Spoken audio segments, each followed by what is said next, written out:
Hello everyone and welcome to GDQ Hotfix for the day. I'm going to be your host for the whole day. You're going to see me on for the entire next 6 hours, so sit back and relax. It's going to be a load of fun. And we were going to have off 2025 to start Creature Corner later tonight, but due to some technical difficulties behind the scenes, we're not going to be doing that today. Hopefully in the future we'll be able to have that run on again, so stay tuned for that. But for now we're going to put on a little special for y'all.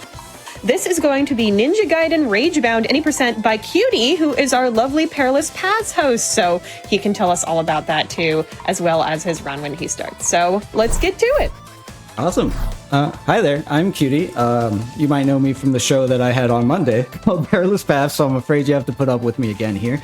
But we're going to be doing Ninja Gaiden RAGEBOUND. This is made by the Game Kitchen. It's very much inspired by old school Ninja Gaiden games, so side-scrolling platformers. Incredibly notoriously difficult, so this will not be a deathless run, probably. Fingers crossed. Fingers crossed it is deathless. So no one has actually really done a run of this deathless, so there's always a chance. But we'll have plenty of time to talk about things, so we can just get into this. Time starts when I press new game, so 3, 2, 1. Let's go. All right, good luck. Now, for old school fans, you might recognize this first tutorial level is actually based on the original Ninja Gaiden all the way back 30-something years ago. So right now, we are not playing as either of our main characters. We are playing as one of the leaders of the Hayabusa clan and has none of our fancy abilities. So this is just to teach us the very basics of how the game works. There's some fun clipping and things we do in this tutorial. It's relatively optimized. We're going to hope that we hit all of them. This is a glitchless run, so when I say clipping, it's based around the geography and hitboxes and different things, but we're not actually breaking the game in any way. And yeah, we just kind of learn about the games. We can jump, we can attack. I was supposed to fall forward there. But okay. We are manipulating where all the enemies attack. So you see all the little shurikens and stuff. We're going to be doing that. This is our first clip, and got it. Into the ledge there to save us from having to do the little walk. Normally, I would love to have commentators on a run like this, but I'm going to do my best to try to keep things moving on my own. But it is pretty focus intensive. So if I shut up for a little bit, I am sorry. That's okay, I can yap. And I will also mention that you mentioned that this is a glitchless run, so this is a really good homage to Out of the Box, which would normally be in this slot. And don't worry, if you do want to see more Out of the Box, which I'm sure you do, it will return in 2 weeks' time at its normal time, June 3rd at 7 p.m. Eastern. So, Tea Tree will be back, Out of the Box will be back. We're just doing some fun Ninja Gaiden for now. Absolutely. There are a lot. This is actually, I would consider this game the definition of an out-of-the-box game, because you can pick this up today, and I highly recommend you do. I think it's like $20 on Steam.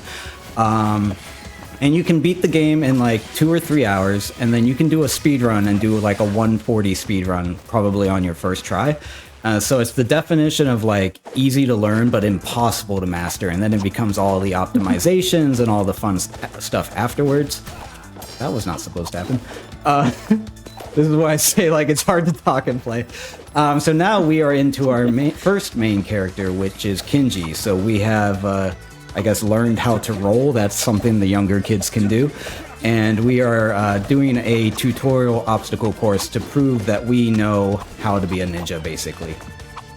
And so we've just did a bunch of ledge clipping to try to skip over some of those things, and we're going to keep doing that. We're also going to learn about one of our main mechanics right up here, which is hypercharge. So on blue things, if we hit them with a sword, we get a special sword slash, and on pink things later, if we hit them with a kunai, we will get a pink hypercharge. Now this is often the best way to break certain obstacles, and it also will stun bosses, and we're going to be using that to stun lock some stuff later on. Here we learn that we can sacrifice a bit of health, you see my health in the top left there, to develop a hypercharge. We're going to be doing that a lot later too. And you saw the little blue orbs, I think there's one up here. Those will give me health back. But here we actually want to kill ourselves, so we're going to be intentionally taking our health as low as possible in this little training montage. So this is just making sure that we know how the mechanics of the game work. You can see there's a little timer in the middle there. We don't care. We're speedrunners. It's all good. Yeah, one of my favorite things in gaming is when they give you a timer. It's like, yeah, that's optional. It's like, nah, I don't think so. So here we're supposed to learn about like health management and stuff. That doesn't matter. Here we actually want to die as fast as possible. This is like an optional boss fight. You can win this fight, and if you manage to beat Ryu, it unlocks hard mode, which is, yeah, you don't want to play hard mode. No one has speedran hard mode for good reason. So we're not going to do that. And then this is I missed that slice, but that's okay. This is our first real level. And so we're going to be using a lot of deboosting and things like that fire there. We're making sure we manage our hypercharges to get through enemies as effectively as possible. And then we are collecting scarabs. Those are upgrade currencies that we're going to use to buy a couple of trinkets later. But this is one of my favorite levels, thankfully, because I've run it about 400 times after every reset of the game, so you get very used to it, and missed the timing there. But it's quite a fun level. And this is, story-wise, we're speedrunners. I don't know much about the story, but our village is being attacked by the Demon Clan. Gonna use that. That's all we need to know. Yeah, bad guys attack. That's it. We gotta stop that. And demons are creatures. We're not playing as them, but you know. It's still cool to have the creatures around. And I know that our situation with our protagonist isn't as human as it might seem as well. I know that there's some fun stuff with the lore. After a couple of levels, we will be. I don't really know what to call it, but we don't have to go through spoilers. We'll get there. We'll get there. Exactly. Probably in about 10 minutes. We'll see. So here, what we're doing is rolling is always going to be faster than guillotine boosting or doing other things. So we're doing a lot of rolls, but you jump a less distance if you jump after a roll. And so we are very carefully timing where we roll, where we jump, where we guillotine boost, because that is just a little bit... Oh, but he didn't take the bait there. Just a little bit slower to be doing guillotine boosts. Now, the fun thing about the guillotine boost, it functions as a parry, and it can negate most forms of damage, including, as we'll see, forms of damage that the developers did not intend. And I know that because recently I did the first ever live speedrun for Developers React on IGN with the Game Kitchen. And so I did a run of this with the developers to kind of showcase what we do in the game. And they were like, we did not intend that, but that's really cool, and don't worry, we're not going to patch it out. So thankfully the Game Kitchen are cool people, so I do highly recommend. If you're interested in seeing what they say, you can check that run out later, but also just good people. Buy the game, support them. This is our first boss, and there's a fun thing with this that, just make sure I get the hypercharge up first. So when we ran this game at GDQ, I did commentary for Rhodey's run. One of our donation incentives was to have chat rename all of the bosses, because the bosses all have like demon names, and I don't really remember what most of them are. So we had chat rename. Hopefully I have enough health here. And this one is, of course, named Bossy McBossface. We will be seeing Bossy McBossface one more time. They are not dead. And if you notice my health there, yes, we're gonna have a health bar that looks like that pretty much after every level. So that's why this game is almost never finished deathless. You know, along with all the instant deaths, pits, and things that happen, because it's Ninja Gaiden.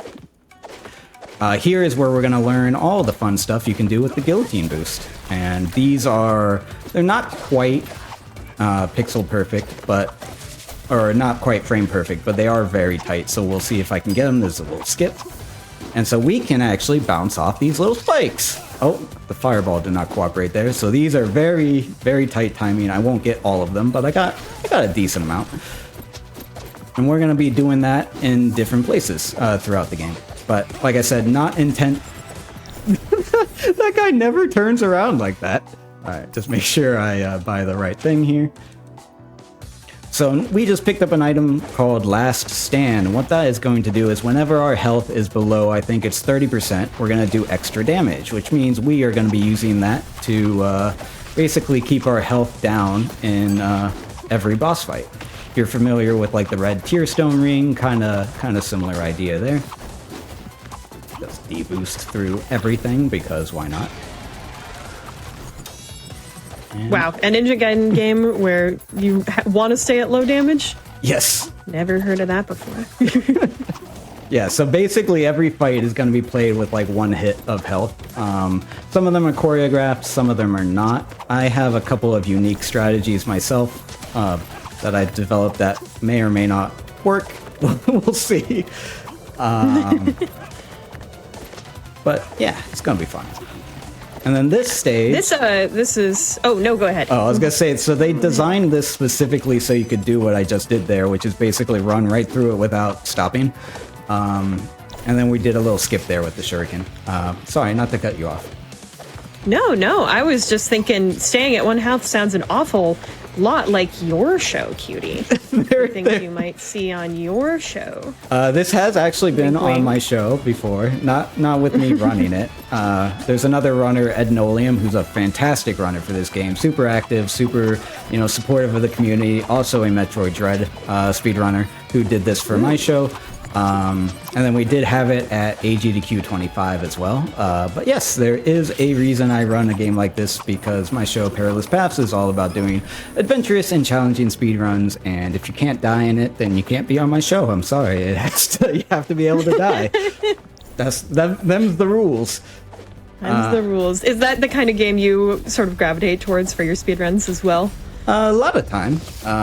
Sorry, here we fight Bossy McBossface, and we're going to demonstrate we can't have any health. So we're going to get rid of our health here. And if he touches me, I probably die. So we're going to try to not get touched. But you can see our blade is now red. Our blade is red because we are low health, and I didn't quite cycle that right. Oh, no. I was one hit off. I was one hit off because I didn't get the hit on the way down there. So when I say these fights are choreographed, I mean they are very choreographed. The timing's a little different without the cutscene, so hopefully I don't mess this up. There we go. We're going to show you the right way now. Yay. Or the wrong way. Again. But for frame of reference... That's alright, you got this. For frame of reference, I had about 2 hours notice on this run, so I am warming up as we go. You're doing a great job. This is a very perilous path you've chosen to take, so you're walking it well. And we haven't talked about it, we are also doing crouch canceling on our... There we go, that's the thing we wanted. We are doing crouch canceling on our sword slashes. You are not supposed to be able to fight or attack this fast. Bro, why are you doing this to me? What? You survived it? Yeah, that one pixel of health too. Usually they die there, so that was interesting. We're getting everything here in the marathon luck. So this is our second character. This is Kumori. Be happy while she's alive, because that won't always be the case. Spoilers, but her whole thing is that she is range only. So Kenji is melee only with the sword, and Kumori is melee or ranged only. So we're throwing kunais everywhere. This is kind of a Metroidvania area. So there's a lot of different routes you can go, different elevators and things you can take. We are gonna just try to navigate around all of that. And we are intentionally deboosting through these, because if we do it right, as you can see, it typically knocks us forward. And so we are not really at the risk of death in most of these stages. And so our health is a resource, and it's mostly a, oh my goodness, a go fast resource. But as you can see, because I keep missing some of these, the timing is pretty tight on a lot of these guillotine boots. And then we just keep going the maze direction that we need to go. She is also not supposed to be able to attack this fast. We do dash canceling to make her attacks just a little bit quicker. And recently, there is a bit of a shift in the community where in more recent patches, Kumori used to be able to stun lock this upcoming boss, and it was very useful. And of course, the developers patched that out, unfortunately. So there is a little bit of, do you down patch, do you not? Most people have stayed at the latest patch. I was one of the old proponents of down patching, but for the IGN run, one of the conditions was I had to do it on the current patch because obviously developers don't want me to do it on an old patch. so I had to learn this route, but there is a little bit of wiggle in the next boss as to how people approach it. And if you roll really quick, those little electric things don't hurt you, because that's how electricity works. And we are almost to our next boss. Now, our next boss we will see a couple of times, and she is named Moonbeam McSwine, and you'll see later why. I think it's actually named after a car, is what the donator did, but she does shoot moonbeams, so that's the one we went with. Lore-wise, we are the evil Black Spider clan, I think, and we want to control all the demons. Oh no, that was bad. That did not shoot up like it was supposed to, but we'll make it work. So here we do a little bit of dash canceling. All of my patterns are going to be a little off now since that one didn't. And there we canceled one of her attacks.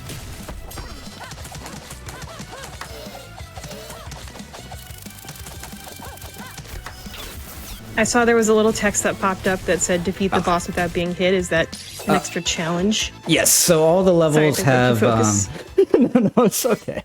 My pattern was messed up because I missed that first shot. So let's see. There we go. So normally in the older patches you would stun loop her here.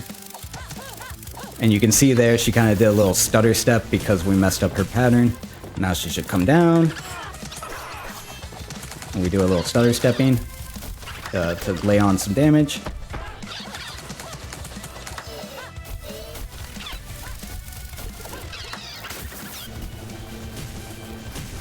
What? Come on! Whoa! All right, I really should have practiced more ahead of time. All right, this is we get three tries on the bosses. It's okay. We have a one. Okay, I missed it again. We have a 120 estimate for a reason, just because it's been a little while since I played it. And we just kind of follow her. And then again, I'm just going to play this a little safer because I don't want to die. Cancel that.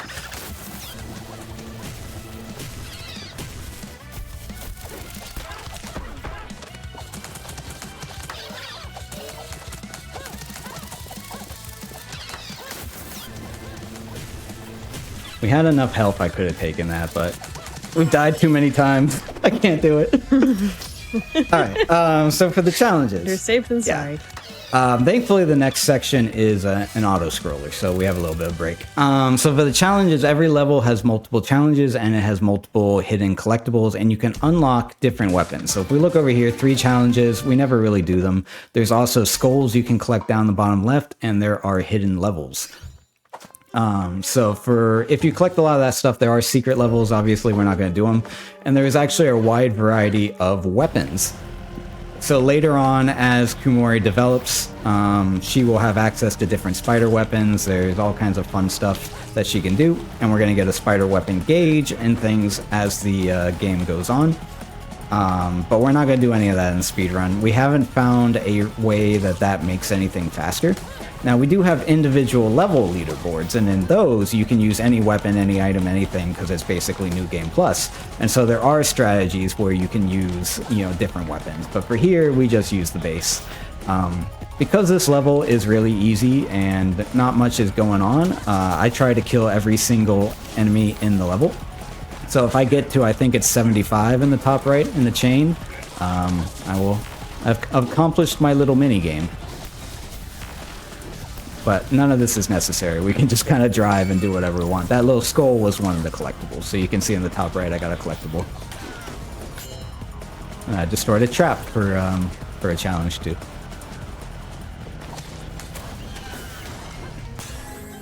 And then a little bit later... The challenges sound like a fun way to experience this game for sure. Yes, the casual playthrough, you can definitely, it encourages multiple playthroughs to try to do specific challenges, because you don't typically know what the challenge is on your first playthrough. And say hi to the demon right in the subway there. So you're supposed to, more efficient. yeah, you're supposed to like knock it back and stuff, but it never crosses the halfway point. So I just kind of leave it there. It makes it look a little bit more perilous, but it's never gonna leave the halfway point. So it's just for looks. Another collectible there. We're up to 40, so you know I'm about halfway through this level. Fun fact, you can bounce behind the train, and if you do, it will completely break your game. So we're gonna try not to do that. But there are so this is technically the restricted category, meaning we're not doing any of the out-of-bounds stuff. In the release patches, there are some out-of-bounds where you can clip through things and weird things can happen. No one really runs it. It's not like that different other than you get to skip a couple of segments and a couple of levels, but we're not doing any of that. So we don't want to try to clip behind the train or anything there. The only thing that we're worried about on this level is there are gaps. You fall in the gap, you die. But otherwise, I'm just trying to collect all these little Pokemon as I go. I try to get to 75 up here. And then I'm making sure to collect a couple of scarabs because we need one more charm. 66. And then this, right after this, is where Kumori is unfortunately going to die. I don't know if it's technically, legally, she's dead, or she becomes a ghost spirit that then takes over Kenji's body. There's plot. I don't know, man. There's just stuff happens. But we had Moonbeam McSwine here. He's going to kill us, so we want to kill ourselves as fast as possible. So we're just using some hypercharges to try to run our life down. And that is the end of... technically, she'll come back to life at the end, depending on what you choose. So that's why I say legally distinct from death, I guess. But we're going to pick up Steel Mind here, and that is going to let us do more hypercharges. That is unique to how I run the game, but it lets us do a couple of damage breaks and stuff, assuming I get the timing right. So here we learn that Kumori is basically hanging out with us, and she is our little ghost friend, and we now have a pink meter in the top left, and that is Kumori's spider weapon energy.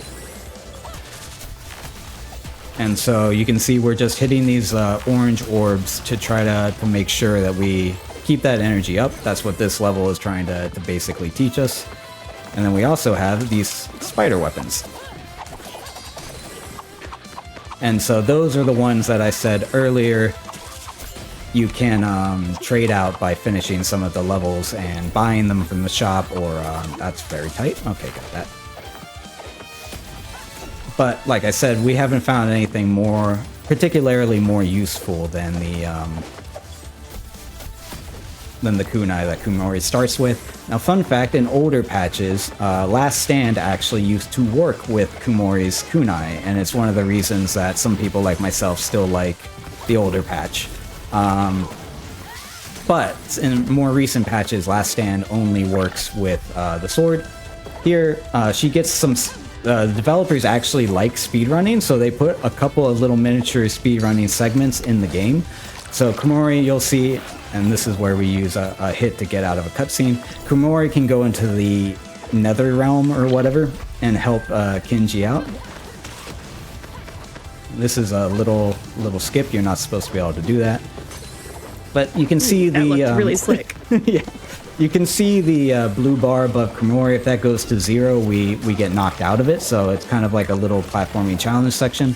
And then we can hit the blue orbs to get more time for her. But we try to skip as much of that as possible. But the devs put that in there because they're fans of speedrunning. So yay, devs. Yay the game kitchen. Oh, this level. Okay. So this level is a little bit notorious because there was a challenge on SRC when this game first released, an individual level challenge to beat this as quickly as possible. The entire level takes place, as you can see, over one giant death pit. So if you miss any jumps, you will instantly die. So, and later on, there will be timing-based RNG with some, well, not RNG, but with some enemies, with some fish jumping out of the water, and it can be really tough to get it just right. But we're taking a lot of these falls blind as well.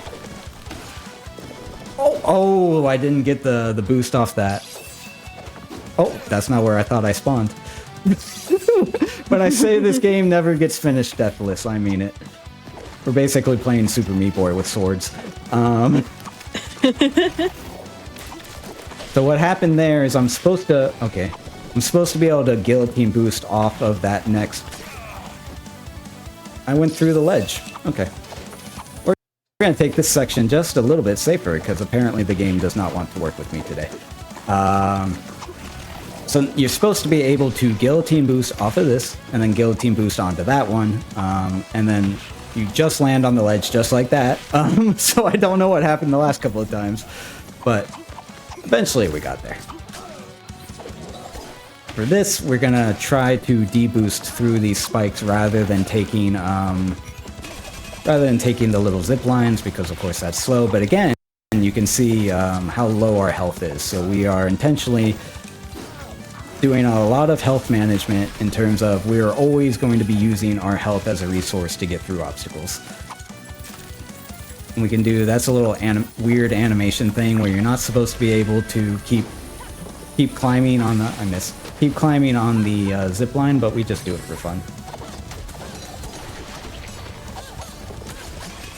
So here we are going to do a little bit of dash canceling to get that up a little bit faster. And here is our first sight of the next boss, which is going to be two snakeheads, two serpents. They are nicknamed by AGDQ as Nope and Rope. So they're not going to get very much screen time, but Nope and Rope will be coming up. Those are cute names. Yeah, well I think the chat and the donation team did great. We gave everyone choices to pick the name. So like I picked one, Wody picked one. The host, which was Fletch is a Furry, picked one, and then production team picked one. So there was a whole party of like everyone's got a boss name in here now, but they all came originally. Oh, that's super cute. Yeah, they all came originally from nice. donations.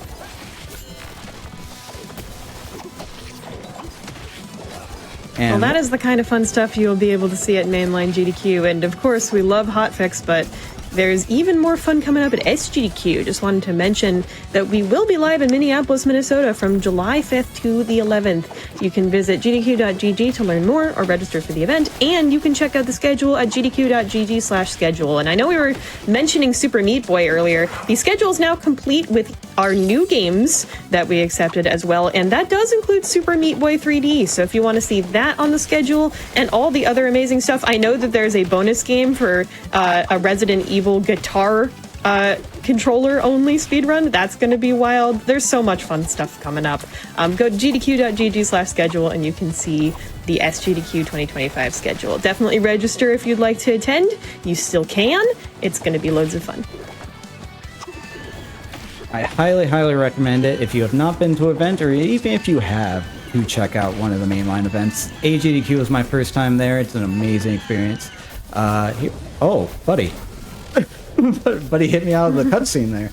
Oh my goodness. Yeah, sometimes they're not the nicest. So yeah, this mainlines are amazing. They are a very unique experience. Highly recommend showing up in Minneapolis hit you there. this time. Oh no. The sneakiest dodge. Yeah, sometimes that happens, but it's okay. We have enough buffer on this one that this one is super consistent. Nice. Snakes down. And we get a bonus weapon you can see for rank C there. We're not going to use it, but here is where the game kind of opens up. We get a selection of three levels. We tend to just go in the opposite order because it starts us at the bottom of the list. So this is construction. This has what I would consider the hardest set of skips in the game, so I'll point them out where we get there. We're going to hopefully get them right. But this is the level that when I practice this game, I practice this level like 9 times out of 10. Oh, no, I didn't want to be in Komori. Alright, we're going to try to use this now to jump up there. What we're doing is we're skipping a whole Komori section there. So you don't actually have to be in Komori there. I accidentally pressed up. But it gave enough time for the skulls to get over, so all good. And one thing you'll see is as we get further into the game, there will be more and more enemies to the point of levels of absurdity, and it will lag my computer, and it's going to be, because we're moving so quick, so it's going to be fun. It's really kind of you versus the software at that point. Yes. Not really versus the game. It's us versus everything. Yeah. So fun thing with this level that we're actually going to use this for later is you can see the enemies do not despawn. These skulls will follow us. I accidentally missed the kunai there, so we had to wait for the cycle. But enemies will follow us through the entire level until we get a screen change. And we're going to use that in a little bit for some skips. But it also means that sometimes we'll have upwards of 30, 40 enemies on screen following us around. And that's where the game starts to chug a little bit. This is Moonbeam McSwine again. You can see now why we picked Moonbeam for her. I'm actually gonna wait. You're supposed to wait for the Moonbeams. We don't have time for that most of the time, but she can kind of stun lock you if you're in the middle of a certain animation while you're jumping. So in some spots, it's safer to not take a jump.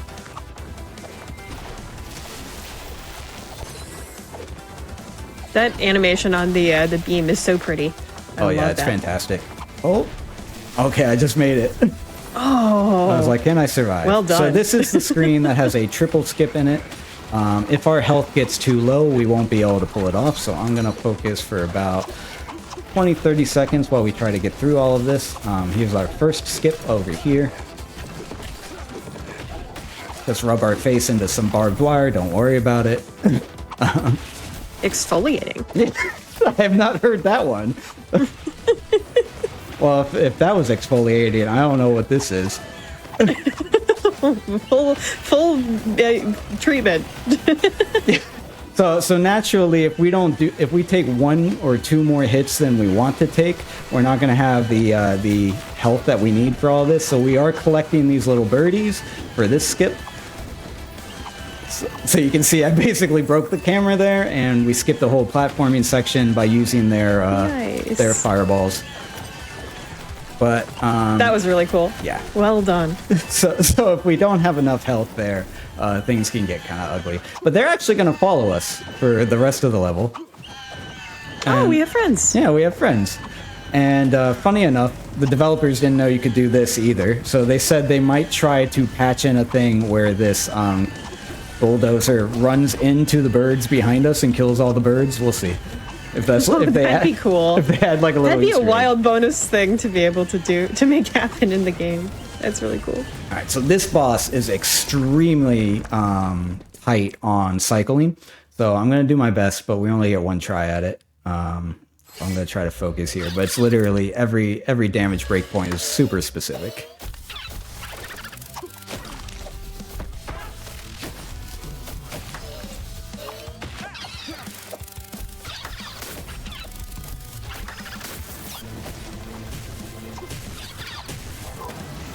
I missed the first version of it, so I'm going to try another version, a backup version.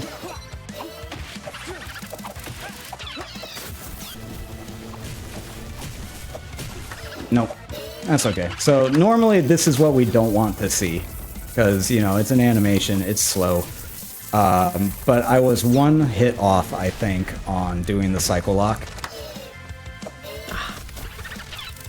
And so right afterwards, super easy to kill.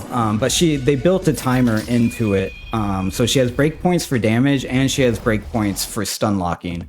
And so we have like a timer in the back of our heads. Okay, like 4.5 seconds here, this much damage there, to try to make that cycling work. And if you don't, you get punished by the 10-second cutscene, and you get to see the little temple in the background destroyed. And now I feel bad because I didn't protect the temple, but it's okay. This is the castle. So this is going to be a completely different style of level than what we just did. But very similar to some of the forward momentum stages we had before. They want you to be able to run right through. And then we do have some skips on this level as well, but they are not nearly as dangerous as some of the other ones we just did. So that was probably the hardest screen in the game, was that set of skips. And now we just have the second hardest screen in the game to look forward to. But here's our first skip.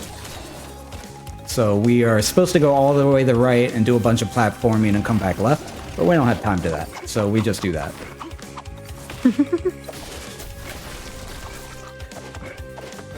And funny enough, the developers wanted people to be able to do that stuff, so when they were able to see, like, oh, some people found some stuff, like, they built all of the levels on a single screen so that they were hoping that people can do that. Also, that's our next boss. We're just gonna run right past them. What is their name? Let me look at my list. That is My Son, You Found Him. So we won't see very much of My Son, You Found Him. Won't get a lot of screen time, but that's the name for that one. That's pretty funny. And also, by the way, speaking of development, we do have a pretty cool thing coming up that I did want to shout out specifically. If you're a Fatale in the audience or would like to become a Fatale, which is our community of women and femmes in the GDQ space, they're hosting a Frame Jam, which is a game jam running through June 5th through the 21st, and team building is starting on June 1st. So use !FF in chat to learn more and join in if you want. There are so many amazing developers in the Fatales community, or you can become a developer yourself. This is a great way to learn. So if you've been enjoying hearing about all of the game development talk we've been doing here during Ninja Gaiden, absolutely get yourself in on that. Cutie, have you tried making games in any time? I have. I actually used to, back in the day, I worked for a game developer. I've worked on Pokemon before. Not as a developer myself. I have no technical skills whatsoever. But I have done some like marketing and different things with Pokemon. That's awesome. Yeah, marketing is super important too, getting the word of your game out, you know? Yes. I highly suggest anyone who's interested. There's never been a better time to do game development with the amount of tools and resources. And I didn't get my hypercharge tools and resources and things that are available to people right now. Absolutely. Now we're in the slimes. So we're going to be bouncing off some of the slimes and the heads and stuff. There used to be a fun little thing you could do here to get out of bounds. We can't do it on this patch, but it used to be if you let that rock crush you, it would crush you out of bounds. That was My Son, You Found Him again. We skip all the cutscenes. We have very special particular ways of skipping the cutscenes, because if you do it with just the start button, you can actually soft lock the game. But we found if you do it with the backspace button on your keyboard, it doesn't soft lock the game. And so anyone who's running on controller like myself, we actually bind backspace to skip instead of start, just to protect against soft locks. They may have fixed that in a more recent patch, but I'm a creature of habit. I have my keybinds from like a year ago. And here we're going to do another little skip with these fireballs, if they will shoot it at the proper height. There we go. And so a lot of this game is designed around enemy manipulation, just making sure that they shoot in the right places and they do what you want. And so a lot of little hops and little rolls and things have all been optimized for that. My Son, You Found Him is a very easy boss if I do this right, so hopefully we're just going to be able to stun lock them. I say that, but I think I failed on every single boss so far, so I'm not going to get too cocky on it. But whenever he lifts up his hands like that, he should be stun lockable. And then we're going to do this. And easy. Yay! Finally! So we found the stun lock. Let's go. So you can see we just use health as a resource. We spam kunai the whole time, and we do crouch canceling on the sword attacks. And then on top of that, if you do a frame perfect hitting both sword and kunai for the hypercharges, you'll actually do both instead of just one. And so it looks like we're just spamming them to death, but the actions per minute on trying to manipulate all of those is pretty high, which is why some of the boss breakpoints are pretty easy to miss. We're in a pirate cave. You can tell by the pirate stuff in the background. There's a whole thing between Kumori and Kinji about pirates versus ninjas. And believe it or not, Kinji, who is a ninja, prefers pirates. And Kumori is like, what the hell is wrong with you? Do you not know what you are? But so there's like a whole thing for that. That's cute. This level is a lot about deboosting through certain obstacles. There's going to be a conveyor belt that has a lot of cycles that we're gonna try to YOLO through everything. Now I wouldn't be, and this is a very cool skip if I can get it. Nope, didn't get it. So that skeleton will shoot a bullet at you, and you can use it to hit you out of the cutscene and make it so you don't fall down there. But it is relatively tight timing. I was gonna say, I wouldn't be much of a host of Perilous Paths if I didn't go for every single YOLO strat possible, so that's what I'm gonna be doing here. If I die on the cycles, so be it. We're here to have fun. I'm just killing... That's the special that we're doing today, right? It's the YOLO. Yeah. Perilous Paths. I'm just killing time until the real show starts. No. You're killing bosses till the real show starts, which also has bosses. There's a lot of bosses happening too. I didn't get quite high enough on that spike, but I was able to save it with the enemy there. So here we're gonna try to take this to the face and then run through. The cycles didn't cooperate quite as much as I would have liked, but we were able to do a little bit of it. Here, the fastest way is to just climb these up. You're supposed to do a whole zigzag, whatever. We just run right up. Here we try to use the barrel to... I'll do it again. Try to get up there without going to the left side. Nice. And a lot of the ledge grabbing on small platforms like that is pretty tight too. This guy, if you go too fast, will kill you because he's got a little bit of a stutter to the axe throw there, so I always have to remember, don't go fast. Slow is fast, or slow is smooth, smooth is fast, whatever that is. And you can see there's like a whole level thing around cannons and using them to unblock paths, and there's side paths where you can collect different collectibles and do challenges and all that. We're not doing any of that. Yes, the next boss is my favorite boss name of all time. It's actually my favorite, when Fletch said this as a host, probably my all-time favorite GDQ moment that I've ever been a part of, which is the boss's name is it's a tentacle monster, and the boss's name is going to be Lord Noodle Fury. So we're basically going to get attacked by ramen. No, my favorite thing. But I wasn't... It's against us? Oh. I wasn't sure when Fletch said that. I wasn't sure I heard it right, and so I was like, "Did you say what I think you said?" And he goes, "Did I stutter?" I laughed so hard. Oh, Fletch is very funny. That's a good moment. So here again, we are okay. Oh, I can't believe I saved that. Oh my goodness! Wow, good save.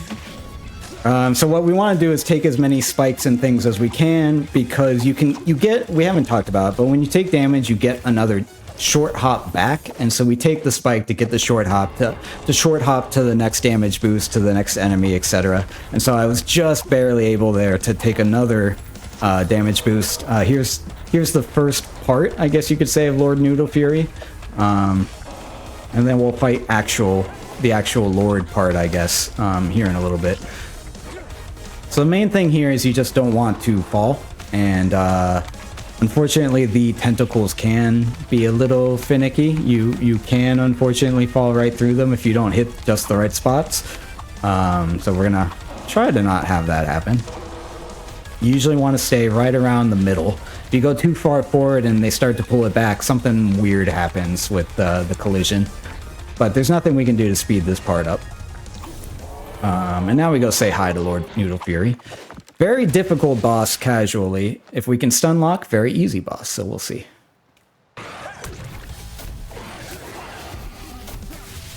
Let's pick that up. Oh, it hit me instead of giving it to me, so that's not good. This could be going better, but... So our goal is, so there is RNG on whether or not the balls, thank you, are glowing and what type of glowing they are. So we didn't get the first couple there, but we still had enough health to relatively stun lock. Noodle Nice. Fury will bring up more and more tentacles and things, and it can get ugly. So this is probably about the halfway point. I know we talked about not doing a break. Do we want to just keep going? Yeah, let's keep on rolling through the game. So now the CIA have showed up, and it's going to turn out that the CIA is using the demons for experiments, and they believe they are the only people who can save mankind from the demons. I mean, if you've played a Ninja Gaiden game, you're not going to be surprised by any of that. I missed the blue there, but that's okay. And then again, you can see the Komori sections are getting a little bit tighter in terms of timing, and so we're just making sure we manage it. The second hardest screen in the game. Oh, I got that. Nice. The second hardest screen in the game will be in this, which is where you have to do those guillotine boosts off of electrified panels, and you have to do like 20 of them in one screen, and it is ridiculous, but we're going to do our best. Here is going to be a lot of just trying to get through these enemies. Fun fact, with the flamethrowers, you cannot roll through them, so they are super annoying. So we try to... Missed that. We try to guillotine boost or go over them as much as possible, but sometimes the actual fastest way is just to, like with the barbed wire, take a flamethrower to the face and not worry about it. We'll see some of that too. This is a fun little skip coming up here. Actually, two skips right here. So the first one... Oh, well, I was going to use that grenade, but... You're not supposed to be able to do this using the switches. So we go up that way. Stupid platform. We go up that way. And then here is an actual skip. Using bullets. Nice. My health is getting a little bit precarious, so I don't love that. But we do have a heal coming up here, as long as these as long as these don't do that. Alright. Not the deadly lasers. Not the deadly lasers. Alright, we're gonna be a little closer to that 120 than I would have liked. But let's see if we can That's okay. Let's see if we can do the skips properly this time. I'm showing We're you. just hanging out for longer. Yeah. I'm not used to dying, so apparently I didn't need to hit that switch again. Fun fact: if you die, you don't have to do that. What was that old show called? How to Train a Speedrunner? That's basically what we're doing. We're doing the wrong way, and then we're doing the right way. So here we got to play with some buttons and different things to keep things moving along. Like I said, we cannot roll through that. Here's another little glitch you're not supposed to be able to do, this little ledge grab. You can only do it in a couple of spots when you have something above you with a specific type of collision. I'm going to shut up here because this is the second hardest screen in the stage, and if I don't manage my health well, we will die again. So I'm going to try to hit all these.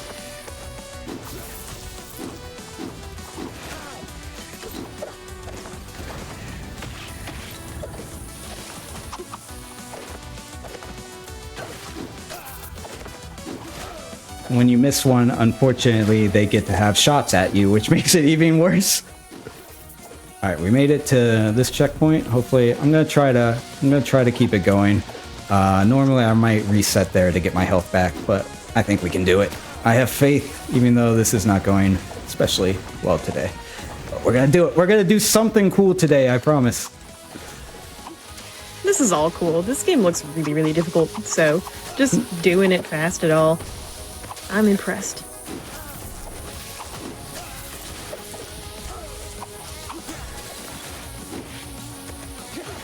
And obviously the steam and the enemies and the electrified floors, all of it hurts. Everything in this screen hurts. But we didn't die, and I consider that a win. Woohoo! And we're gonna do a little bit of ledge hopping. And now we have, this is a cycle-based thing with a gunship. There's not much we can really do here. So we just kill the enemies as they come up. They come up in a specific order. And we move left to right based on what enemies are coming where. You can just admire the beautiful sunset. I'm loving all of the detailed pixel art in this game. Oh, super yes. pretty. The artwork, I mean, this is what Game Kitchen is known for. The artwork is spectacular. And then we haven't talked about it. The guys with the armor, they cannot be hurt by regular attacks, and so we are lining up our hypercharges based on where they are so that we can get through them faster. They will do the, I think it's called like the swallow attack, whatever that attack is that Ryu is known for. So if you let them land on the ground, things will get a little bit ugly. What? That guy just kind of like hung out there and never came to the left side of the screen. We've got another death pit over here, and we have what we have nicknamed the Pulley of Shame. So if you miss this skip, you have to ride this pulley. And we don't have to ride the pulley. No pulley of shame for us. Woohoo! Unshamed. And here's a suicide jump. Yep. Nice. This next fight is going to be the entirety of the gunship. So all of the weapons and turrets and lasers and things that this battleship has, we are going to go kill them. It is very, very RNG heavy in terms of what gives you a hypercharge and what doesn't. But its name is the Electric Fight Orchestra. So we're just... I love that. Chat, by the way, if you have interesting names that you've come up with for the bosses in Ninja Gaiden, please do let us know in the chat what you've been thinking of. I love Electric Fight Orchestra, though. That's going to be pretty hard to top. That's a challenge for chat.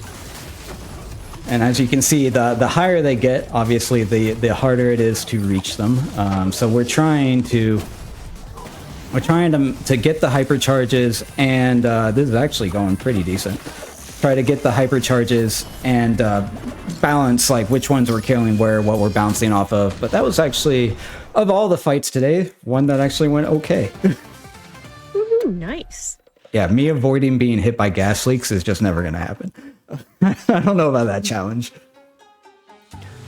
Speaking of the sunset, we're going to watch the sun go down, actually. You can see it in the background slowly setting while we're on a jet ski.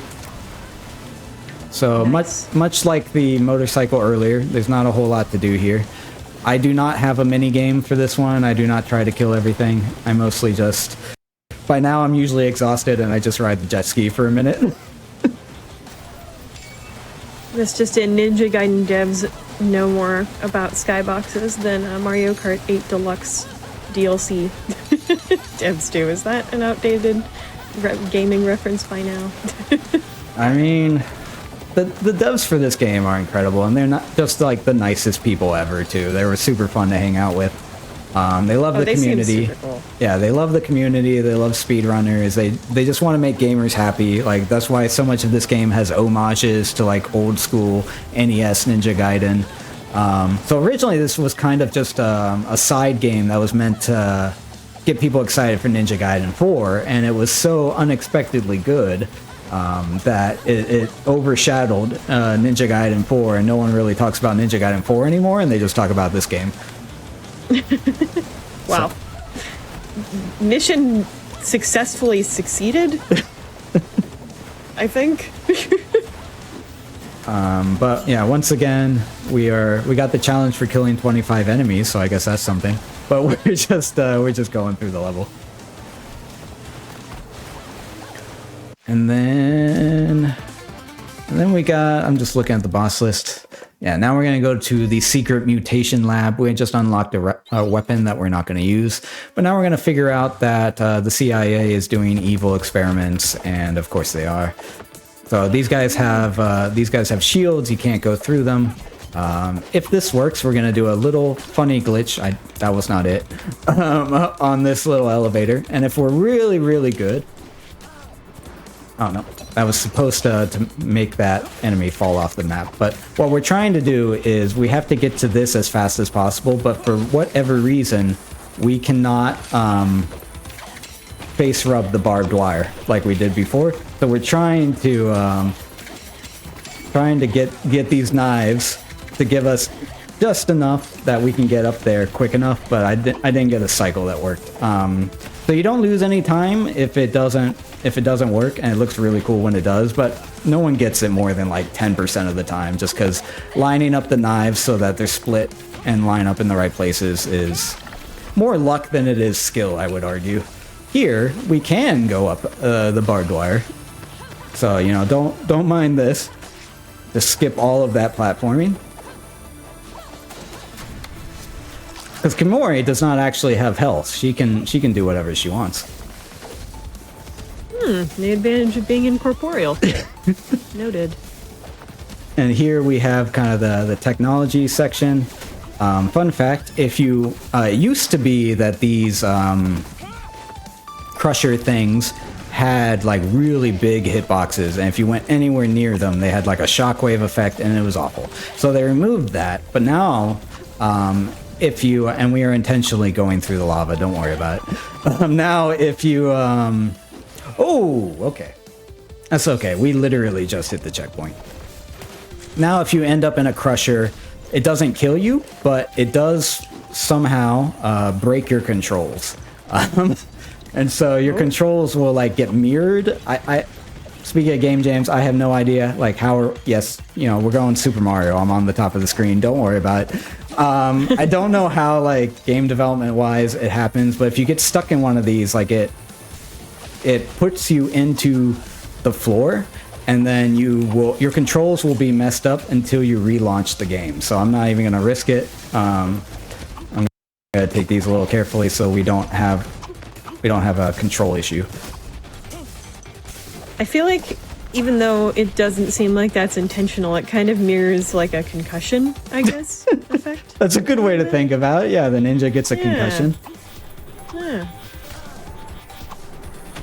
Mental damage. So the best thing we can do on this is not touch the rope, or touch the rope as little as possible.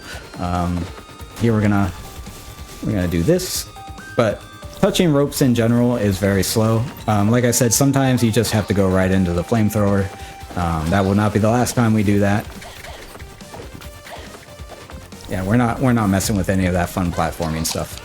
We're just gonna go right underneath. Here, I don't want to mess with these guns, so we do a little bit of running back and forth. There are other methods of doing this, but this one works best for me. Some people can just sit on the left side, actually, and they can hit everything when it comes down, but the timing on it's very tight, and you do risk your health quite a bit. So I'm just gonna stick to what I know. And we're skipping cutscenes. We took over the truck there. Whoa! Oh, you're gonna make me do it again? Aw, brutal. So we take over the truck there, and then we crash it.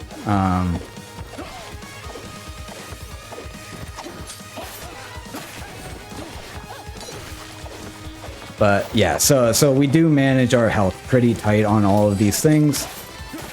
And so if you take one unexpected knife to the head like I just did there, it's the definition of do it nice or do it twice. Good motto. And now we have, you know, twice as much health because we got a checkpoint there. So here we actually skip this Kumori. We don't need it.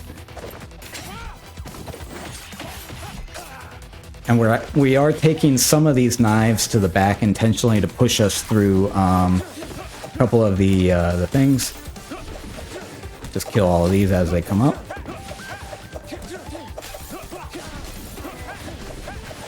And then we are going to be seeing a super version of these right here named Goobert III. This boss can kill you very easily if you don't get the cycle lock, so we're gonna hope. Okay, that's not the attack we wanted to see, but... So the flamethrower is a huge pain. And that leaves stuff on the ground, unfortunate. Are you gonna jump? What are you doing? Okay, he's not following the script. It's weird. Come on. Let's see if we get the script here. Yeah, see, this looks more like what is supposed to happen. And is the script sort of triggered by your own actions, or is it? Yeah, so it's the damage thresholds as well as the stun lock timing. So I am doing like micro spacing and things to try to get the stun lock timing just right. And so it's supposed to look like that, where everything is carefully choreographed and they just kind of walk forward a little bit, you hit them, they walk forward a little bit. But if you're off even like half a second or something, you can get things like that where their damage thresholds are now a little different. I need this. Okay. I need that for that guy. But their damage thresholds will be just slightly different. And then they won't do what you expect them to do. And when you're operating on, you know, usually one hit of health, you want them to do what you want them to do. That makes sense. Again, we cannot, unfortunately, rub our face into the barbed wire. That's my favorite part of this game, but we can't do it here. If you do, you will break the game completely. And I mean completely. Oh. It will soft lock it. You will end up inside the wall. All kinds of weird things happen. You can do that in the unrestricted category. There is a way to kind of run out of bounds, I think, to like the final boss of this level or something. I've never done it myself, but yeah, you have no way because of the walls and stuff to get back in if you rub your face on the barbed wire. So we have to do this little auto-scrolly section and let them cross. It's too bad we don't get to be in excruciating pain. I know, right? That was always fun. Yeah. And for any of my Smash Brothers fans out there, I do a little bit of wave dashing sometimes when I'm bored. And Smash Bros reference. Absolutely. For these, the vomit, let's say, the acid, whatever we want to call that, is very similar to the flame. What? It's very similar to the flamethrower in the sense of we can't do anything about it when we roll. So we are mostly going to try to drop over those. This is going to be a little bit of a cheat. Oh, didn't get it. So you can actually get just far enough to hit that button from really, really far away, but it is pretty precise. Again, just have to go face first into the flamethrower.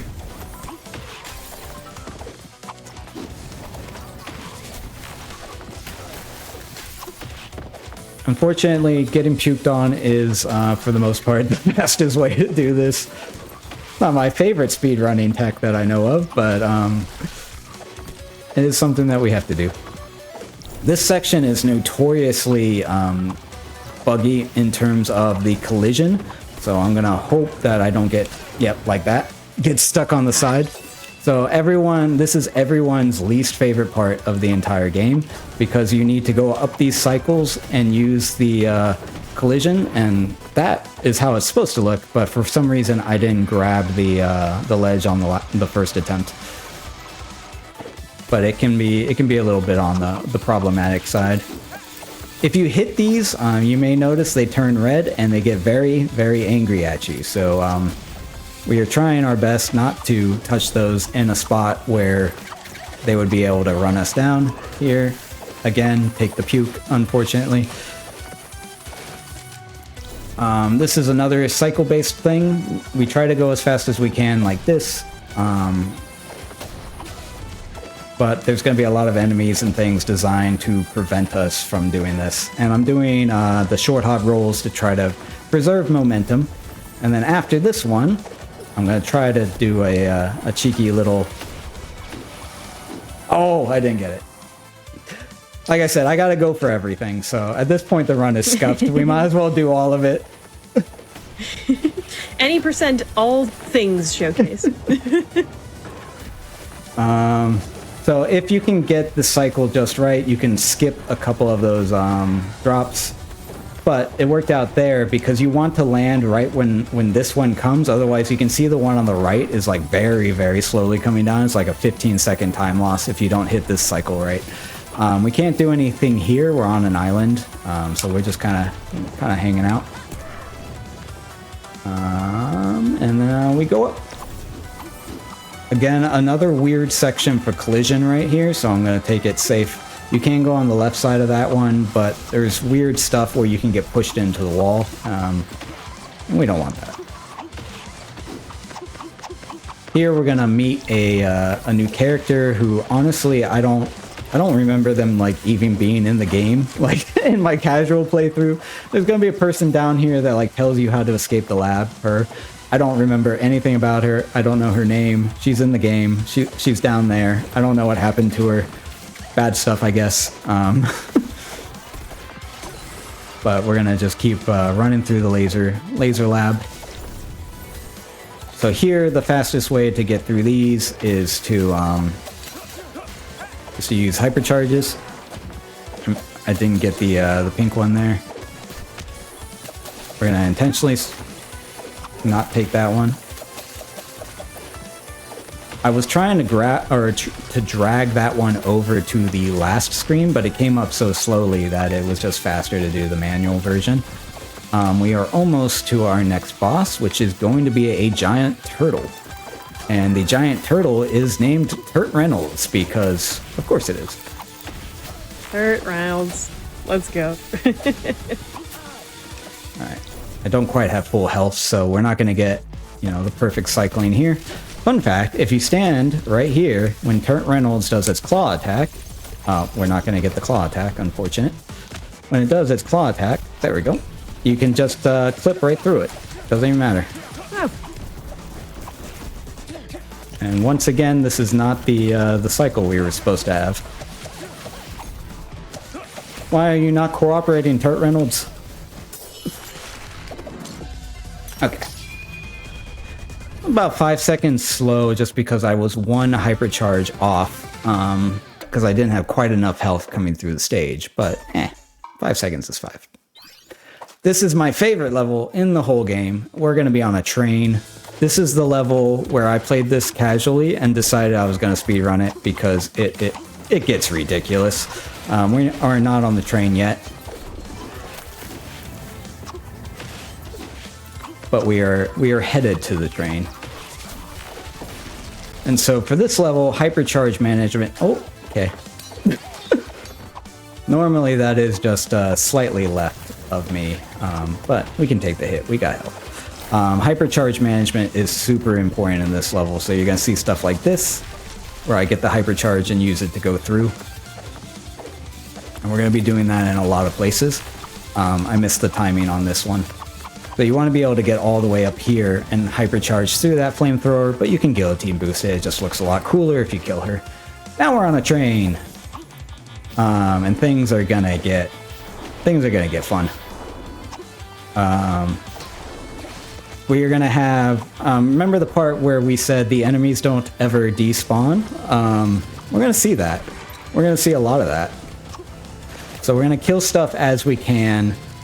Honestly, just because one, it's faster, and two, it will stop my computer from setting on fire if we kill a few units as we go. Now the key here with this level is, as I said before, if you roll when you jump, you don't jump as far. So see, I didn't quite make that. So you have to know exactly the distances for every single jump in this level. And then you need to know what you can boost off of to try to manage. And so I actually take that hit on purpose there. And then just very carefully keep going. Again, fire to the face is good for you. First you exfoliate, and then you've got to dry after the moisturizer. I don't know anything about skincare.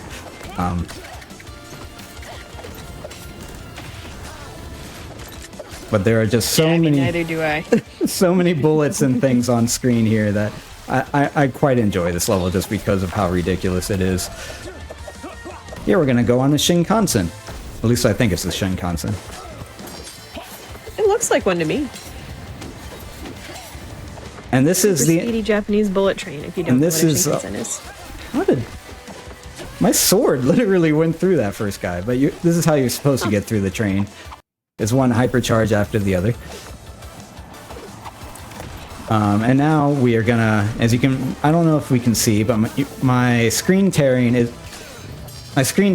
getting a little bit higher because of the unit count on the game, and so combined with streaming, we do have VSync off, and so some of the interactions and things can get a little bit more temperamental as well.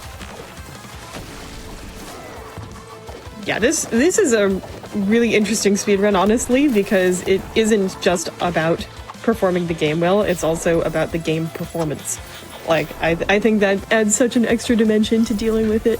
Yeah, some runners will do it VSync on, but it makes it some of the tricks like the guillotining off of spikes. Actually, you know what? I'm going to do a little fun thing here. Sometimes when I get bored on this auto-scroller, I don't kill the enemies with anything but jump attacks. I don't know. It's something to do. But I'm only going to guillotine boost the enemies here. And just let them shoot at me. But yeah, so if you play the game with VSync off, it might make your guillotine boosts a little bit less predictable. But if you play it, or if you play it with it on, it makes it less predictable. And if you play it with it off, and you are doing more things, sometimes you can get some inconsistent collision. So speaking of unit count, we're just gonna let things go. All right. I'm taking a little bit too much damage from all of that fun, but we made it through. And then this next boss is another tentacle boss that can be a little bit RNG heavy, and it's one of everyone's least favorite bosses. And this is going to be Wiggly Dant, which is a little tentacle boss, and we only have 2 bosses left to go in this run.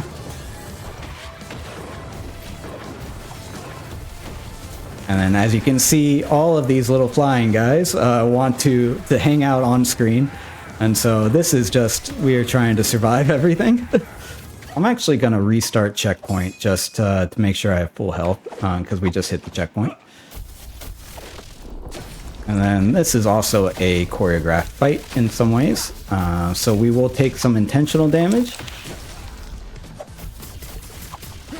to try to get it to shift. And there we got the shift.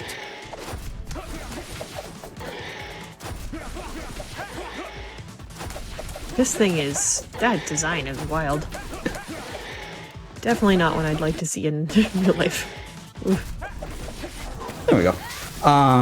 Nice. So if you get the shift to, I don't know, the mouth version, on time, then everything goes fine. But if you miss the breakpoint, it will just stay floating at the top of the level, shooting lasers at you until you eventually hit the next breakpoint.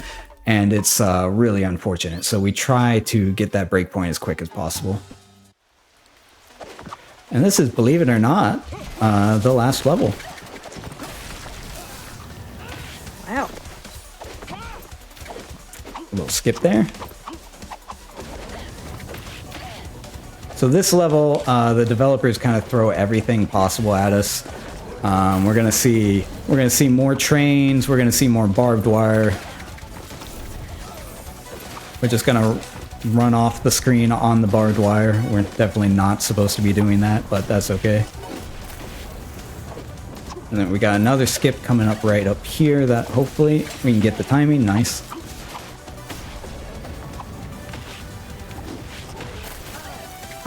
Your bullets. I hate your bullets. So this section, this caravan, they recently patched this, but the collision detection on these ledges for these moving cars is really, really bad. So towards the second half of this level, if you see me just slide off the front of a car, we're gonna hope that doesn't happen, but that can definitely happen. So it's not a very difficult section. It's mostly scripted. We won't have anything too difficult until the final boss. But when you have to ride the car hoods right here and they start moving backwards, sometimes the ledges don't register jumps and sometimes they don't register landing. So I'm going to try to take every jump super, super carefully to make sure that we get through this. But they have patched this a couple of times. No problems there. And now we're in a volcano thing. Don't worry, we're skipping cutscenes. Stuff happens in between. I promise we're not just teleporting random places. I mean, we are, but... Is this your computer being on fire, like we were talking about? A little bit, maybe. On screen. Maybe that's what's happening. We didn't see the cutscene, so I'm coming up with the story on my own. So I spam the backspace button for all the cutscenes. So apparently the developers didn't know you could skip cutscenes as fast as we do. So that was something they were really surprised by during the developer run. But we can't really do anything other than just climb these. But fun fact, if you jump too early there, it may not spawn in time for you to go back up, and so you may die. Not good. We've got a little bit of our old friend face into the spikes here. Oh, I didn't get the blue. I didn't get the blue orb there. When I said I do all the tight timing things, I mean it. No orb. Sad. I'll take that one as a safety orb. An orb for the road. Yeah. So you're supposed to kind of like jump over and all that stuff. We roll and we jump right down. Oh, that was close on that one. And then now we are basically to the final boss. Now the final boss is very RNG heavy and very breakpoint heavy. So this is not something that can be done very consistently, but this is Wiggly Dan. And he wears his heart on his sleeve, so to speak. Oh, didn't go low enough. So you want him to go, see how my kunai can't hit? You want him to go just a little bit lower so my kunai can hit. So that's unfortunate. That will slow us down.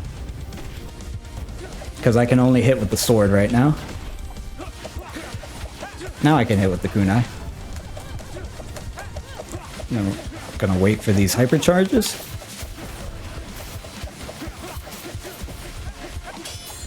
Gonna try to break this. Can't hit the heart right now.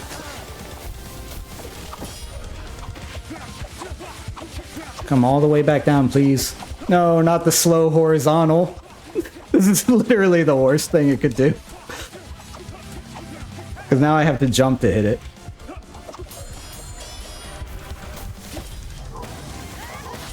Try to break a cycle there. Alright, I'm almost dead, but we should be fine. That is Wiggly Dan, that is the final boss. So now we want to take Kumori, and Kenji's gonna stay in hell, but we want Kumori because she can break these crystals with kunai. So we try to line these up. And okay. And now we get to run through the credits. So we got about 30 seconds or so left. But we're going to see all the fun people that made this game. We got to run home to Kenji's family and tell them that Kenji's not coming home. So David there and Oreo were the two that I did the run with. So 2 developers there. But these are all the fun people that made this game possible. And there's really nothing for us to do here but to roll through the credits and get to Kenji's village.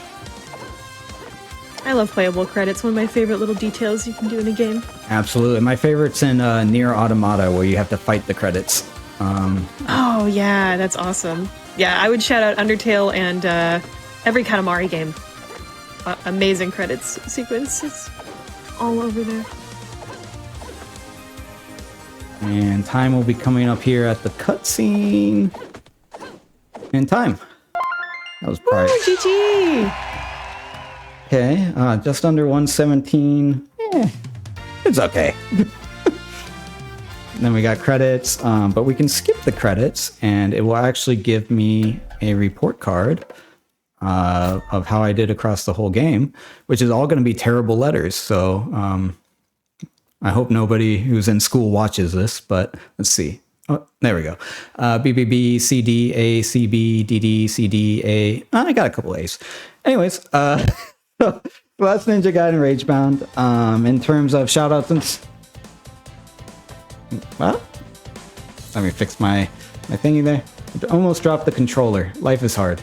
How do I get back to game? Okay. I don't know if that did anything to stream.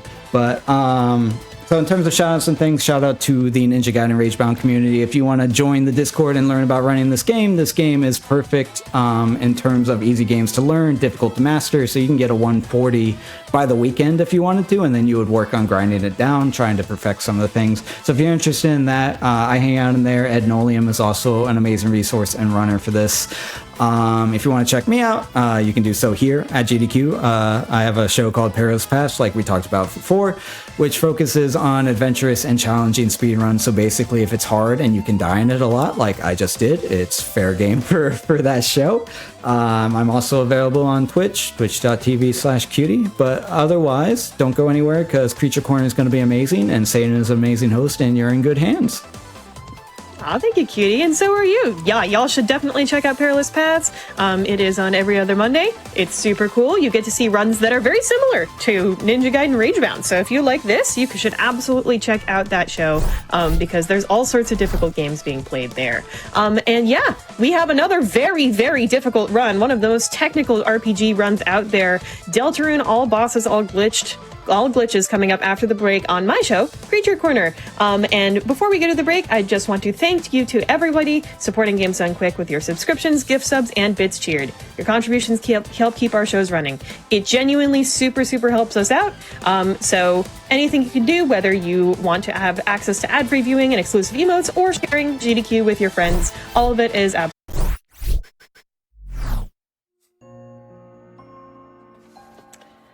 Hello, everyone, and welcome to Creature Corner! I have the ever-amazing Susie and Ralsa here with me to help co-host for the run today. Y'all can probably instantly tell I'm a massive Deltarune fan, so I am so excited to bring you the run today that we are going to be doing. And yeah, we've got two of our favorite creatures from said run ready to say hi to y'all.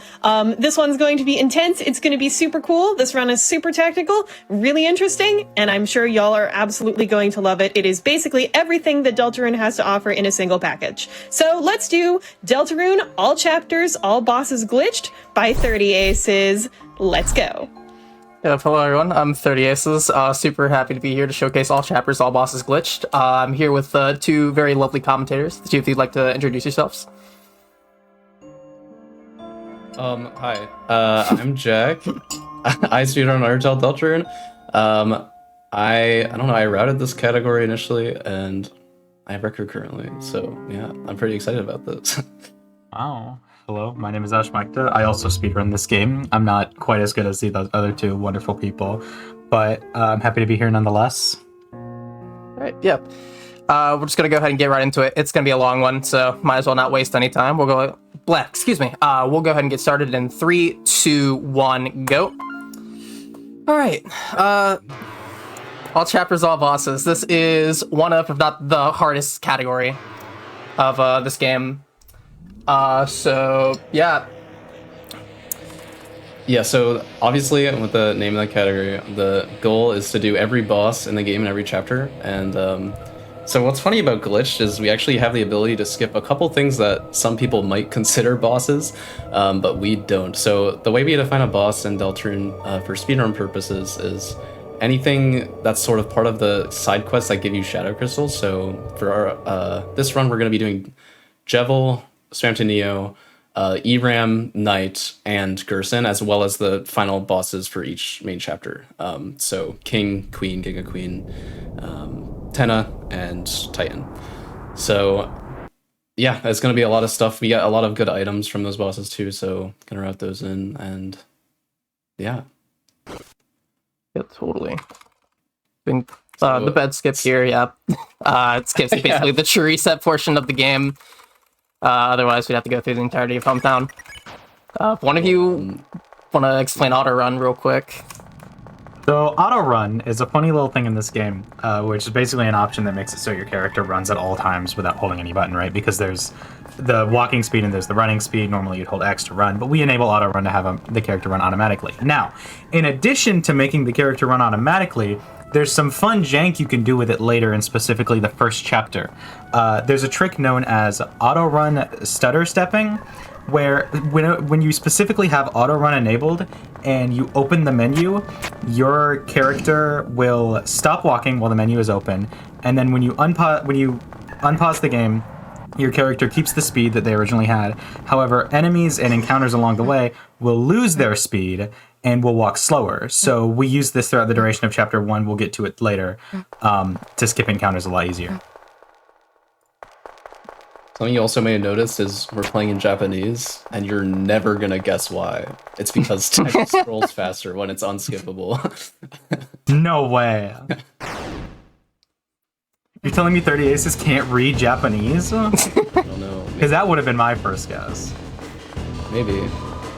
30 Aces, can you read Japanese? No, I can't. So actually, with like the amount of item management and like menuing we have to do in this category, there are actually like a lot of, at least for me, like characters that I need to know to signify the items. So there's a little bit of learning you have to do. Mm-hmm.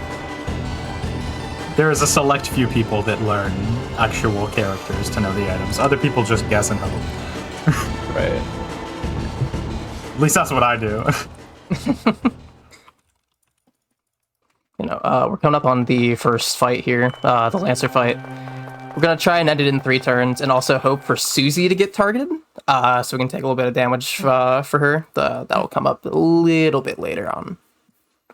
Just gonna hope. Ending this fight in 3 turns is pretty difficult because you have to hit 3 crits, which are 30 FPS frame perfects. And if you don't hit all 3, then you lose like 6 seconds. Yeah. Yeah. At that point, you pivot your run into a different category.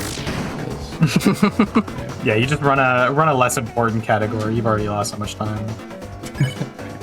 No. Susie got hit. And we That's missed good. it. Oh well. We got the Susie target though. That's good. Yeah. Yeah, crits are super precise, so you like to hit them, but you know it doesn't always go that way. So yeah, for the first part of Chapter 1, we're not going to be able to control Susie's actions. It's like she's not happy with us right now, but later on she'll start behaving, so... But for now we're just defending if we just need her to do an action to end the fight, because that's the fastest thing we can do on our turn, when we don't need to do anything.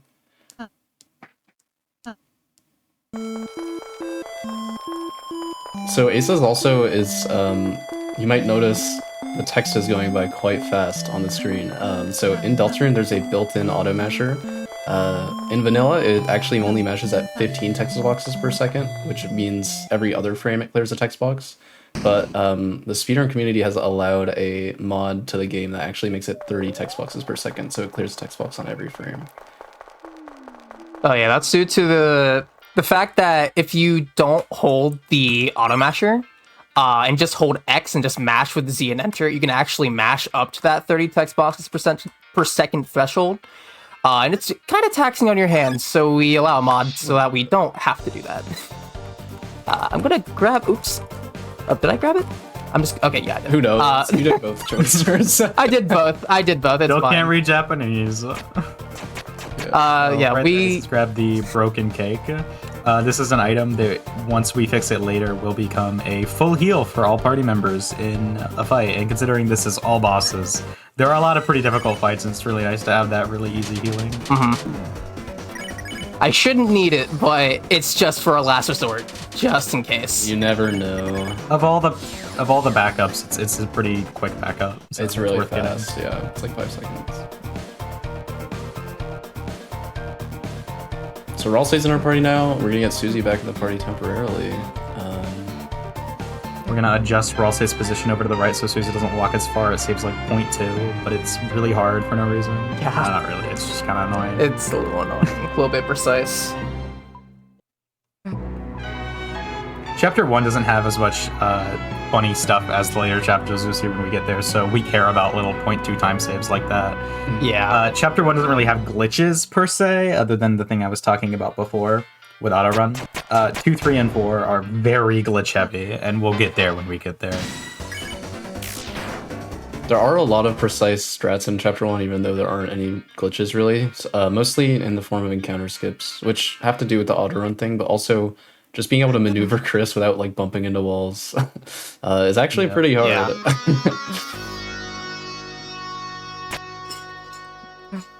And the autorun thing itself is pretty difficult because it requires pressing C to open the menu and X to close the menu on the same frame repeatedly, which is very easy to mess up. Yeah. Yeah, and because of the way autorun works, if you're pressing X while the menu's not open for even like a frame, then you'll stop running and lose all your speed, and it's really sad. Yeah. So we're just gonna hope that doesn't happen. Nah, that would never happen. Never. Yeah, we're almost at the end of Fields, and we're gonna get our first all bosses route deviation, pretty much. So for Javelin Chapter 1, we need to get 3 key parts, and they're kind of scattered throughout the chapter. So the first one's here in Fields. There's a puzzle solution that you're supposed to get in Castle, but of course Aces already knows it, so just solves it. You know, they're cheating, as always. Yeah. RSRB. Yeah. As we all know. I take this counter a little bit safe. Yes, this is a based way to dodge this. If you're learning the Deltarune speedrun, you should do that strat. I agree. There's a way you can skip it that's a bit faster called Voodin. It's basically you, like, go into, like, where the Bruden is and then, like, kind of just, like, walk around it. It's a little bit You do a weird. loop-de-loop and pull. And then your shoes are looking cool. And your Brudens are looking good. There's actually an even faster strat where you go underneath the Ruden. But anyway. So it's not even possible in this category. It should be. Oh wait, is it not But it possible in wasn't. the full game? It's not possible in AV because you go from the top. Oh, that's no, it's true. This No, strat it's still requires going possible. underneath. No, you can still do it. It's just kind of slow. No, I don't think so. You can. I've done it in Chapter 1 AV. Anyway, No, I just- we're in checkerboard. anyway. No, it's definitely We're in possible. checkerboard. Just for the record, I'm Or right. Jack. Anyway. I have record. Just in for the that record. category. Anyway, Hey, off the record, Jack. Okay. We're in checkerboard now. also We're actually Nurse- almost done Nurse- with checkerboard. Yeah, so this is why we needed Susie to take damage, because there's a 1 in 3 chance. Well, actually, ×2. But we want Susie to die in this fight because she has attack animations that she does on her own otherwise, and those are slow. Mm-hmm. So yeah, hopefully she dies first turn. Yeah, it's quicker to just kill her than to try and get her to, like, pay attention and listen. and Okay. watch. Second turn, Shirley. You kill her on the first turn, it saves 6 seconds. The second turn, it saves 4 seconds. Any other than that, you Okay, just whatever. No Susie. fine death. then. Time. What's the point? So yeah, this is pretty diabolical. This is like a very infamous piece of RNG and Deltarune, because Chapter 1 time save is just so scarce that this 6 seconds really matter.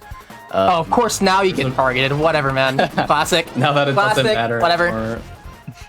Classic. Every time.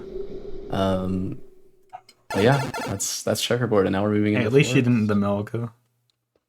I hate when she the milks. That's true. Drink your Susie milk. Classic.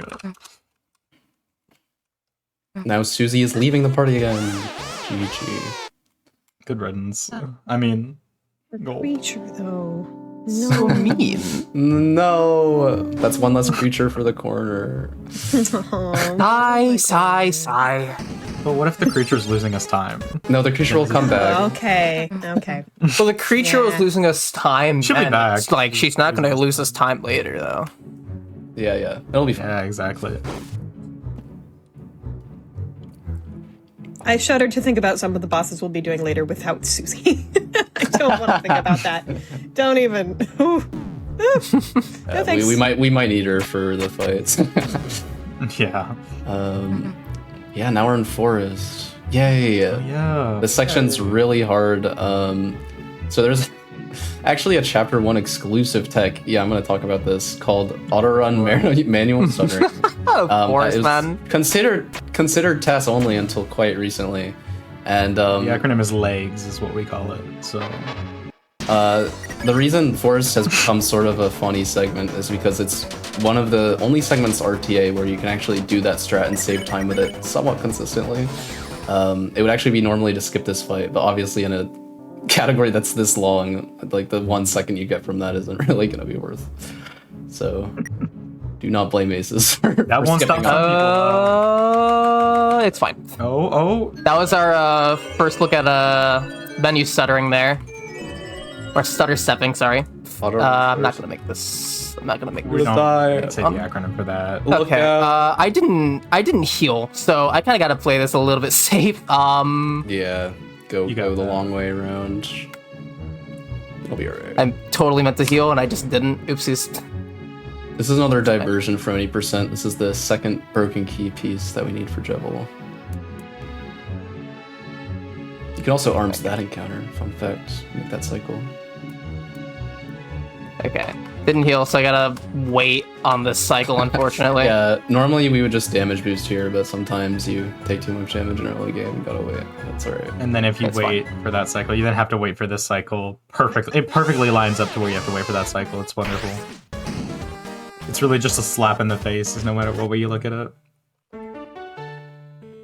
So on this Thrash Machine section here, we're actually going to select the Flame Head. This is actually gonna be important later on at the end of Chapter 2.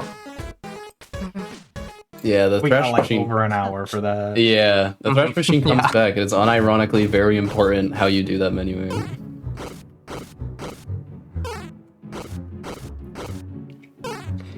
Don't get hit. You're at low health. Oh, that was cool. You know, I actually did get hit like a couple days ago there. Yeah. Oopsies. No. Another puzzle we kind of skipped there. Normally, like, you do circles in the middle and the switch shows up in the top, but we know where the switch is already. Once again, cheating. Once again. Once again, yes. So yeah, Cheat, let's be honest. in the maze here, we have to go in the direction that Susie and Lancer aren't going. Yeah, they try to... I don't think they even try to mislead you. I think they're actually just stupid. So, you have to go the other way. Okay, let's remember to heal this time. That It's not actually healing just that the creatures are going to their corner. Yeah. When Wait, you go into you're the right. wrong ways, they're in like a little corner. That's the creature corner. It's true. It's true. So the Susie Lancer fight marks the end of Forest, and we're gonna spare this fight. So generally, whether it's faster to spare or fight a boss, like we're gonna be doing a mix of both. There's certain fights that we can only beat by killing, and certain fights that it's just faster to spare. So this one, we're just gonna have sparing. We have to put Susie to sleep on one of these turns. Right there. Typically, we do 3 Lancer talks, then 1 Susie sleep, then 1 Lancer talk. You can also do 2-1-2 in that pattern. So 3-1-1, as we refer to it, is faster. Either way, it gets the fight done. And now Susie's back, and Lancer's in our party. I can't wait to use Lancer in a battle. Yippee! Yes! Dude, I'm so excited. Oh. I can't Oh, wait. there he is. There's another application of arms in this room. Okay, I'm sorry, I'll stall. I'm sure there is. Anyway, It saves 1 second. Isn't it that saves cool? 1 second if you get them all perfectly. But Give it it's up for only 1 3. second! It's only 3. Whatever. Arms isn't like a real strat. Just for warning, there's like 1 run on the entire leaderboard that uses it, and it's the world record. There's actually Which happens to be by Jack. There's actually 3. one of them's TPE and one of them is Anony Memes XD shoutouts who also got in TPE. And Like relevant. Chistocito, shout out to Chistocito, who's the first person to ever do it in a run. But that's like TPE. There's only 1 on any percent, and that's Jack's. I think Chisto did it in a any percent race. It didn't save time, but maybe it did. I don't know. Can't believe we're infecting the GDQ Hotfix stream with arms. What is this? I thought it'd be at least 2 more years before we brought this up in public places. It's breach containment. No, but shut up. We can't go back. It's breach containment. We can't go back. It's over. If breach containment is Jack's fault, how could you? I'm sorry. I'm sorry. Take me back to DBS and whatever else we had. The good old days. Lancer unfortunately betrayed us. GG. Sigh. Now we're going to jail. We're gonna get the Iron Shackle when we're in jail, which is actually one of the best armors in the game because it literally just because it gives +1 attack. It's actually pretty rare to come across armors that do that. So that's gonna be very useful for us when we And do it need to loses fight. 0 time to grab. Yeah. Because you have to interact with stuff in that room anyway.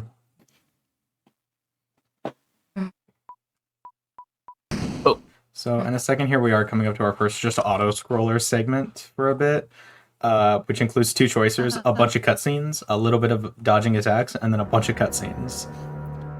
It's the most interesting part of the entire first chapter. Yeah, so in this Susie Lancer fight, you can control the soul on Lancer's turn, but you can't control Susie's action, so it's kind of interesting. You can only graze to save time. I don't think we mentioned this, but grazing saves time, which is like when you get close to a bullet in a fight and you get like tension points and it makes a little tick sound. So generally we want to be doing that because it really does add up like a lot.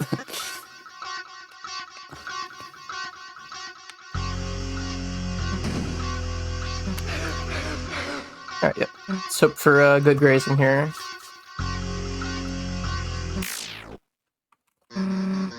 Yeah, I want to be clear that grazing is hard. As somebody who's played this game Yes, it casually, is. it's quite difficult to get close to those bullets consistently all the time. For sure, and especially in fights where there's a lot of fights where we need to hit certain TP thresholds to be able to do actions. The Jevil fight coming up is a really good example of that. So grazing is not only faster but necessary to do that. I can't wait to see Jevil. Oh, what a boss. 88. Pretty good. So impressive to casual viewers. Just knowing how hard it is to graze all those bullets. It's a very ridiculous fight.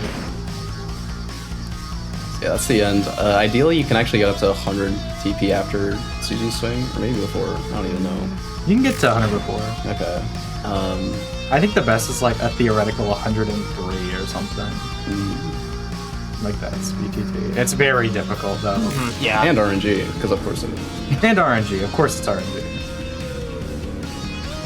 There's a lot of like little RNG, mostly actually in like bullet patterns like this, where like how much you're able to graze. While like you can adapt with skill, there's ultimately like some patterns are going to be better than others. But yeah, that's it for that segment. So we actually only have like a short like 2-minute split coming up, and then we're going to be in Jevil. Kind of stuck in cutscenes at the moment, unfortunately. Sigh. Y'all think Jevil counts as a creature? Oh, absolutely. I don't know. Yes, absolutely. I don't know though, because he is like technically a playing card, right? So maybe not. Yeah, but like in the dark world, he's a creature though. So like I reckon. He's like Yeah. definitely a creature. Okay, fine. I think he counts. He's at the very least non-human. True. We can verify this. So true. Absolutely. Susie's actually going to join our party for real, meaning we can actually control her. Yippee! Yoo! Yay. Plus one creature. We need a creature counter on screen. It would get too high too fast. I don't know. all chapters, all... There can't be that many. Chapters all creatures. Yes, dude.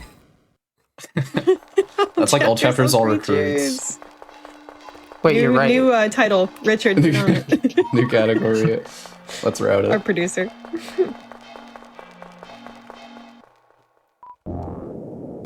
Alright, Yeah, so yeah, we have to talk to Jevil to activate the quest there.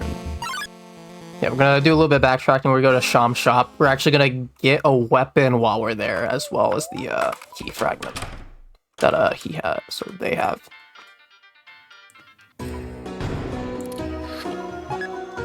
Boom. So we got the key part from them. We're gonna go back to the bake sale so we can repair it. And while we're at it, we're also gonna repair the cake. Oh. Hello? What am I doing? Other one. Oopsies. Oh my god. It's okay, it's okay. We're fine. We're Everything's fine. chilling. Everything's fine. Deep breaths. In through your nose, out through your mouth. We're coming to Jevil. And the weapon that Ace has bought from Sham is actually a pretty interesting routing choice, because that's not something we normally do in Chapter 1 all bosses, but because we're doing so many chapters, it ends up being faster, or at least easier. I don't know. It's routed in for a reason. Yeah, I wasn't It's gonna question it. I was just Faster, it just makes Queen harder, really. But also faster. Oh. Jack from like August 2025 could answer this question. Alright, You Jevil don't time. have to backtrack in Chapter 2. So yeah, now we're in Jevil. Ashley, you want to explain how Jevil works? So the way the Jevil works, right, is there are two actions you can do throughout the fight that progress the spare, right? And that's Hypnosis and Pirouette. Hypnosis is a three-way action, so all three party members do it at once. And Pirouette is something that's only done with Chris, meaning you can defend or do whatever else with the other two.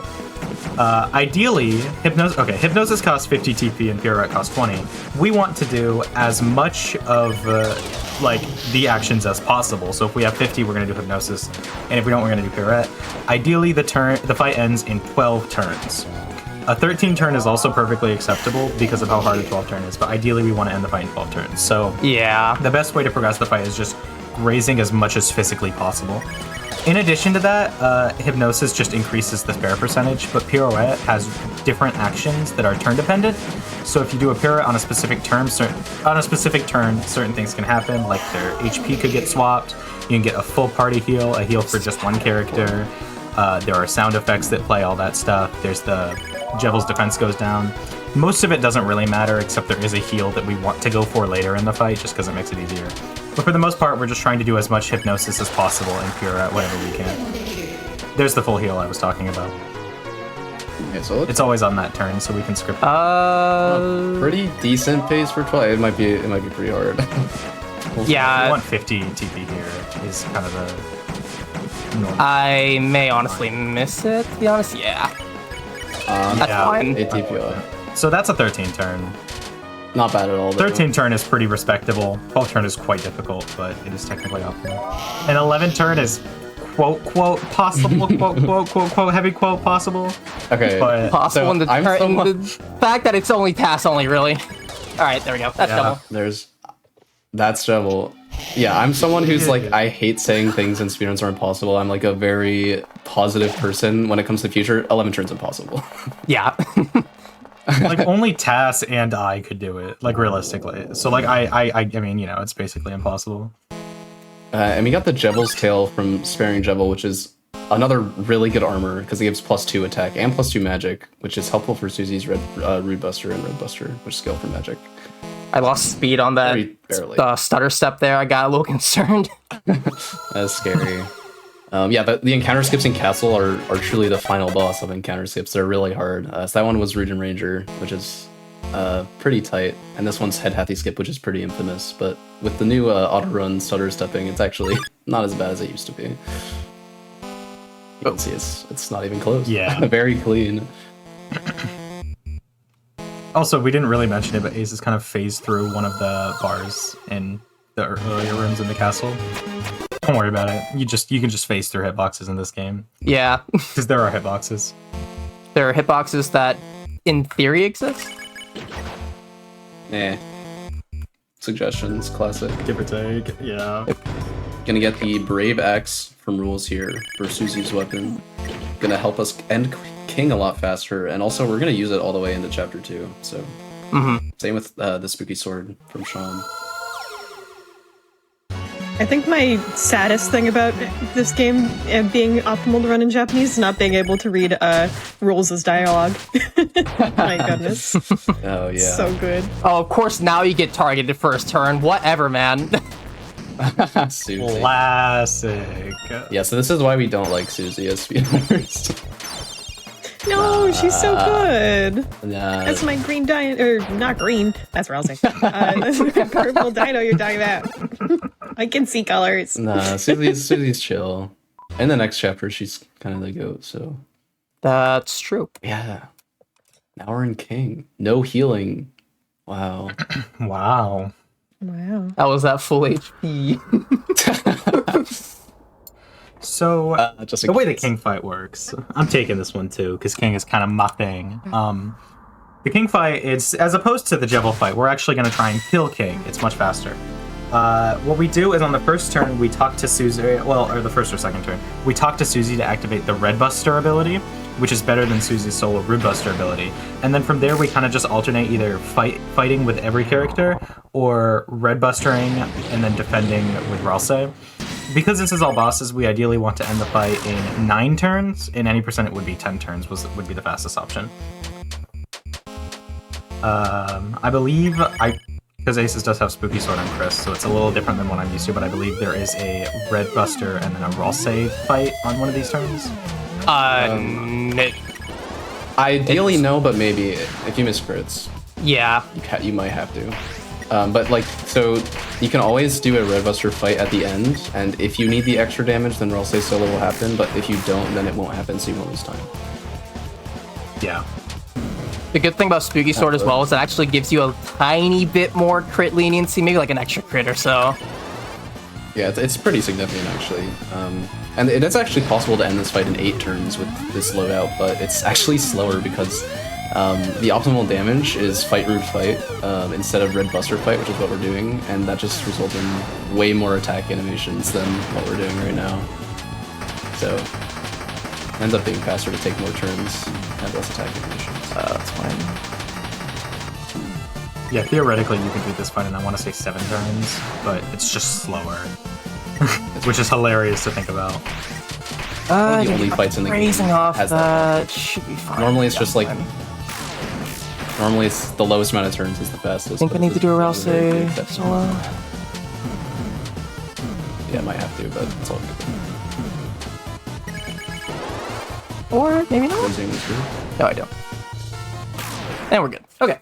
Bang. GG. And that's pretty much the end of chapter 1. We have like another 3 minutes of cutscenes and then... Oh, yeah. Yeah, 3 minutes of cutscenes. What an absurd amount of cutscenes to have at the end of a chapter. Absolutely unbelievable. 3 minutes of cutscenes. How will we survive? I hope the next chapters don't have cutscenes that long at the end. Oh, surely they don't. I have... Actually, you know what? No, I'm not going to foreshadow. No, that's fine. I have some bad news. I have some bad news. Roaring jump scare.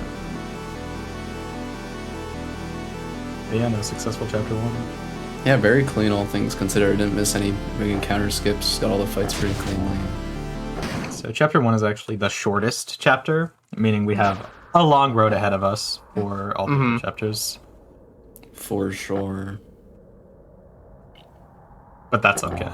It's a funny parallel. What is it? We're finished up the shortest chapter. We're about to go into the longest chapter. Yes. Well, chapter 3 is longer in this specific category, but chapter 2 is longer generally. You know what? I was thinking in like the form of like any percent oopsies. Yeah. No, I mean, you're right. Yeah. You're right in a way. It's not In a way. chapter. But yeah, so like the amount of time that all bosses like quote unquote quest line takes in each chapter varies a lot. In chapter 1, it was only like 4 minutes extra tacked onto the run.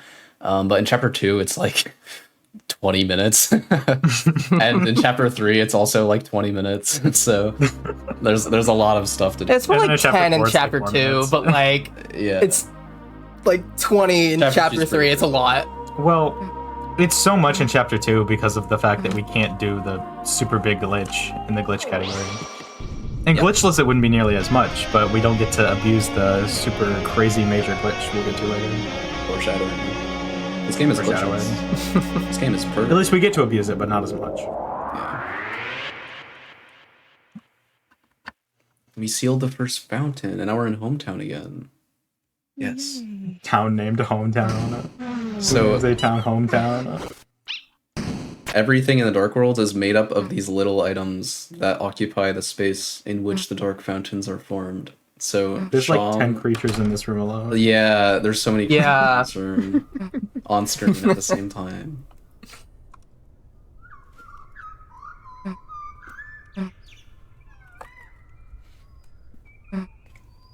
So yeah, mostly at the end of chapters, you need to go home and sleep, or that's actually that's the case in 3 of the 4 chapters. We'll see which one doesn't follow that rule.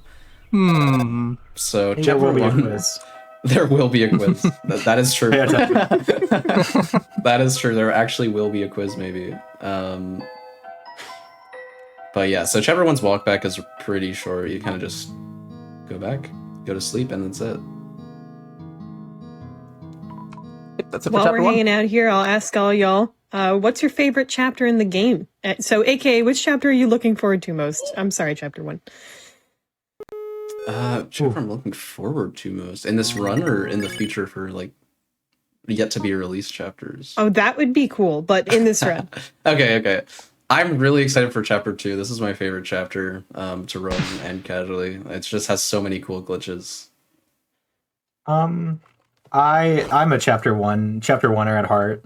That's my awesome. home, but I can't look forward to chapter 1. So I think chapter 3 is going to be the most interesting for the sake of this marathon, just because there's so much back to back to back to back. Oh yeah. I'm not saying chapter 3 is my favorite though. Nobody write that down. That is not true. But I am looking forward to that in this. Ashley likes chapter 3. No. Please, anything but that. Wait, Aces, why were you like walking out of the room transition like that? That looks so weird. So yeah, I actually turned off auto run basically for the rest of the run because of wrong warps. So basically, specifically when you're holding down Control and Shift, if you walk into a screen transition and then frame perfectly walk out of it, you just wrong warped the default point of the room. Yeah, so the way Game Maker works, pretty much every room needs a default point. So the way you enter a room normally, like when you transition, isn't necessarily the same as that default point. So a lot of times it's faster to do that wrong warp, which doesn't lose any time in a vacuum, and then sort of get teleported to like usually around the middle of the room, just to save time in like walking. So that's like a lot of what Chapter 2 glitches are, especially in this run. There's a lot of wrong warps in this run. Mm-hmm. Chad, if you've got jam emotes, now is the time to get them ready. So true. As someone who has reset in Cyberfield a lot, I've gotten tired of this song before, but at the end of the day, it is a banger. So The classic Jack doesn't like Cyberfield. it is a classic. Cyberfield's a bob. So yeah, these like falling projectiles, you'll see on screen right now, actually are tied to the music, and depending on how fast you go in the previous rooms, it actually affects whether you can make cycles in this room. It is pretty funny. Getting hit like really awesome. isn't a big deal. Yeah. Mm-hmm. You get like frozen for 0.2 seconds when you get hit, so we don't want to, but it's not the other one if you do. Interestingly enough, we actually do allow like modification of like music files for the game, just because like most of them don't actually affect stuff that goes on in game, but like Cyberfields is like one of the very few exceptions to that, just because the music is tied to the game. Yeah, and honestly, like, what better song to not be able to mod out?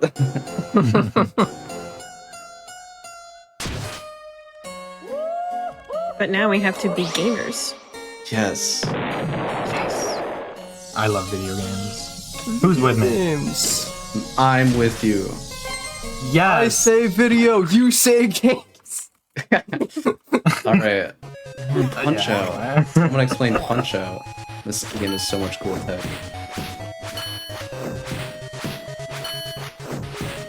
So yeah, we need to deplete Queen's HP and not die. Amazing. And we need to dodge optimally. So at first it's just pretty much we're using a third punch to buffer our dodge to sort of get it as optimal as possible. With this attack we can kind of do a damage boost to save some time. And that's it. That's all the tech. 72. Sorry. Okay. 72. Wonderful. Thank you, Jack. Yeah. Round of applause.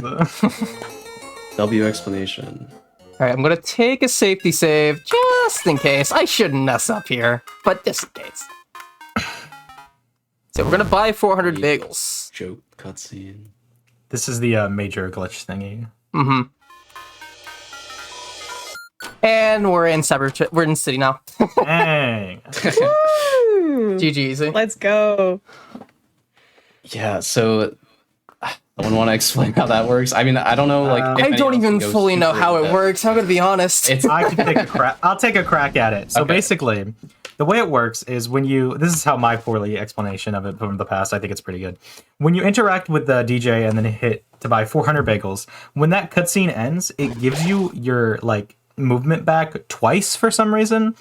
And so you can use it by closing the text, interacting with the door, and then so like once you close the text, you interact with the door, and then it gives you your movement back again. So you then have movement with the door open. And then once you have this movement open with this movement with this text box open, you can interact with the DJs again, and then the choicers get like overflowed to the next one because of how the game stores the choicers in the game in like a list. And if you progress that list, it gives you a choicer that sends you to any of the areas in the game because of how the door works. It's very confusing, and I explained it very poorly, but basically, you're confusing the game into giving you a choicer that you are not supposed to have yet, and that choicer allows you to go to either the Trash Zone or Queen's Mansion whenever you want. In the any % speedrun, or any category that's not all bosses, or Snowgrave, you just go straight to the mansion. But because this is all bosses, we have to go to City first so that we can do the Spamton fight, which allows us to do the Spamton Neo fight later, tacking on like an additional 20 or so minutes. Yeah. For the programmer knowers, I believe the choicers are stored in a switch case. A funny tidbit that I learned. I'm only saying that because I know nothing about programming, so I feel smart. So, okay, mouse one skip. You can skip a lot of these puzzles in City. There's actually some glitch you can do for each one, which is funny. So that first one, we just interact at the same time as we move on to the cutscene trigger, which is something we call an interact slide. So the block gives us our movement back after the cutscene has started, so we can just walk out of the room after the cutscene starts. Noelle's little I'm crossing the road animation gets me every single time. That's so awesome. Yeah, we have Noelle in our party now, which is great. So Oh yeah, another creature. another creature. Noelle's a Now, demon. what's the creature count on now? We're on I like don't even know. 200 Million and billions. Okay, is Queen a creature? Because she's not a human, but She's a computer, so I don't Yeah. know. I don't know. Depends on what you It's a think. weird maybe gray area. Yeah. Yeah. I feel like if we count Queen as a creature, then we have to count everybody's computer that they're watching the stream on as a creature, and that's just too many creatures. I feel like that's overwhelming. Are we all creatures? Is that Wait. how this works? If you think about it, Oh. I mean, my mammals God. are in theory This changes birdly. everything. I can't think about It's true. this. Birdly, another. Wow. That's a creature. Definitely for That's yeah, for sure. dude, that's for sure. Undeniable. Yeah, this Only is a a really creature would long make that cutscene. statue. Is that statue also a creature?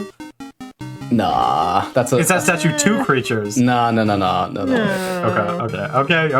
My bad. I'm sorry. So now we're gonna reload because the way wrong warps work, you can actually only do them when you have something called wrong warp state. It's something called room enter freeze end. It's a variable in the code, and reloading the game updates that variable. So it's great. It's whenever the main character create event gets run. Voting slot. It more or less It gives you wrong words and you use it more or that less for- happens when you enter a room via means that is not just a normal screen transition. That is a Yeah. good mouse 2 pattern. Holy. Oh That's yeah. not bad. That pattern is completely RNG, what you get, even though the way to solve it is set. So you can move it anywhere from 0 times at all to like 20, 100,000 times. And it's pretty bad the more you get. So yeah, we're gonna start this wrong warp chain because if we get all of these wrong warps, we're actually able to skip mouse 3 entirely, which is really nice because it's like a 50-second cutscene. Nice cheese maze there, and nice, got Dang. mouse 3 skip. That's a Ooh, really infamous beautiful. strat. Yeah. That is a very scary strat. But it saves so much time. So all wrong warps are actually frame perfect. So getting so many in a row like that's pretty hard. It's gonna become even harder here soon. Oh yeah. Chad has been asking, are we in a boss fight right now? Oh my god. No. Oh, We we are not. do not All- talk is not a about boss. this, man. All sorts of drama about is Birdly a boss? We decided that the first Birdly fight was not a boss to make speedruns interesting and not boring. So by that same logic, this Birdly fight is also not a boss. This is a mini-boss. And it's not all bosses and mini-bosses, it's just all bosses. Yeah, all bosses in Deltarune. You have a problem, tell it to the hand. It doesn't necessarily mean it's a very vague term, kind of intentionally. There's a very specific route Deltarune seems to be setting up involving the shadow crystals, and the goal of this category is to do that on the main route. So whatever bosses or not bosses we have to do to get there, we're gonna do. This is just more interesting. I mean, how much lamer would this have been if we were like, hey, here's this really cool trick we can do to skip half the game. We're not going to use it, though. That would be so lame, right, guys? Yeah. No, it is cool to make things happen for the sake of fun. Yeah. Exactly. Another banger song here. Queen's mixtape. Yeah, you can't do anything to speed up this car section, but if you hold left and right at the same time, you can make the cars bounce, which is really funny. These cars are definitely creatures. No, absolutely. That's a lot of creatures. Yeah. Coming up, we got the Spamton fight, which is the whole reason we're in City in the first place. So, in order to do the Spamton Neo fight, which is one of the required bosses for this category, you need to set Spamton, normal Spamton's spare flag, which isn't set by default if you were to just skip him.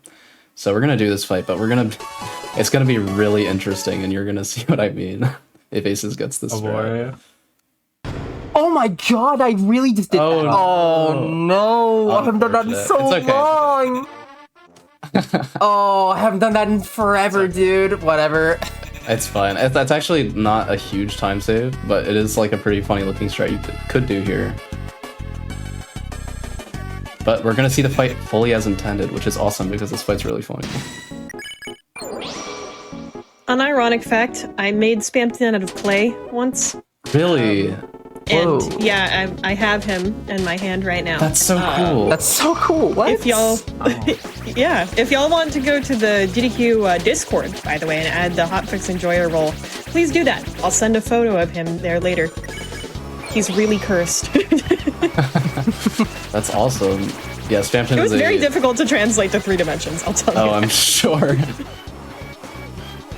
Spamton's a lovely character.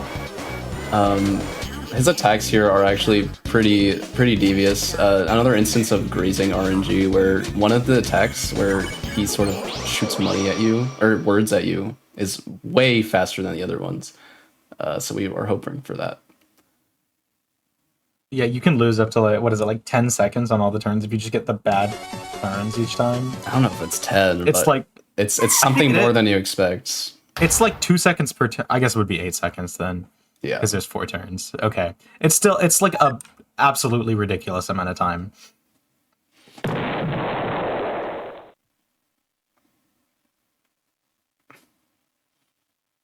This is another sort of long cutscene section. Yay, more cutscene slot, please. So these tiles spell out December. I don't know if anyone's thought of this, but what if we played this game in September so that this letter spelled out May? And then it would only be 3 characters instead of Wait. 10? I think the joke was December, and it spelled out. I think it... Never mind. You're right. No, this is how Deltarune right. theories sound to people who aren't really into this game, I think, so it works out. Oh man, God, some of the theory names. Oh my God, I my can't. I don't even want to get into that can of worms, man. Like, This is actually a really great scene, though. I like how Noelle's silhouette appears when she goes behind the buildings. It's really cool. Mm-hmm. Yeah, it's no, this shame is I a can't really read any of this memorable anymore. part. Yeah, Of for the sure. So, like, you could keep speed past these lasers if you wanted to, like, get to the next button faster, but since everything's on a cycle, it doesn't save time except for 2 of them. That D and C, I think, are the ones where it saves time. But it's And like R. frames. And R, of course.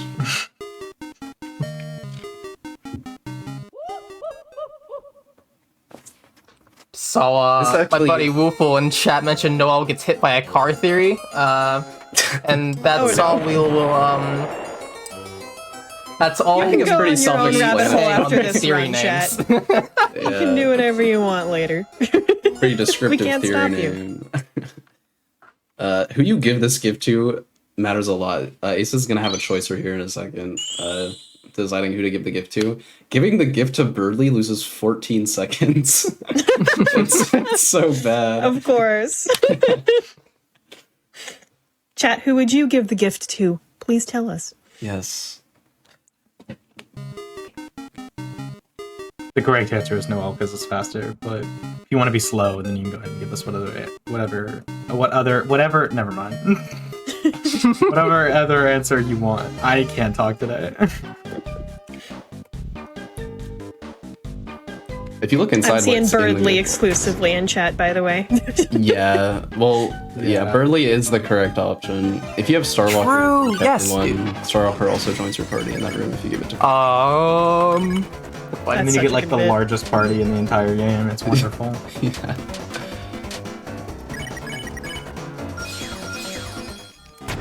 Yeah.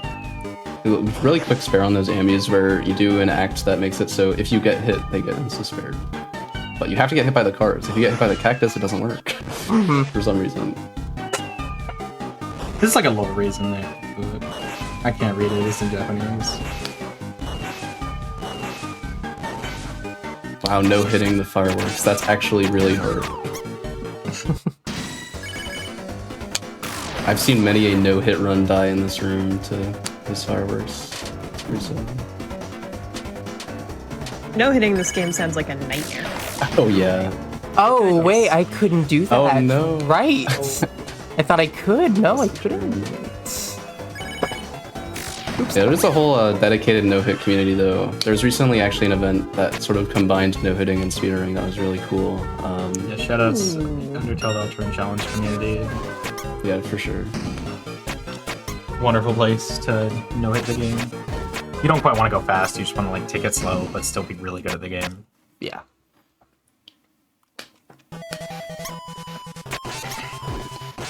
Yeah, we gotta do this mini game, which is catching 20 mice. Something funny about like a little version difference here. On demo, this was actually usually faster because at the end of this, there's a cutscene, or like I don't know. It just takes longer to end for some for no reason actually. Yeah, you'll see it when we get there. You'll see. I don't know why. Normally it would instantly end as soon as it turns 20, and it didn't end. We have to wait for Ralsei to like walk off the button on full game and full game only. I don't know why. So pretty sad. pretty much any like chapter 2 run, like individual chapter 2 run that goes through city, you want to play on demo just for that like small time save. If you care. If you care, obviously, but like gotta save the seconds. Yeah, there's so many version differences and optimal versions because of small stuff like that. It's kind of ridiculous. Chapter 1 has a lot of those too that we neglected to mention, but they're really small stuff that you'd never notice playing casually. Like you're put off like a one step different in a room transition or something, but it ends up mattering for the speedrun. Queen forgot what I'll say. GG. GG. GG. Play it. Yeah, now we're in Minus Mansion. one creature. We are coming up on our first break point here. I think that would be a good time for it. All right, let's do it. Let's leave Chris in the prison for a minute and go on to a little break. So, chat, go ahead and get up, take a nice little stretch, get a Alrighty, welcome back to Creature Corner on GDQ Hotfix. We have more Deltarune. Let's keep going. All right, yeah. I'll just go ahead and get into it in 3, 2, 1, go. Oops, wrong option. There we go. Classic open We discussion. gotta call I need Lancer to start out. it again with the calling the phone. Just That is immediately back a into really classic mistake. I think my PB might do that. But yeah, you have to menu to get Lancer out of your pocket there to progress this scene, and you can very easily accidentally call Gaster. It's like one input difference. Yeah. Or, not Gaster, excuse me. Garbage noise, no reception, you know. Clueless. the mysterious entity, as they say. We got the mansion puzzles, which is great.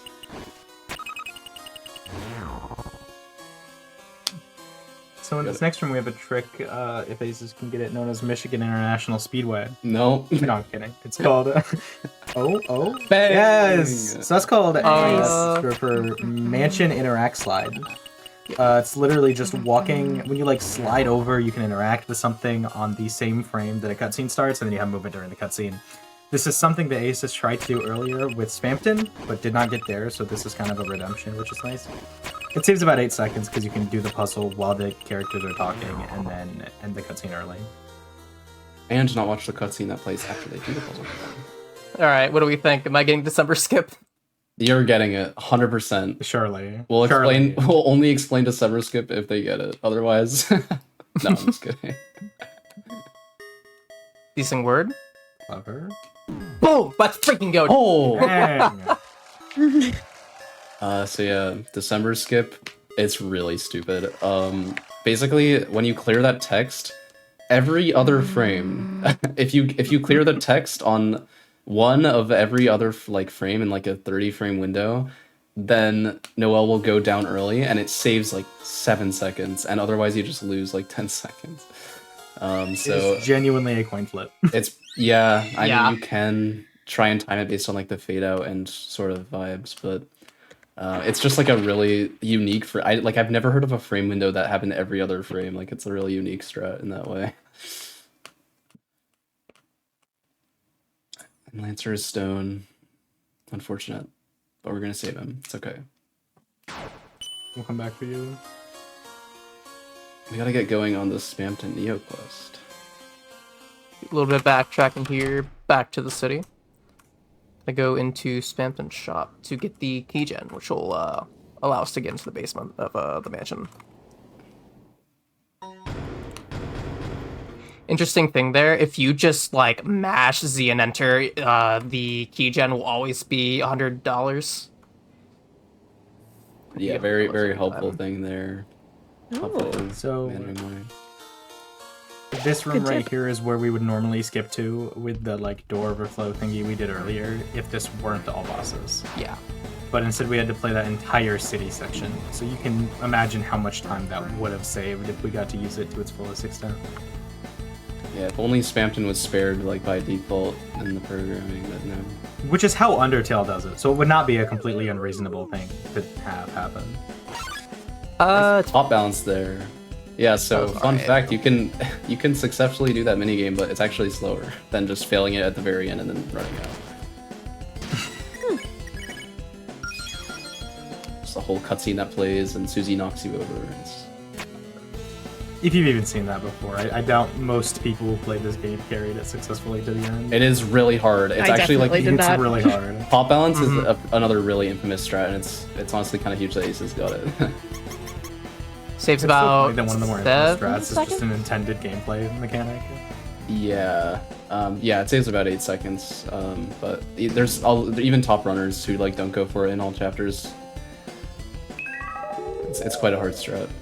Yeah, now we're in base. The alternative is breaking one of the, or like getting the pot and then immediately dropping it and walking out the beginning of the room, which still allows you to skip the encounter, but it requires some backtracking. Yeah. But regardless, we try not to do the Swatchling encounter. That's the name.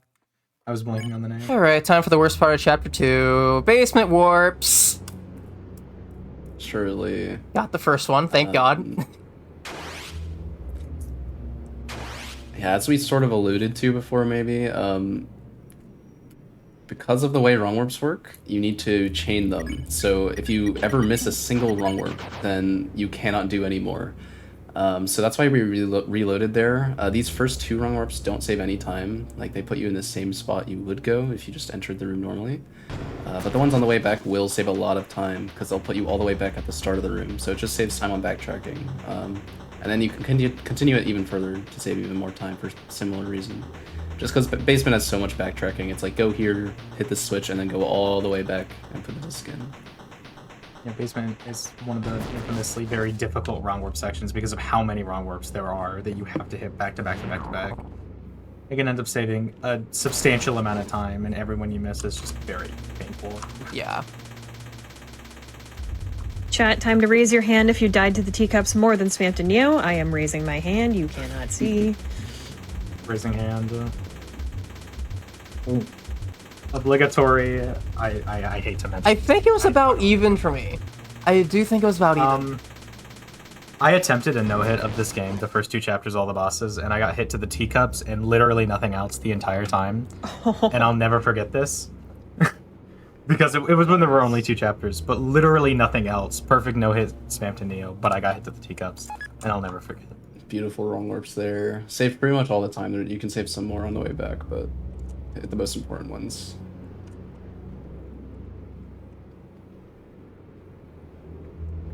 Nice. Nice. 3 more. And these ones are evil. Boom. I hate these ones, but very clean. Nice. Yeah, when you wrong warp into this room, the camera gets a little confused, so that's why you can see out of bounds. You could see like a debug. I don't even know what that is. I forget. It's the Snowgrave controller. Yeah. Yeah. That's just checks to see if you're on the Snowgrave route, so it's kind of funny you can see that in vanilla.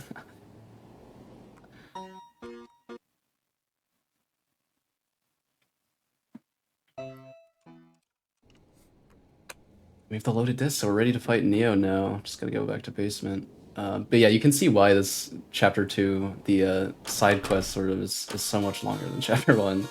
There's so much like do this, do that, and we have to do a whole other section of the game.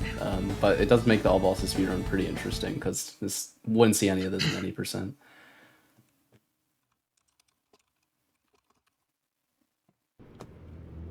Gonna reload again here. Because the wrong warp's on the way to insert the loaded disc. They do in fact save time. So we gotta do these again. Right.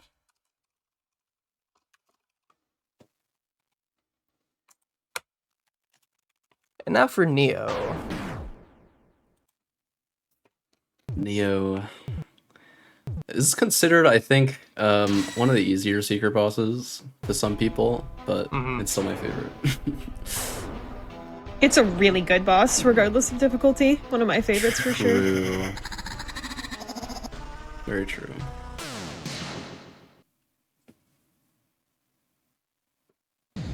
Use the yellow soul from Undertale, but this time we're sideways. Sorry, I got distracted there for a second. Something interesting about this fight. You can fire the shots with both Z and Enter, and if you hold down one of them, you get what's a big shot. If you continuously hold down one of the fire buttons and then press the other button, you get big shot spam. The caveat with this is that you actually enrage Neo and you start to do double damage. Or start to take double damage, sorry. So you can see now, he gets very angry. And now we're going to take double damage for the rest of the fight. Thankfully, this fight does have a built-in safety heal with F1. If you remember... Oh yeah, this is really hard grazing. Dice is locking on this. It's fine. Very clean. Nice. Yeah, so you can graze Spamton's head the whole way through that attack, and it's really fast. See, it's really hard. Oh, it's okay. It's fine. We have the F1. We're gonna use the F1 heal I was talking about, which is referenced in the base. I'm gonna play this safe. Yeah, we're usable in the base Phantom fight, but yeah, definitely need it. It's one of those things where Spamton says a lot of stuff, and maybe 1 in 100 things will be useful. Yeah, if you find it. Yeah, pretty much. That's not all nonsense. This is the last attack that really Oh my is god! scary, and Aces does it super That's fine. Holy moly! That was close. Clean Neo. Well done. Well done for sure. So we're gonna take an intentional hit here, unfortunately. So even if you no hit the rest of the fight in a speed run, we have to get hit here because it's faster. Ends that turn instantly, but now it's done. GG. Nice.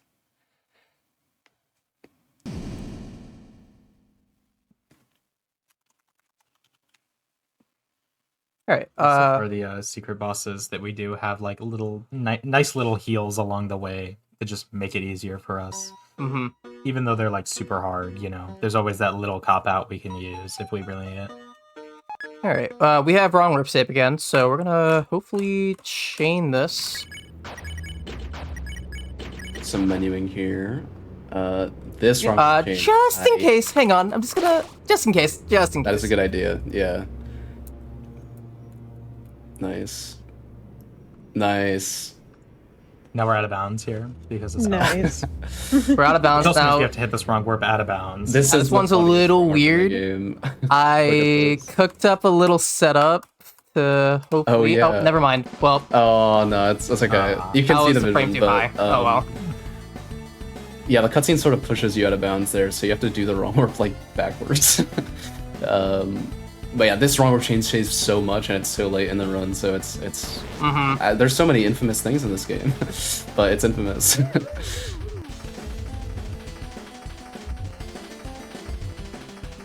Funny thing about this teacups here, if you tap the right input 4 times, you'll never get hit. Funny little thing. Oh yeah, I love that save spot. I do that all the time. And I got the worst key. Awesome, man. Bottom right, baby. Yeah, key is energy. For some reason, the bottom right key has weird interacts. If it's left or up, you can just hold that direction and interact with it. But with the bottom right one, if you hold right, you cannot interact with it. So you have to either go down right or like above the top. I don't know why. Because Toby Fox hates us, is why. Tricky Tony. Shout why out would to Toby you do Fox that? if you're watching. Tricky It's Tony. fine. Tricky Tony. Speaking of Tricky Tony, mouse wheel, more RNG, but this looks like a good pattern phrases. Oh no, 98. 98%. 98 mouse so wheel. brutal. Love it, man. Classic. Yeah, mouse wheel, So classic. ideally, you can end this in 2 turns. Is that a single mouse I grabbed? No. 6%. Okay. That would have been really funny if you I've got never seen a 2%. 6% catch before. That's crazy. It's fine. Everything's okay. Yeah, 98% is a classic, unfortunately, but it's okay. Not a huge deal. It's a long category after all. Yeah. That's only like 13 seconds. Stuff like this is inevitable, unfortunately. This is the platter room, which is one of the hardest rooms to optimize in the game, actually. You have to ride on this platter, sort of piloted by the dog, and it's really weird to control, but you need to break a certain amount of these platters as fast as possible. There you go.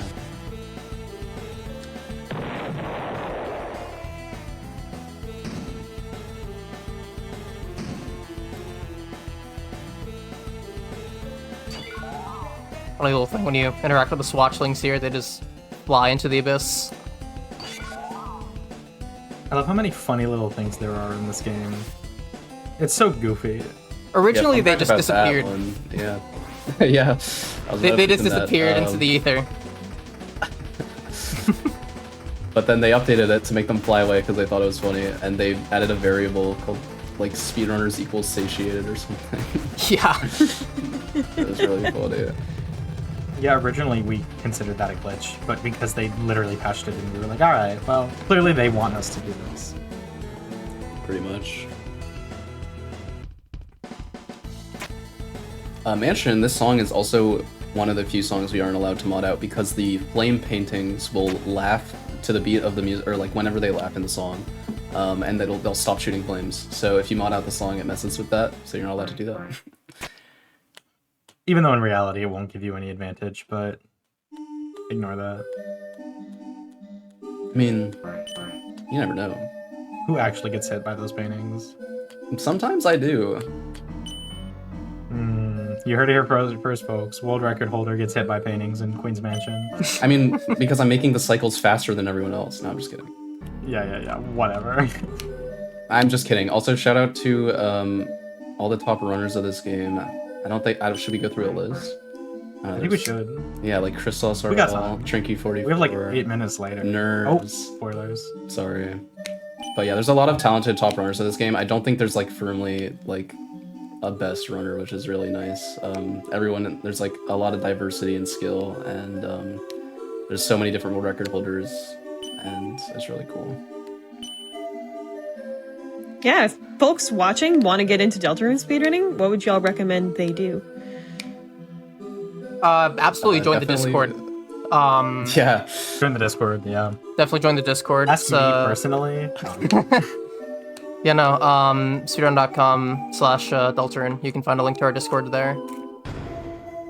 It's also a very healthy amount of guides on our speedrun.com for pretty much any category. Multiple text guides for like quite literally anything, and they're all pretty up to date. We have a lot of categories, so anything that you like about this game, you can run. We have 37 in total on the main leaderboard. All 4 chapters. So pick a chapter you like, pick a part of the chapter you like, and run it. It's very easy to get into, very beginner friendly, very enjoyable, and a very wonderful community. Best community I've ever been in.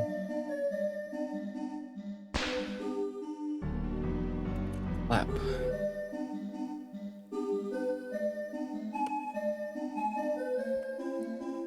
I think that was very fitting to talk about in the Tunnel of Love. Yes, absolutely. We love We all love each other here.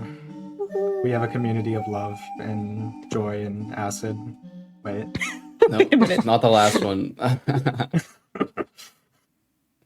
There's gonna be a funny visual glitch in like 2 seconds. Spoilers, sorry. Wow. It's a result Can't of the believe you 30 did text that. boxes per second mod. Oh, someone turned the lights Hey, we off. turned off the lights. Turned out the light. Yeah, so when you mash these text boxes fast away, it just misses. I mean, I'm not gonna pretend like I know what Of happens. course, it just man. happens. Fighting this guy Whatever. At night. I recognize Yeah, that creature machine thing that he's standing Oh on. yes, Thrasher Machine is back. So yeah, what you made does affect the attacks that Rules does here. That's not why we made it Flamehead. That's gonna come up in a couple minutes here, but you do get a preview of what we made. Unfortunately, yeah. You would want to do this in 2 turns. I unfortunately got unlucky so that I had to do it in 3. It's whatever. It's though. just a 1 in 4, I believe, to get 3 turn is a 1 in 4. There's 2 possible 3 turn patterns that you can get. You just hope he does the right one.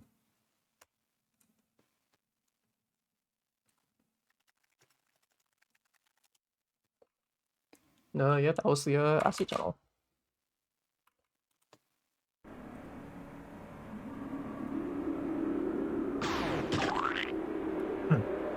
What a weird choice that you just picked. Oh well, I'm sure there's nothing more to it than that. Probably not.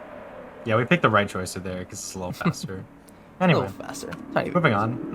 There's a little bit of a faster skip I can do here. I'm gonna play it a little bit safe. Safe like 2 seconds over what I just did. One of the few encounter skips in Chapter 2. Most of the encounters you just can't skip or are insanely easy to skip. Yeah. Okay, now time for Now- Queen. Oh boy. Here we are. Shout out to chat for counting creatures, by the way. Keep at that. Oh yes. Absolutely. +1 creature. We technically skipped a potential creature with that choicer, but we don't worry about it. It's okay. No, it's fine. We'll make up for it later. We will. So the queen fight. Okay, whatever. Oh wait. okay. That's It's fine. This is fine. Coverable. So what Ace is trying to do here is, okay, so the way Queen Fight works is she has damage thresholds that when you pass them, she'll put up a acid shield. And our objective is to basically only make it so she puts up 1 shield. Just because like when she puts up a shield, you can't damage her and it just slows down the fight. So if we can get through the fight only having to deal with 1 shield, then it's faster. So the way we're gonna do that is we're sort of gonna get her to like the edge of a damage threshold. So in this case, we got her to like,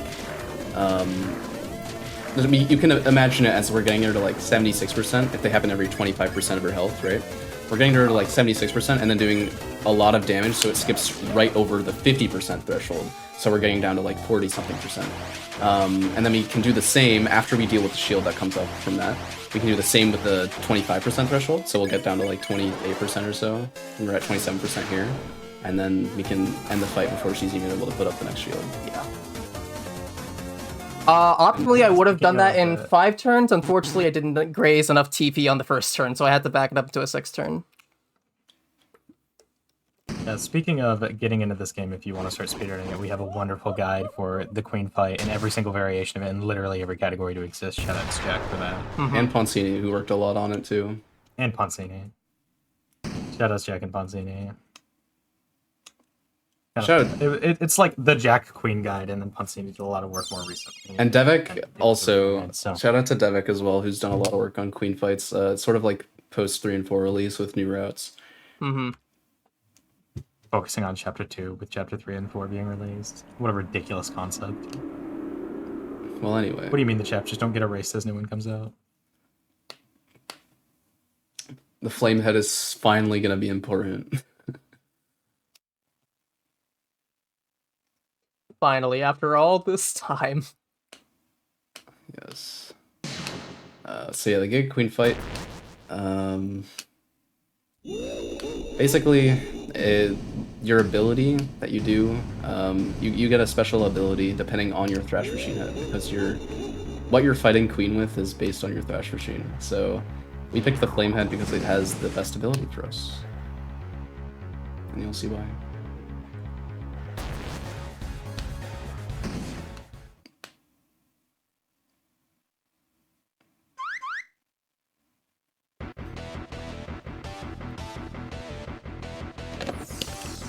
I do like the train with almost no no bosses on it. We're not doing a very good job of collecting creatures. Aww. Okay. We're seeing them at least. Right then, yeah. Time for the Giga Queen fight. See how it goes. Round 1. Fight.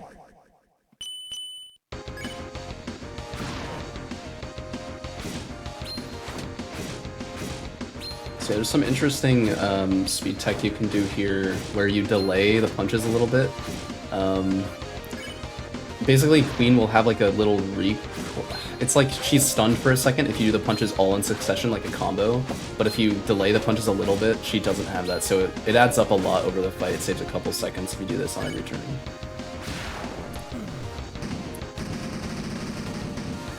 This fight has an insane amount of just silly tech that you can do. This fight is programmed. Debatably. It's debatably programmed in some sense of the word.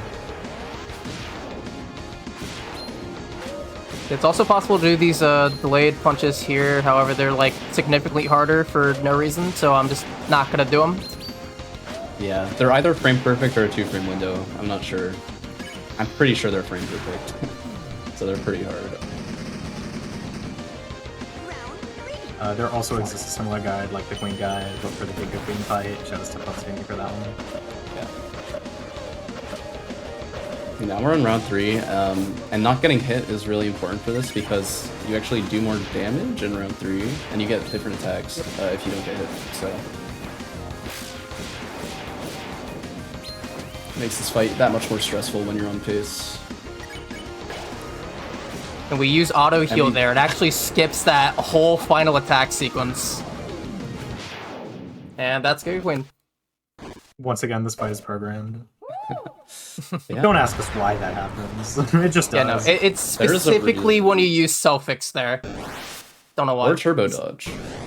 Or turbo dodge, yeah. Also works. Turbo dodge is the flex strat because it costs more TP. I believe it's something to do with the fact that after using it, actually, I'm not gonna try. It's complicated. I read it recently. I don't really understand it, but I don't know, the game gets a little confused. you're able to attack her when she's doing an attack, which is not something you're normally able to do, and it just instants the attack. But yeah, there's normally like that actually changed the route of the fight quite a bit when we found out you could do that. Because the goal became to sort of deplete her health on round 3 rather than to get it to the point where she would do the ultimate attack anyway. So it was interesting routing change, I think. Alright. Yeah, this fight has gone through many different optimizations over its time. So I hope y'all like cutscenes, because we're going to be here for a little bit. Oh, Alright, yeah. get that list Got of top about runners 8 we're minutes talking of about. cutscenes. I didn't say I had one. It's time to read every single Deltarune speedrunner. Go. Okay. I'm nervous. You got it. You got it. Lock in. There's a lot. You got it. Shout out Mario Man for sure. Mario Man. Okay. We already shouted out Anony. Shout out Nurs. Huge shout out Nurs. Nurs is really good. Shout out Ender. Shout out Trinky. Crystal, the Magic D. Magic. Both crystals. Both crystals for sure. True. Shout out Aces. Magic the Red. Magic. Whoa! Aces. Shout out 30 Aces. Shout out Chistosito, who, like I said earlier, was the first person to do auto run manual stuttering in a run, and therefore is my hero. Shout out to. Shout out Jack, of course. Shout out Ashley. Shout out Vintage X. Vintage X. Shout out Tatty Man. Shout out Woofle D. Shout out Yes. Coocher. Oh, there's too many. Yoshi But- Cadre. We gotta go. Cadre. Yeah, shout out. We Kyoshi. gotta mention Kyoshi. So We gotta mention Kyoshi. I'm gonna give an extra special shout out to Kyoshi here. He was originally supposed to run off all bosses, but some stuff like behind the scene came up, so he couldn't. But he actually released a fan game not too long ago, this past Sunday, Deltarune. It's this like big parody of Deltarune's Chapter 1 and 2. So much effort put into it. I was actually one of the beta testers on that game, and I can absolutely say it is worth your time. So at some point, play it, absolutely play it. It's really funny. It's That is so good. cool. Also, yeah, It's we an will important definitely citation we will speed definitely have off on at some point. Thank you. Another huge shout out to Kyoshi for for being ready for that for today. We'll definitely get to it at another point. So off lovers in chat, do not despair. I love off as much as you do. We'll get it back on Creature Corner. Off is awesome. Such a good game. So good.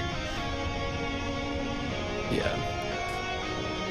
Indie RPGs are cool, I think. I spent the entire last week Agreed. studying off so that I could commentate that run, and now I'm just obsessed with the game. So I'm so excited for So that run to good. come back. So good. Potato Rune sounds very fun. That sounds It is awesome. so cool. It is so cool. That's a really cool piece of like community work. It also teaches you so much about speedrunner tricks and whatnot. Mhm. It's very fun if you just want to know some stuff about the Deltarune speedrunning, Yeah, absolutely. the community, and all that stuff. Lore. Yeah, but the reason we were spilling so much time is because this is an 8-minute ending split where literally nothing happens. It's just We not still have more time. Aces just moved for the first time in like 10 minutes. yeah. But there's a lot not a lot going on at the end of this game. But then we get to chapter 3, which is really exciting. Yes. I don't know. I'm just kidding. Well, I can't be too excited. So speedrunners, I gotta calm down. I guess we'll explain more when we get to chapter 3. But speedrunners do have a bit of beef with chapter 3 because it's a lot of Yeah. RNG and it's just like atypical gameplay. But yeah, you'll see when we get there. For now, we have to well, wash while our we're hands. hanging, I'll do one quick shout out for GDQ because, of course, we are all very excited for Summer Games Done Quick 2026. It'll be live in Minneapolis, Minnesota from July 5th to the 11th, and visit gdq.gg to learn more or register for the event. You can also check out the schedule at gdq.gg/schedule. And if y'all are indie games fans, which again, I am certain that this is the case, there are so many great indie games on that schedule. We just added several, actually, in Mouse PI and Super Meat Boy 3D from our new game submission period, so y'all can go check out when those are. But there's lots of great ones. We've got a whole block with like Balatro and Slay the Spire 2 on Friday. I'm super excited for. Windswept is going to be in, Fragrance Point. There's so much good stuff. Go check that out at gdq.gg/schedule. Are y'all looking forward to anything in particular at SGDQ this year? Yes. I have a whole Paper watch Mario, list. Hold on, let me find absolutely. it. Paper Mario. Oh, good I'm on the pick. front row for the peak run. I'm so Yes. excited for that. Peak. That's going to be I'm- really fun. I'm super excited for. Okay, well, Indie Run. I'm really excited for In Stars in Time, which Kyoshi is running. Yes. I will be there for go. That's that. Kyoshi the goat. I'm also really excited for the Super Mario 64 test. I will definitely be there for that. Yes, absolutely. There's so much good stuff. I'll shout out Sonic Schoolhouse during the Silly Games block on Sonic Thursday. Schoolhouse? Oh, I gotta be there for Yeah, that, Katie dude. Four is going to be running it. It's going to Boy. be so good. There's so Oh much my good stuff on that God. schedule. I know. That same day, Argic and Huds are going to be racing Sonic Dream Team as well in the evening. So Sonic lovers, get ready for that. There's Metroid Dread that day. There's so much good stuff going on at SGDQ, y'all. Exclamation mark SGDQ, or go to gdq.gg/schedule to check it out. You can still register, by the way. If you're interested in coming to SGDQ, you can absolutely register. Go do it now. It's going to be live in Minneapolis, Minnesota from July 5th to the 11th. And if you've ever considered coming to a mainline GDQ before, know that it's not just the speedruns. There's board games, there's arcades, there's other special events going on. There's all sorts of fun stuff that you do at GDQ besides just watching the run. So come on down and hang out with us. There's so much cool stuff. Yeah, totally. Yeah, every single person on this run right now will be there. So Yeah. if you like Yes. We'll be in the Yes, practice. come us hang for some out. reason, we'll be there. End of chapter 2 here. Once this next text box closes, and boom. Boom. I want to go ahead into chapter Nice. 3.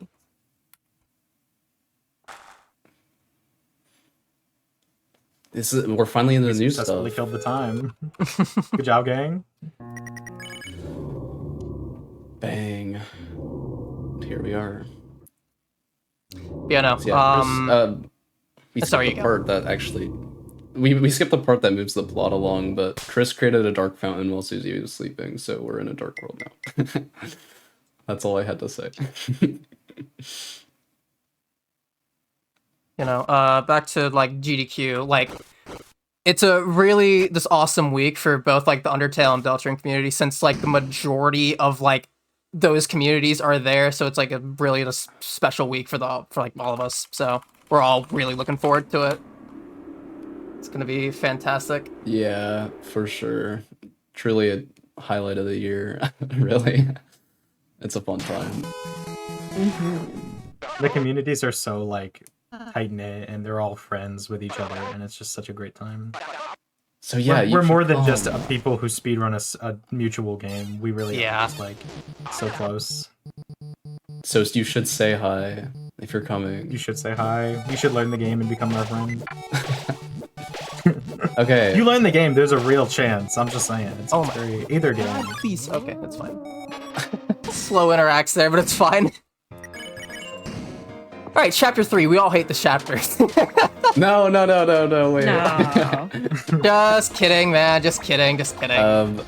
So this chapter is especially stressful on all bosses because we need to do the ERAM mantle, whatever you want to call it, shadow fight, which is one of the secret bosses. There's 2 secret bosses, and that requires us to get S rank on every board. So some things that can impede your ability to get S rank are getting hit in fights.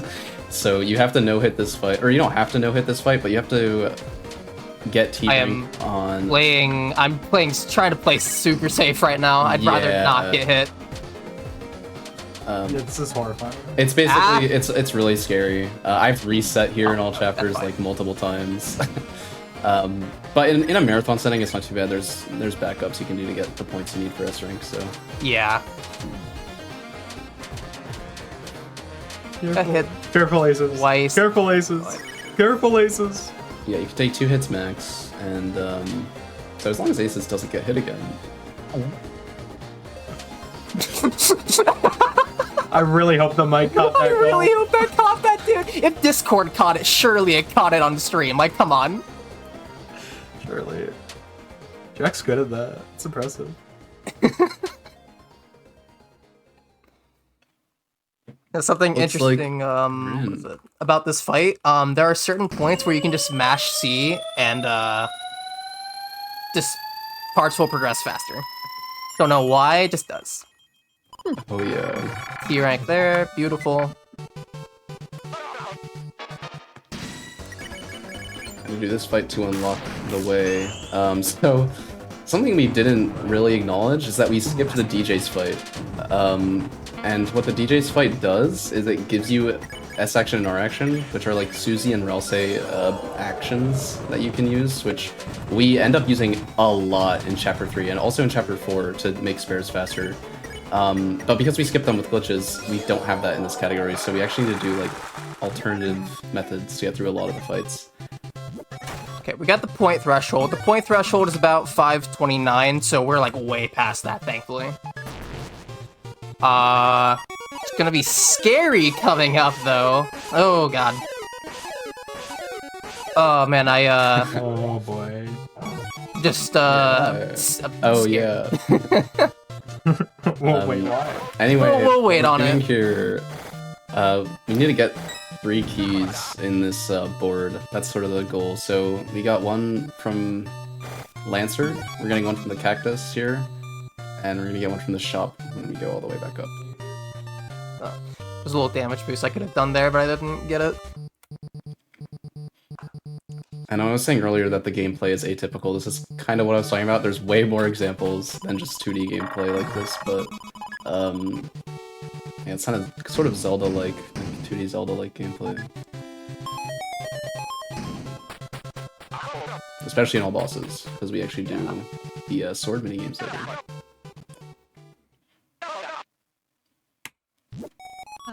Alright, who's ready for the cooking minigame? Yay! Yay! I love this minigame. Yeah, I couldn't explain this if I tried, Jack. Okay. Okay, so to end the cooking game, you can end the cooking game early. So that's what we're gonna try to do. The way you end it early is by maxing out your points. So you'll see when the game starts, there's like the blue in the background. And when Aces throws food at a guest or collects food, they get points, and it'll go more blue. So you'll see what I mean, and it'll be less confusing. But basically, we want to max out the points. So the best way to do that is to throw as much food as possible at these special guests, because they're harder to hit and they're like behind this row of shadow guys. You'll get way more points for hitting them. And the amount of points you get also scales with how much food you throw at them. So we're just collecting as much food as possible. But collecting food also makes you move slower and jump slower, and it just makes it super hard to dodge the flames, which are random, and also the food is random. And basically this minigame is really hard. Yeah. Jack caught the chaotic vibe of this pretty well with the explanation.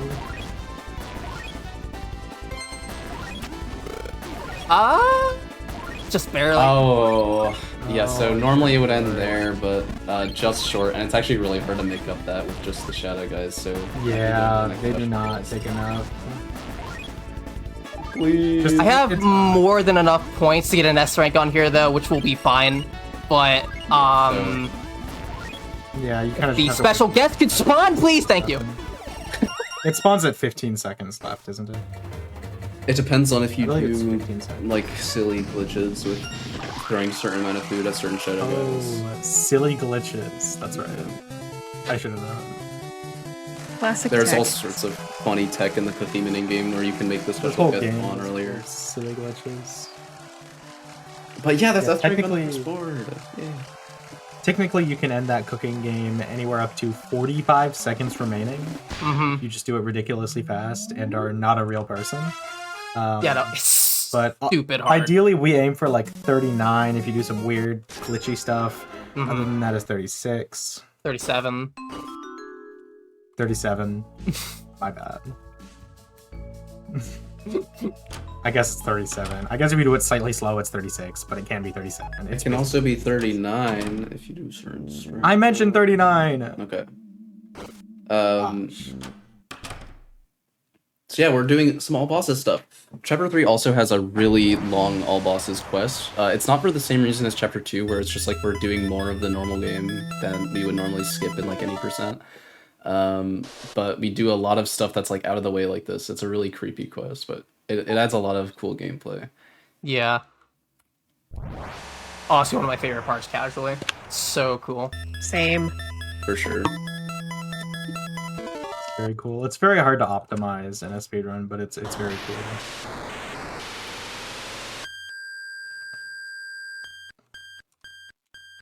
Yep, this is Sword 1. It's kind of like a Zelda, which one is it? Link's Awakening? Forgot which one it was. Yeah, it's very reminiscent of that. Now, yeah, we're just gonna kill the monsters as fast as possible. Those are surely creatures, right? They're absolutely creatures. Yeah, yeah. Oh, yes. yeah. There's no question. They're very There's so creature many coded. creatures. And they have their own little corner. Because they're coded and they're creatures. Oh, I get it. I don't even think that's what you meant, but... No, it is. Oh, it is? Okay. Yeah, you okay. got the joke. Okay, yeah. No, I got it. Okay. It's a good Hooray. Thanks. I do my best. Here all night, folks. All night. We actually are here all night, so... Yeah, no, this is our last long run run. of the evening. It's a long one.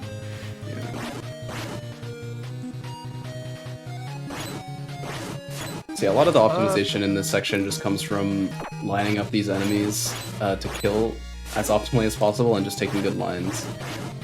Definitely a lot harder than it looks. Yeah. Because the enemies, they'll just love to, like, move in the opposite direction that you want them to go, and it's like, it can be a mess. Or level 3, and you can start killing cactuses. So our goal is to max out our level, because then we'll start being able to destroy the trees, and there's a secret in the trees that we need.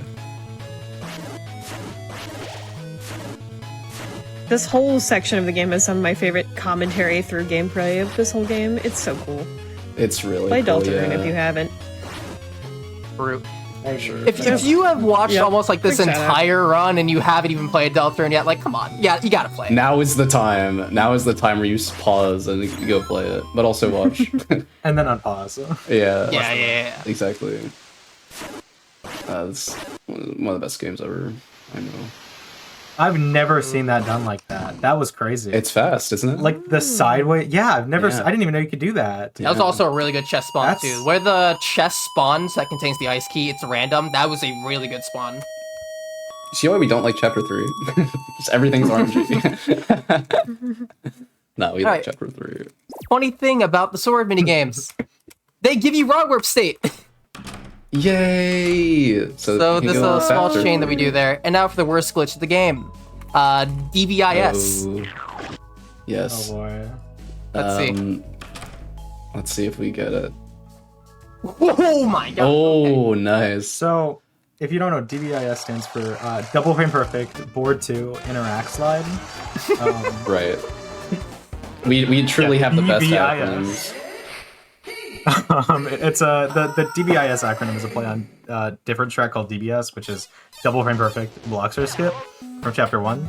So the idea is that we go back and forth, and then we like interact. What if you have to build up speed so that you can slide into the like. I think it's I actually forget what's in there. But you slide into it and adjust your subpixel over to the left so that you can interact with the door on the same frame that the cutscene starts and skip the cutscene because you're interacting with the door instead. It plays on how Chapter 3 switched up how cutscenes work, where if you open the text on a cutscene instead of the cutscene playing, it waits for the text to close first. But because the text is the progressing text, it doesn't allow the cutscene to play at all.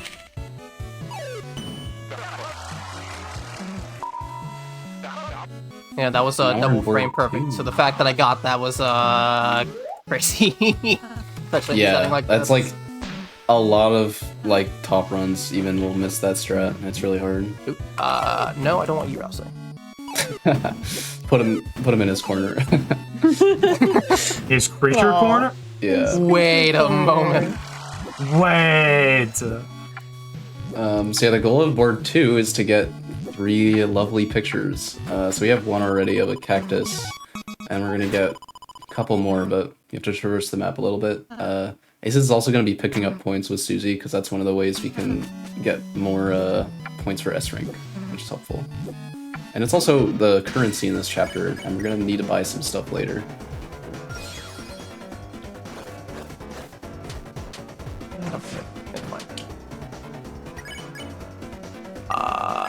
wait, no, yes. Oh no, what am I doing? Oh my god, I'm actually... No, I just brain farted. Whatever, It's it's okay. fine. This is another instance of a fight that's changed because of the alt chapters routing, not having S action and R action, so it can be a little confusing, especially when you're playing on Japanese. If you don't know it.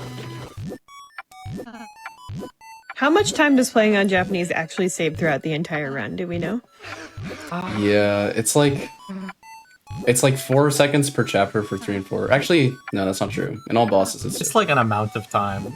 20 seconds for 3 and 4. It's a like visual glitch what is it, here. Let's see if I can get 12 it. seconds in 1. Darn. Oh well. I would say We know very clearly for 1 and 2, but 3 and 4 are kind of just, yeah, it's faster. no, we know. We have the numbers. It's like 4 seconds chapter Like 4 and 12 seconds chapter 3, 12 seconds chapter 1, and then like 4 seconds chapter 2. The way actually, since Aces didn't, so actually JP isn't that much faster in chapter 2 if you play the full thing in Japanese, because there's some text that's actually slower in Japanese. So in this case, I think it's like 34 seconds. 1, But anyway. 2. Okay. Or that The must infamous like ant lions. You know, those ant lions, they are in your favor to spawn in, the red one I mean. But when it doesn't, it's annoying. I think the most someone has gotten is like 9 times in a row, which is like almost 1 in 10,000, so... Oh, that'd be brutal. Shout out to Okashi, I think that's who that happened to. Yeah. Yeah, that was the last pic, or that's not the last picture we needed. I lied. We need. Wait, am I lying? No, I'm not lying. Well, it's the That is the 3 last to picture get we the, needed. that's the 3 to get the access to the magical raft. Yes, Technically, and now 1 more. yeah.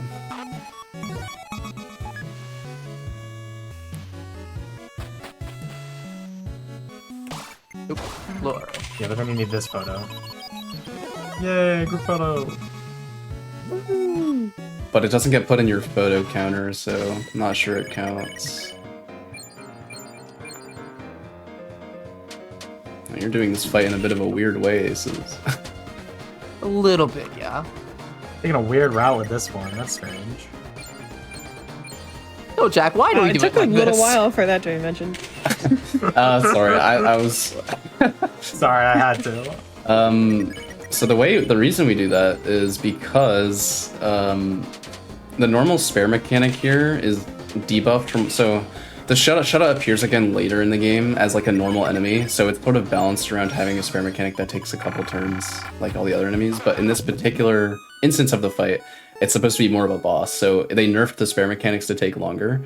But because of the fact that it's still kind of a normal enemy, when you spare it, it just gains 10% spare. And that ends up being faster because of turn order and just like animations and stuff than doing the spare actions, just sparing it until it's spared. It's like Toriel in Undertale. You just spam spare until she gives up. Yeah.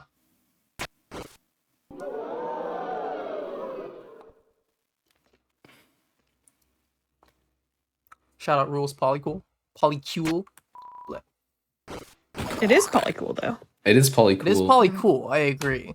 Wait. That was probably the most unexpected joke I think. Like, Deltarune. Yeah, I really that was enjoyed awesome, it. actually. No, yeah, as a poly person myself, I was like, this rules. Yeah. This is a great joke. Shoutouts polyamory. Mm-hmm. And shoutouts Rock Band.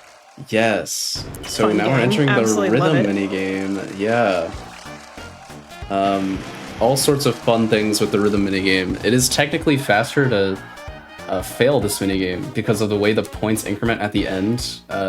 It takes like 1 frame for it to increment 2,000 points. So if you get as little points as possible, they increment less and you save time. But because we need S rank in this, it does sort of make sense to play the rhythm minigame. So I think we're gonna play it. This is one of the hardest things in the game for me personally. I am very bad at rhythm games. I can definitely relate. I think, I don't know, a lot of people at least a lot of speedrunners are like naturally really good at this, but I've always like kind of struggled with it. it's a lot harder than it looks. You think 2-button rhythm game? You know, not a big deal. Right. And like at this early section, it's like, yeah, all right. But then it starts to get really difficult. TLDR, I am impressed. Yes. Me too.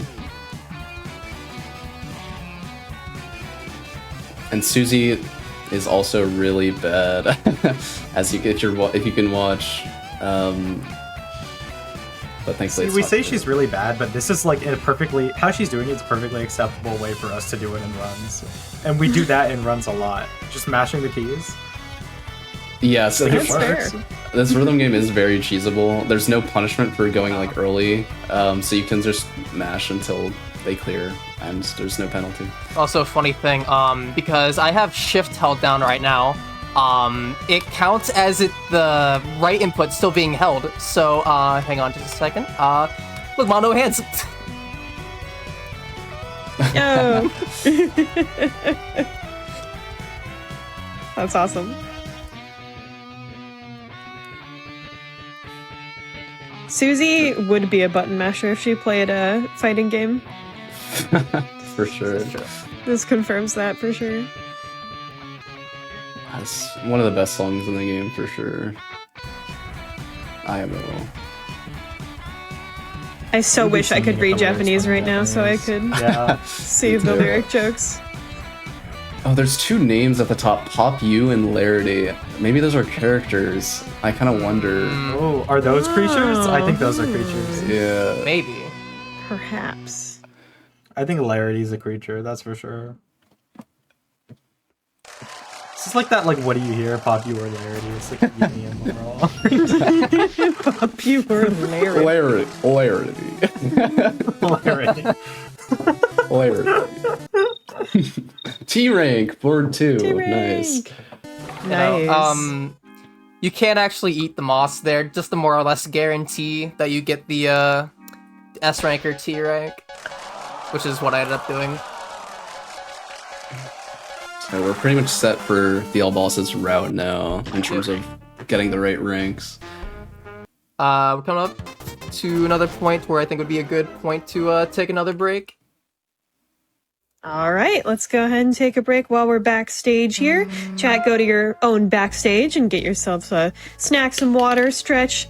We will be back in just a few minutes, though, so don't go.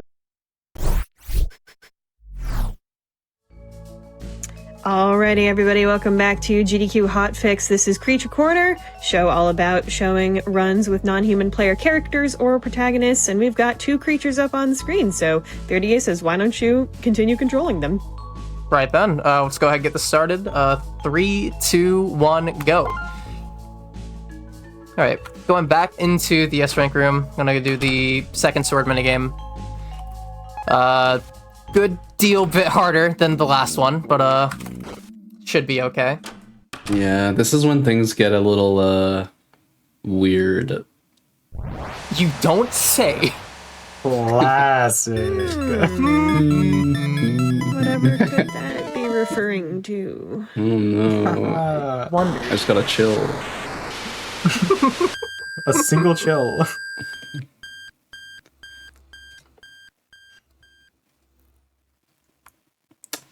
So yeah, same idea as the last one. We need to get a certain level so we can break physical object barriers. You get the sword first. And then we will kill some monsters.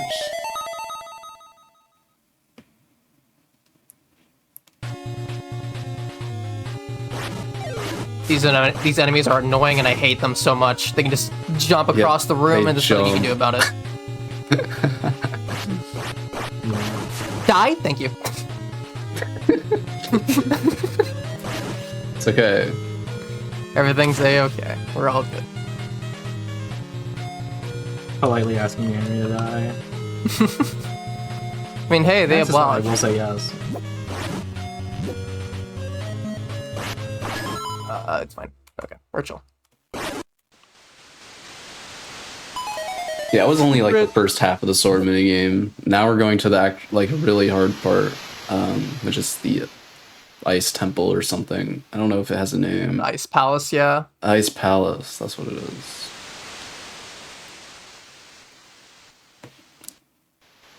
But like we said, things are gonna get a bit weird in the Ice Palace. I'm not gonna lie. A little bit. Some kind of snow grave. Kind of like a weird route. Nah, that'd never be the case. Never. No. This is all. We don't do a weird route in main route. This is a completely normal route. It's okay. Wonder if I can get the funny thing here. Damn.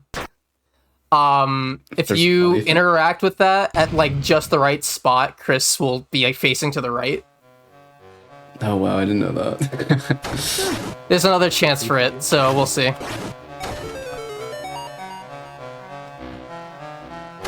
Is this the song called Glacier with the misspelled letter? I believe it is. Oh yeah, jump across the whole room. Why don't you? This actually worked Yeah. out for the better. Oh come on now. That's fine. Yeah, these jumping enemies are the bane of our existence in these sections. Yeah. There's more of them to come. Yeah, the enemies start having more health. They start actually being pretty offensive, which wasn't the case before, so sort of getting more into the sword combat, which will come up a lot later. Now we have 4 swords. Where have I heard 4 that? swords. And 7 years ago. Wait a minute. This puzzle is interesting. We have to freeze them and then push them onto the button. So if they can kind of like naturally get themselves in the direction of a button, that would be really great. But that doesn't always happen. It's happened to me like once ever. Yeah. So ideally you want to put them on the right side so that you can step on the button on the left and then leave, but of course we don't get what we want. That actually, yeah, that almost never happens. Yeah. Since they do tend to spawn and walk toward the left. As nice as it would be for us if they did listen, but they can't do that. Yeah.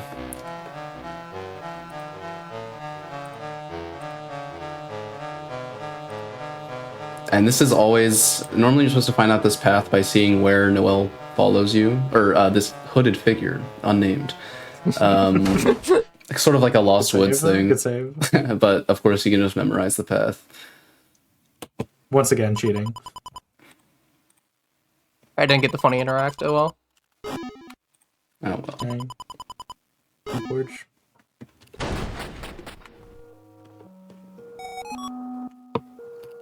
Yeah, instead of walking through this, we just walk down, up, get some text, and then walk down, up again. Yeah, it just counts how many transitions you do, so.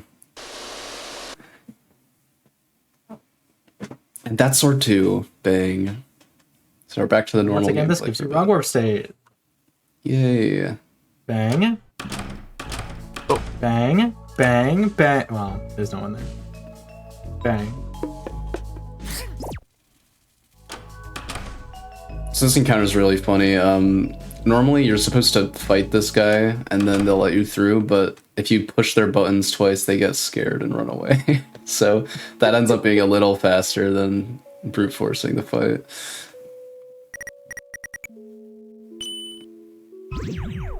More codes that there are puzzles for, but we don't need to I do. remember early chapter 3 speedruns where like half the people were pressing buttons twice and half the people were doing the fight. And nobody like fully knew what was faster because it was something people just thought, people are probably doing this right. Oops. For like the first like week. Uh-oh. That's fine. Everything's a-okay. Failing a code actually adds a choicer before you enter a code in, which can trip things up in like a normal run because there is one more code you have to enter later, but in this run, that code does not exist for some reason. So I don't think the... I didn't even get a... missed the second. Yeah, I was about to say. Oh, really? It comes up the second one. It comes up Yeah, the it first didn't one. come up there. That's interesting.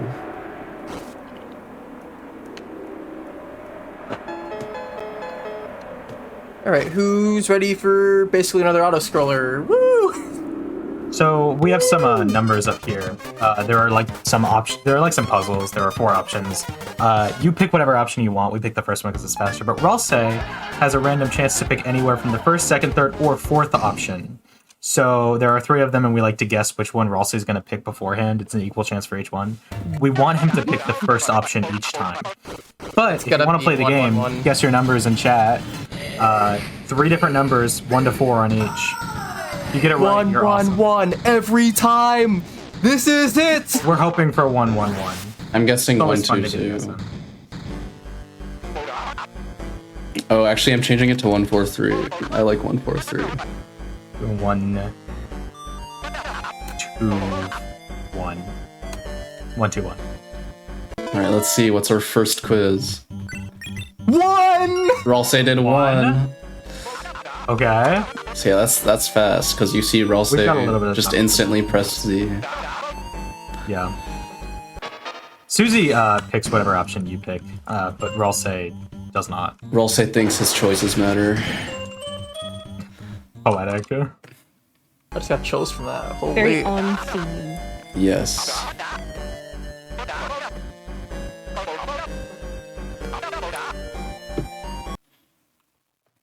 So yeah, this section, I don't really call it a board, but this section rotates through quizzes, battles, and minigames. So we have a mock cooking minigame here that we can't save or lose time in. We just kind of don't get hit. I don't think you can even die. Maybe you can if you get hit a lot, but We definitely call this a board. This is literally Doom board. True. I don't call this a board. Maybe I do. Unbelievable. Literally the Doom board. But like you don't play the board. Like you just I watch mean, it. I'm seeing some playing right now. I'm not gonna lie. No, but you're not on Yeah. a board, you're cooking. Anyway. We even have trivia, Wait. as you're going to see in a second. Yeah, that's not board though. Oh my gosh. 4, Oh, 3. 3. Yeah. I don't know if anyone had 1, 3 in there. Oh, someone did. Oh, someone did. There was a 1-3-3. There was a 1-3-4. So 2 people are still in in it. play. Let's see. I think. Could be huge. So 1-3-3 and 1-3-4 were the guesses, I believe. Yeah. So we're hoping for either 3 or 4.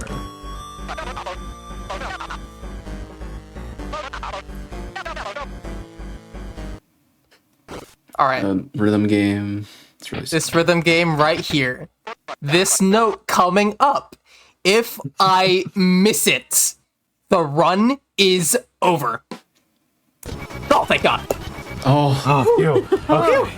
That was a close one. my Oh my goodness. I'm gosh. still going. Oh, man. That is a very difficult input. Oh, I'm man, let quite me glad tell we you. don't have to end the show 2 hours or yeah. Well, we could have Oh. just started over. It wouldn't take that long. Yeah. Oh yeah. No, we're only 2 hours in right now. 131. Did anyone have 131? Don't think anyone said 1-3-1. Maybe someone did in their mind and they just kept it to themselves. So congratulations if you thinking that the whole time. All right. Sure, Look at that. There's a 1-3-1 guess in chat. Congratulations. Congratulations to that user. Good job. And that's the end of Doom board, I guess. And now we're into the peak section of chapter 3 that everyone actually likes because it has some cool stuff, encounter skips, TV world. glitches, no One RNG. encounter skip everyone hates, but we'll get to it when we get to it, I guess. Oh, that's true. It'll be First, fine. singular wrong word. Yay. Nice. Yeah, in chapter 3, 90%, that is literally one of like 3 glitches in the run, and it saves 5 seconds, and it's the only wrong warp you do. So it's pretty funny. But in this category, it's one of many.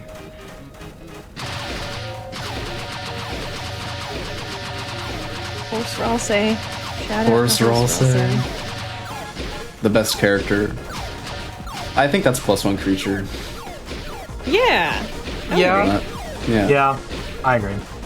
It's like Although a is the 0.5. plus run the whole thing, or is it just the horse part?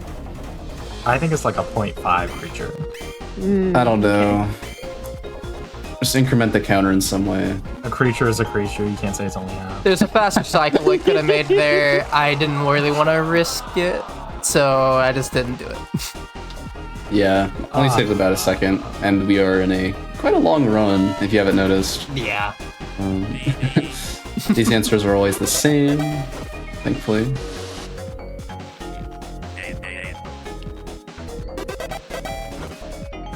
And this is actually the best song in the chapter, maybe. It's up there. This is a banger. It's definitely Yeah. It's really up there. Okay, it's time. This is for the encounter everyone's skip that favorite. everyone hates. It is completely and you'll see why. RNG, so we'll see.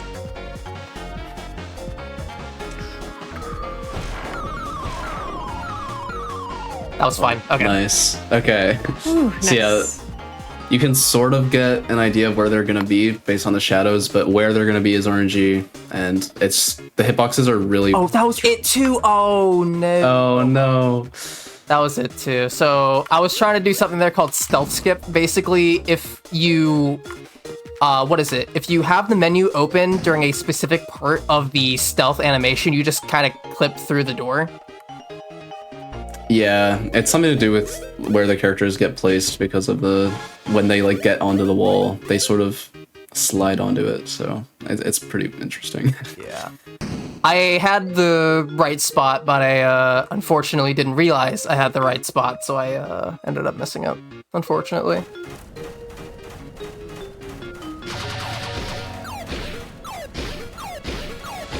Yeah, these shooting minigames are pretty much auto-scrollers. The first one just was a timer based on like when you shot the first shadow guy, but this one is always the same time whether you're shooting them or not, so.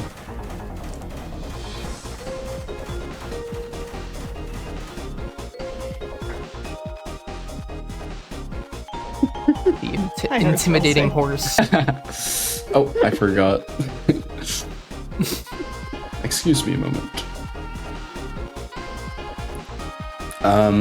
It is very slightly faster to take this above this top route and transition over here.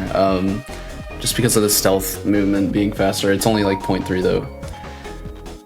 Not that much slower, just walk through the room. But we're all about time save. All about that. It's time save. completely not important.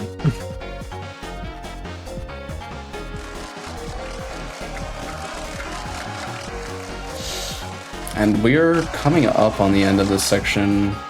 Sort of one more encounter room void, and then a room with a bunch of spotlights. And this room, which I didn't forget about. So you take a route here. There's actually a lot of quizzes in this room, but there's one route you can take, I think, that just avoids all of them. Pretty convenient.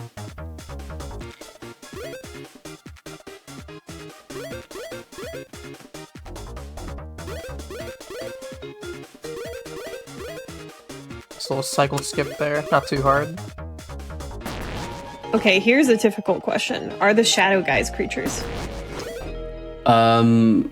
I would no.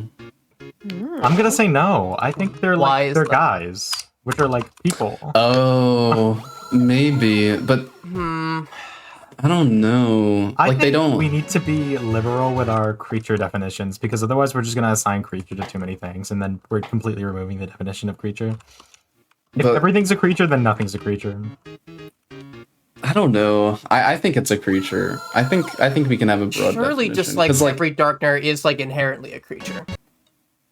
they are just creatures. Like I don't know. Anyway, I don't know. we We don't want to break the spirit of what a creature is, right? That's what I'm worried about. we know rules is a creature, and we have the rules fight now, which everyone hates. Is there something in chapter 3 that everyone loves? Maybe. Gonna try and go for a bit of a faster cycle here. See if I can get it. That's a good first turn. Nice. So yeah, the way this fight works is you have to click on Lancer's like blue act, and they sort of go around your menu in a certain way that you can Nice. menu them really fast like that, and it's really cool. It's kind of hard to even understand what's going on when you're doing it fast, but Yeah.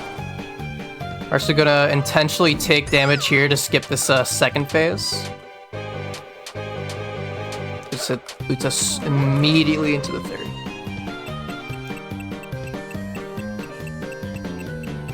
and this part of the fight is pretty infamous. because especially on the second turn, it can be really hard to get to these. Excellent time. Nice. Nice. Very, very clean.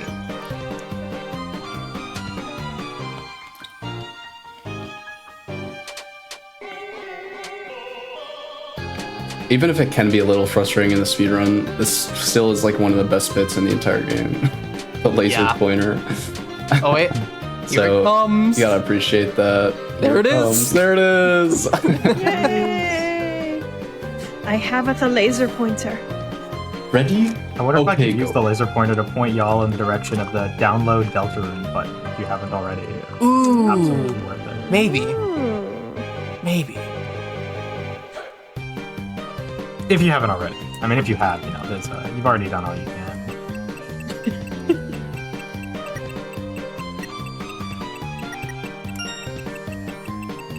There's one. So once you get 5 of these, you do not need to get the last one because 3 to 60% and 2 will do 45%. So you just need to get 5 out of 6, which is nice. You get 1 miss. And if It's you miss more than you actually- need to and you're trying to end it the turn later, you can just whip them all and it'll just give you 2%. There's actually a really stupid strat in this fight where on the second turn of like the weather duo phase, if you have taken enough damage, there'll be an icon to heal. And that actually is a little bit faster. It is like actually the worst strat ever invented. You're welcome. Like, One of my 2 contributions to this game, and I don't regret it.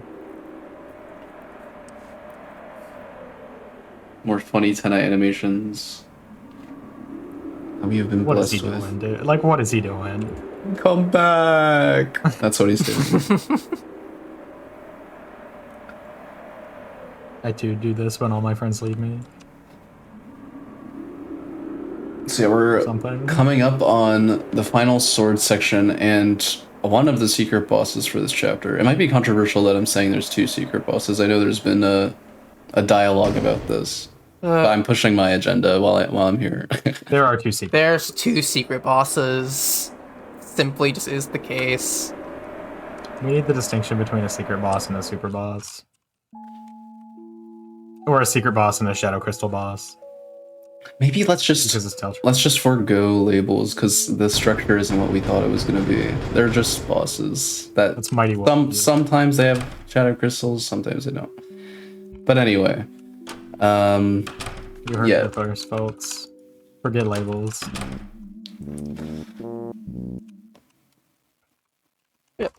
We're entering the final sword minigame. And it just so happens to be the hardest one. So we're just gonna hope we don't die. That is the goal, of course.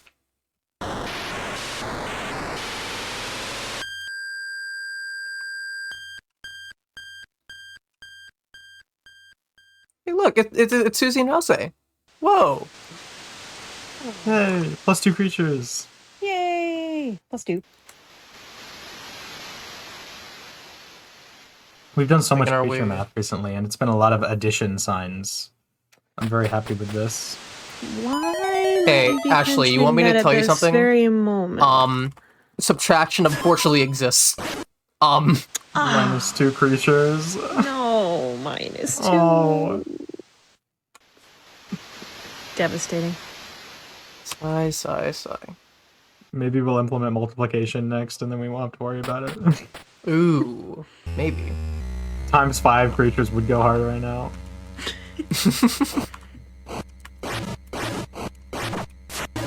That's fine.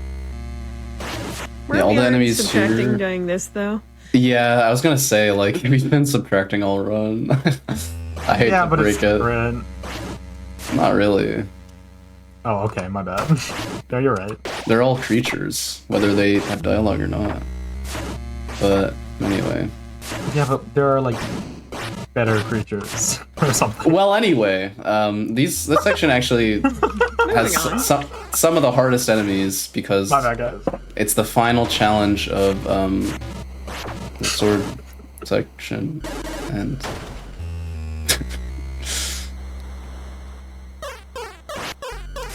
You can reach those little yellow ones that are outside of there, right?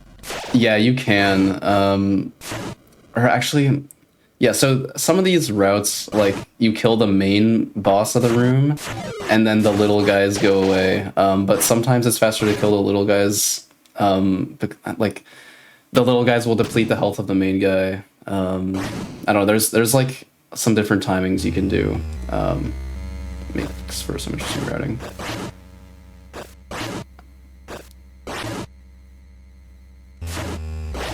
I'm gonna wait to kill the last of those enemies on our way back.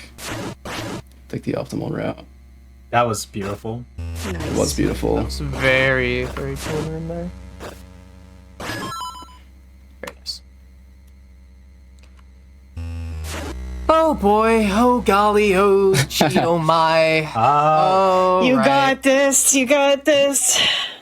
You All got right. this one. This is one of the basically these last 20 minutes is like some of the hardest parts of like this chapter. The whole run. So and the whole run, yeah.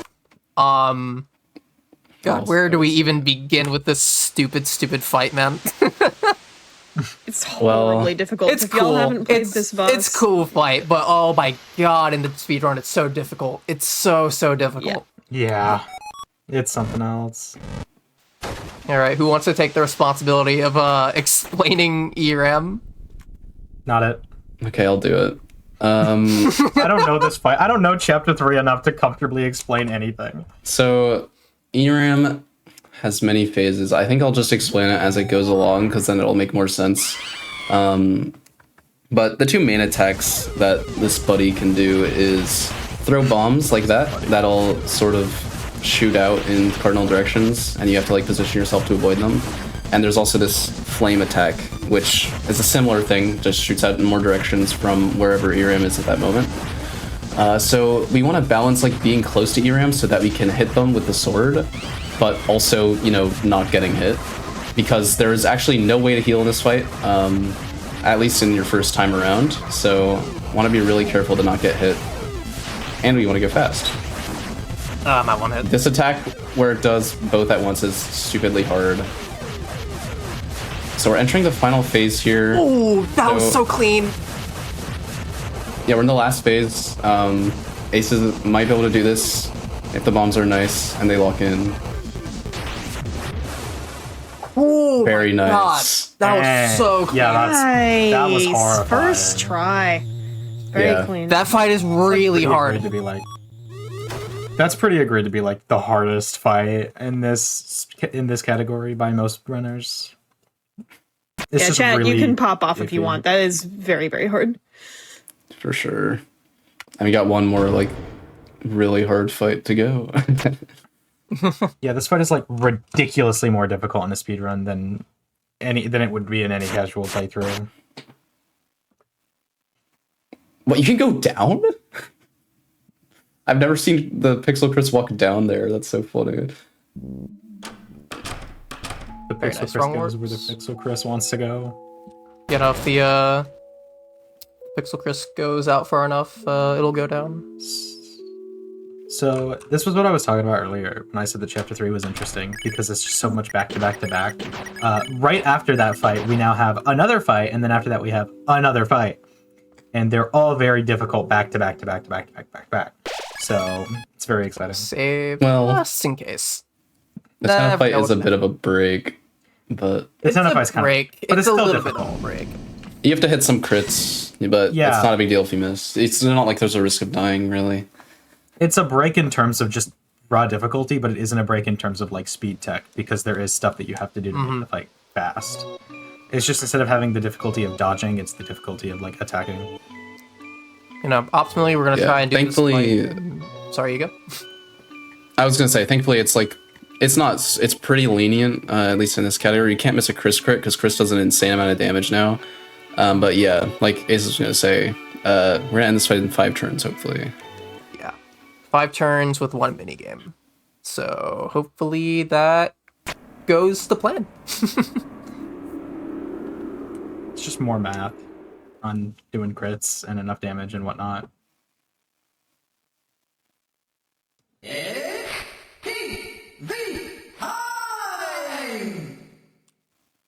It's similar to the queen fight where it was like at a certain percentage of HP remaining, a shield appears. With this fight, when Tenna has 30% HP remaining, the mini games start as opposed to these normal attacks, and then at 20% HP remaining, the ultimate attacks. Okay, well I missed a Chris crit, so I'm getting extra turns. Oh well. Yeah, so in this category, we want to do a specific amount of damage, which is really simply put a lot of damage, but we want to get him to just before 30%, the attack later get him past 30%, and then the attack after that, kill him. There are other strats where it's not all bosses, we have to do an even more precise amount of damage, and it's a lot more mathematically involved. But this category is more simple because of just the sheer amount of damage you do, which because we did the mantle fight, Chris does an absurd amount of I damage. stopped missing crits. Holy moly. Yeah, Way more than they normally would. shout out to all chapters main route where you have to do the insane math. Oh, yeah. Because we don't have the SNR actions, because we also skipped the Deeges in that category, you have to do a bunch of fighting with a lot of crazy math. In a category where you have SNR action, it's faster to do I Love TV solo with Chris, and then S action and R action with Susie and Ralsei, and that ends the fight. Pretty quick, considering you praise well. But that's not important, because we don't have those actions. Yeah, fight's over now. Once Tenna gets below 20%, he just starts his final attack, so it doesn't matter how much lower you get him than that. Yep. And then this part is RNG as well. There are certain minigames you can get that you can end versus ones that end on their own. For example, the cooking minigame is slow, the dodging minigame there is slow, but like this minigame with the umbrella is fast because you can end it yourself. Yeah. The shooting minigame is also fast because you can end it yourself. And even the minigames that don't end on their own, it's just RNG how long they take. So, Yeah. The whole thing's RNG. That's why it's faster to get any amount of control over the situation that you can. But anyway, that's the time to fight. See, there's something in Chapter 3 I actually knew how to explain. I think. and now we're going into... I don't know, actually. I think that's the end of the chapters. I mean, that had to be the final boss. You know what? I think it is. It probably is. That'd make more sense. Clueless. Yeah, that was great. So that's back-to-back boss fights. We're actually going to call it there. There's no more chapter.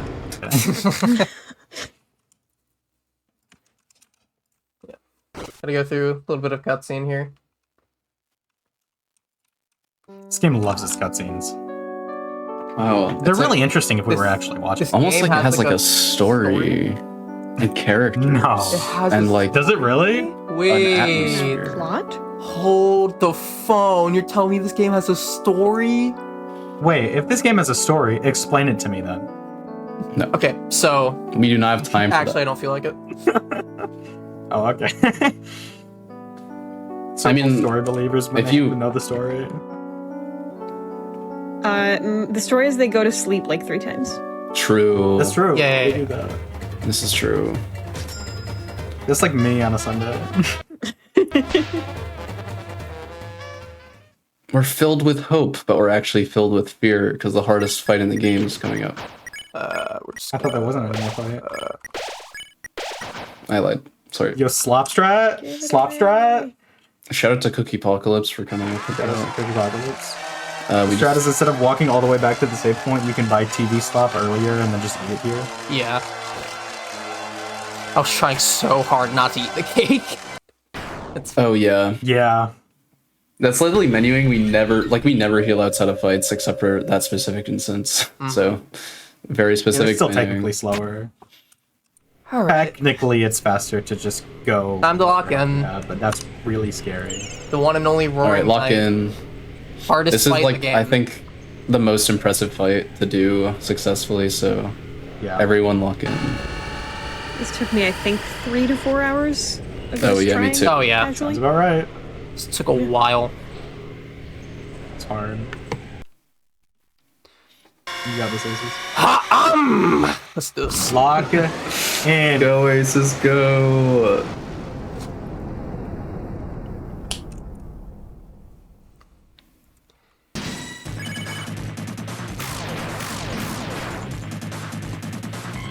So this fight is literally just raw damage as much as possible.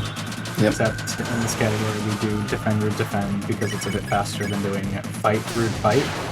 But pretty much we fight when we can't defend root defend, and if we can defend root defend, we defend root defend. Yep. And the only turn we can't defend or defend is the first turn, so we'll be defending or defending the whole way through now. Yeah. You do more damage as the fight goes on, so you'll be able to notice that. And they actually changed the way Rude Buster damage works in chapters 3 and 4, so before it was just you pressed a Z at any point during the Rude Buster animation and you would get a plus 30 damage bonus. But now it works so that you have to actually time the Z press to as close to when it actually hits the enemy as possible. So that adds a little bit of skill to hitting these Rude Busters and getting as much damage out as possible. Yeah, we totally forgot to mention how it worked back in chapter 1. But that's how it worked back in chapter 1 and chapter 2. But now it's different. Other fight where grazing for TP actually matters a lot because of the requirement to Rude Buster every single turn.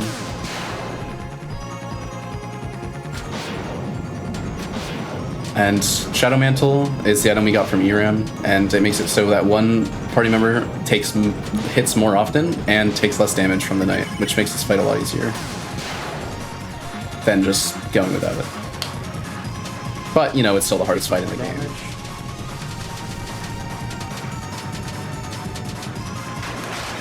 I think you said it takes more damage from the knight. Oh. Takes less damage. I don't know about the gates hit more though, that's very useful. Yeah, certain attacks will only target the mantle holder. That's actually really nice. I did not know that. Okay. I thought it was just less damage.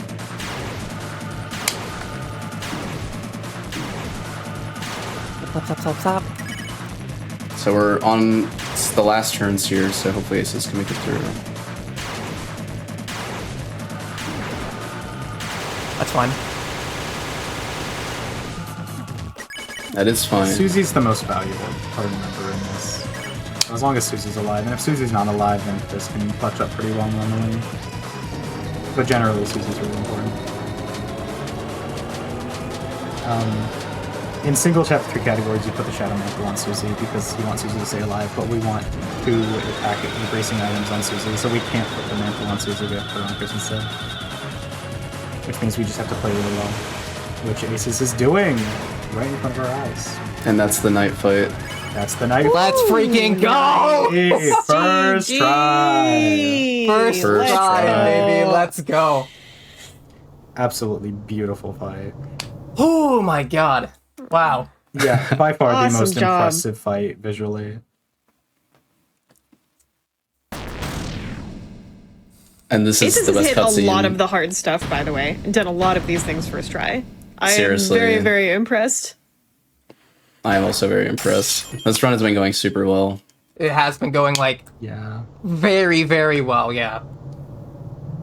Yeah, back to back Mantle, Tenna, Knight. Is Doing that all first try, it's not easy at all. It's so impressive. I mean, by far the hardest. Especially like how fast I did Mantle too. Like that was like insane.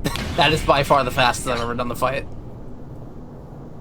So huge GG's to Aces. But we still got more. Don't leave yet. I wouldn't say that's the biggest worry out of the way, but like it's one of them. Yeah.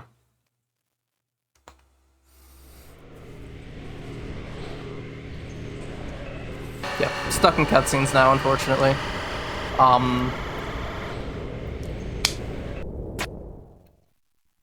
Need to remember to pick up the black shard. Need to do that. Oh yeah, you can just Has finish anyone the ever chapter without forgotten? picking it up. Like, I'm sure it's happened I don't know. What's funny is in chapter Black 3, Shard all bosses. for this fight, and you can just leave it if you want. Yeah, and you do leave it in chapter 3, all bosses, because there's nothing after this. yeah. Like you've done the work, so. But we do need it because the weapon you get from this fight is so good. Gonna go ahead and equip that now. It's also the Shadow Mantle. We don't really need that though. The Shadow Crystal. Yeah, the Shadow Crystal right now Shadow Crystal. is useless, but It'll probably be useful later, I don't know. We're just future-proofing our all chapters route for when the shadow crystals become useful. Yeah. That is true. Well, we also have a category called All Shadow Crystals where you have to pick it up. Yeah. It's actually quite a bit different compared to this category, because you actually go through the weird route instead of going through main route. It's a bit of a... The what route? Yeah, so I mentioned, like... You also, what is it? You also don't fight Mantle, like, at all, so you have to do the night without Mantle, which is pretty difficult. So everyone gets, like, two-shotted. Yeah. Yeah. That's why I specified, like, at the beginning of the run that we do fight, like, the main end bosses of the chapters, because technically, if we want to do, like, all the secret bosses that give you shadow crystals, then that is the fastest way to do it. You just get through weird route and then don't do ERM, but things are a little different.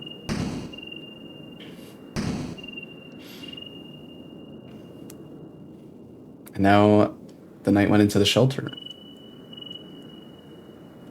Oh.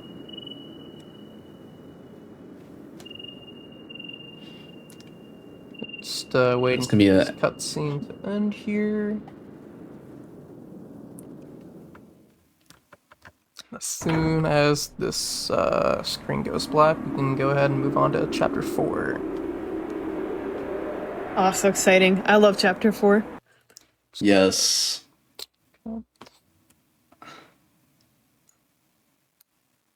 Cool.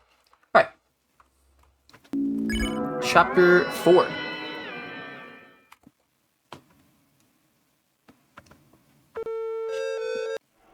Chapter 4 all bosses is one of the best runs we have on our board, I think. So true. So yeah, especially in all chapters, you have all these OP items from the previous chapters, and it's really fun. So why did I not have back? Hello. Classic.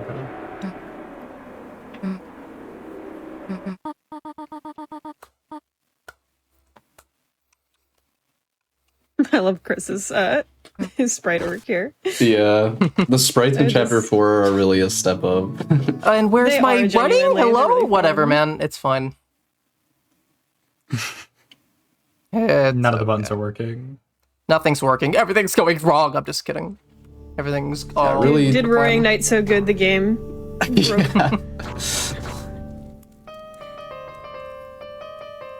Whoa. I can't hear the game. Hang on. I there genuinely we go. could not hear the game for a second. I was like, this is a new melody. broke. Watching art being Fire. created. I liked it. Yeah. Chapter 4 is sort of more of a return to like chapter 2 style, where we have a lot of wrong arms in this chapter and we skip a lot of it. And there's some interesting fights and stuff. There's a new movement tech with climbing, so there's a lot to look forward to. Absolutely. And there's like no RNG in this, which is great. Not in all chapters, right? No goids. I mean, this is the sword RNG. Oh yeah, true. Theory. So yeah, we have to get hit there, and we want to lose all our health as soon as possible, so that we start this like scripted death. And sometimes the swords just don't know how to aim, and you just like can't get to them in time, and you lose time. Yeah. It's really funny. Sometimes they'll spawn out of bounds too, which is like so stupid. Yeah. Which, by the way, no hits are super fun there because you can't get hit immediately or at all.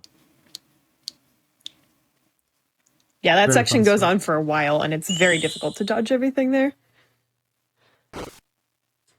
It must be very confusing from the Roaring Knight's perspective, having you best it first try Yeah. before, and then like, I don't know about swords anymore. I Oh. can't do this. Yeah, it doesn't end up mattering, though. You don't get to win. Yeah. So yeah, that Did a cutscene really gave big us, wrong work there. Yeah, gave us wrong rip state, so I'm gonna try and go for a pretty big chain here. If I don't get it, it's not a big deal. Doesn't lose too much time to miss. Yeah, now that we have the Black Shard, Chris just does so much damage that fighting things is gonna be the way to go. It also has a special buff against a certain typing of enemy that is gonna appear later in the chapter twice.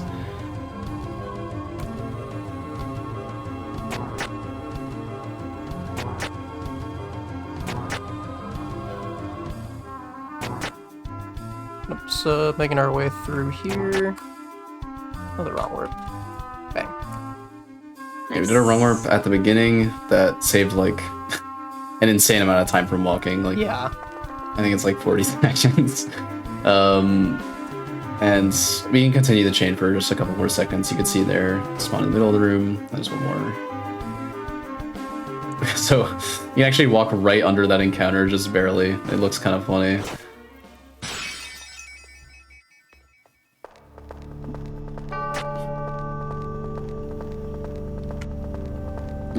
While Yeah. we're walking around, how long have each of you been in the Deltarune community? Because, of course, this game has been coming out incrementally, so I imagine it's been quite different at different points in time.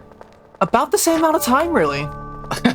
That is kind of funny. Yeah, we all joined in like the chapter 2 wave. I think like a lot of people did. That's when this game gained a lot of popularity. Technically, I was there a few months before Chapter 2 came out, but I started really being there when Chapter 2 came out, so...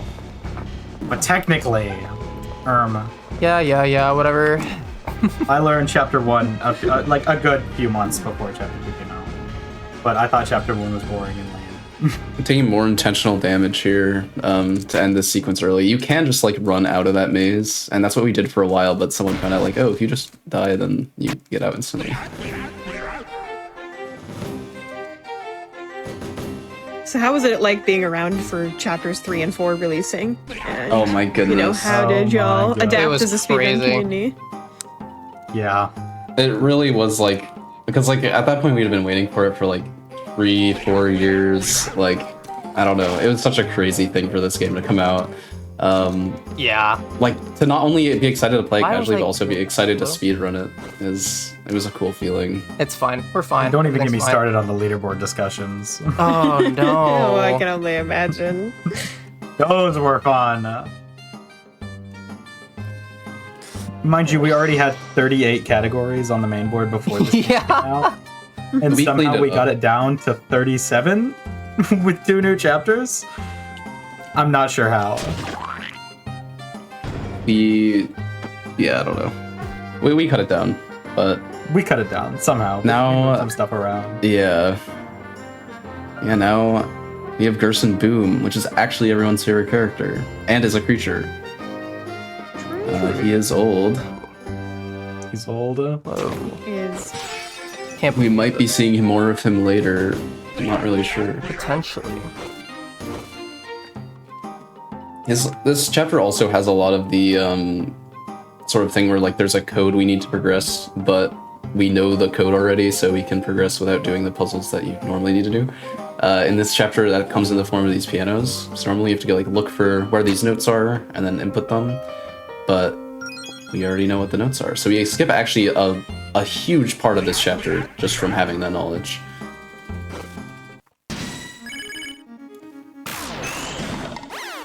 Yeah, it really comes into play later when we go to do the boss of this chapter. Because normally the detour is much longer than it's actually going to be. Yep. So that was the last squay fight. And then I believe after this cutscene ends, now would be a great time for our last break. alrighty. Sounds good. Okay, so this is our final break of the night. Go ahead and get yourself comfy for the finale of this run when we come back in just a few minutes.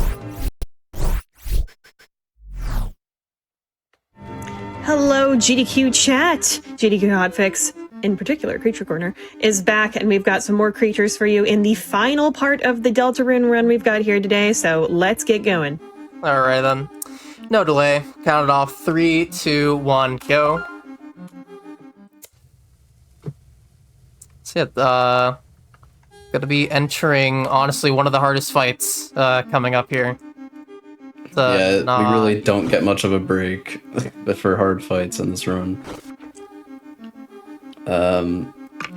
So yeah, we're coming up on the Jackenstein fight, which is very different gameplay than the rest of the fights in the game, and you'll see what I mean when we get there. And it's particularly really hard to do fast. Sorry, the who in Stein fight? Who? Okay, safety save. Just Whatever do you mean? Guy. Whatever do you mean? For a while, a lot of people were taking like a safety heal before this fight, and none of us realized you get healed in this cutscene. Yeah. And it literally Nice. shows you. Yeah.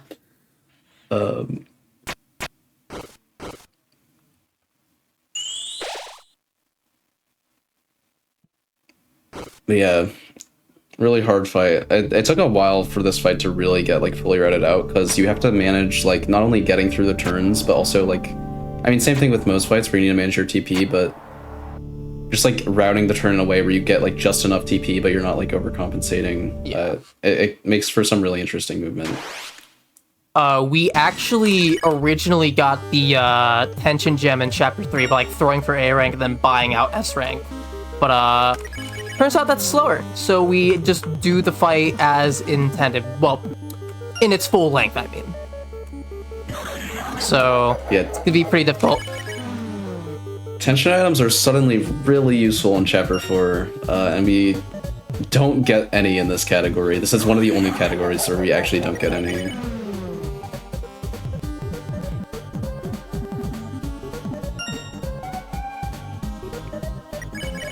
This fight is delightful. Oh yeah. One of my favorite songs in the OST as well. Jack like Jack, surprisingly tough. But yeah, Ace is using an ability called Scaredy Cat on most of these turns, which decreases your defense, but it does make you go way faster, as you can see, and it skips a lot of the cutscenes that happen as well. Or at least makes it so you can move during them. Very clean fight so far.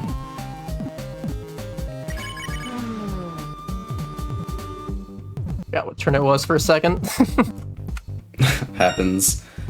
Yeah, a lot of these turns you have to like know where you're going like before the turn even starts to make the cycles, so... Okay, I don't like that Chris is the only one taking damage here. Yeah. Chris is like the only one that needs to be alive, and they're the only one taking damage. Classic. Very unlucky. This fight is a huge roadblock when it comes to learning chapter 4. It's definitely by far the hardest single chapter to learn and run. Well, It's definitely very doable once you learn it. we're just gonna... Oh my god, no. No! Please! It's okay, we're through. We got one more turn here, and then we'll be clear. And dying isn't the worst thing. We do have the top cake still. Well, We do have the top cake still. we do have the There's no top losing pick. turn. Unfortunately, that does mean an extra turn, and this next turn is long. Low-key, maybe TV slow up, because... I don't even know what the next turn We're gonna... Yeah, it's this turn here. Yeah, it's this. This is a long one. What? Have I ever seen this? I don't even know if I've seen that. Yeah, this is what happens, like, if you get past... Like, this is every turn past this turn, and it's just this. It's pretty Huh. funny. Yeah, that's Very not generous for the treasure. This might be a very niche reference, but have y'all seen the video where somebody beats this fight over the span of like many Yes. days? Yes. I don't think I... That's all. It's so funny. There's so many funny gimmicks with this fight. A lot of things in Deltarune are like that. But yeah, that's Jackenstein, and after that, we're gonna unlock climbing, which is really exciting. Obligatory shoutouts. P44. Yeah, Master. I mentioned them earlier, but they did like they've done so much work for the chapter 4 route, in particular with climbing, but also in general. They're kind of the goat of chapter 4, so huge shout out to them. Yeah. Yeah, they literally sat down for like a week and mapped out almost every single climbing section. Like, Trinky is absolutely the goat. So shout outs to them. It is required that we shout out Trinky at the climbing section in Chapter 4 literally every time on any marathon ever. No, absolutely. Any event, yeah.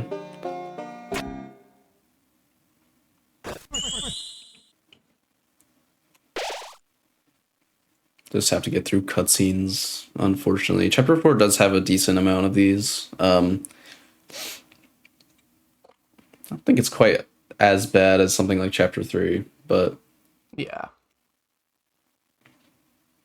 we do skip a huge cutscene section, which we'll get to.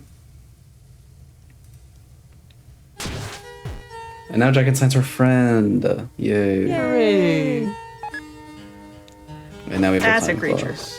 Yes, absolutely. +1.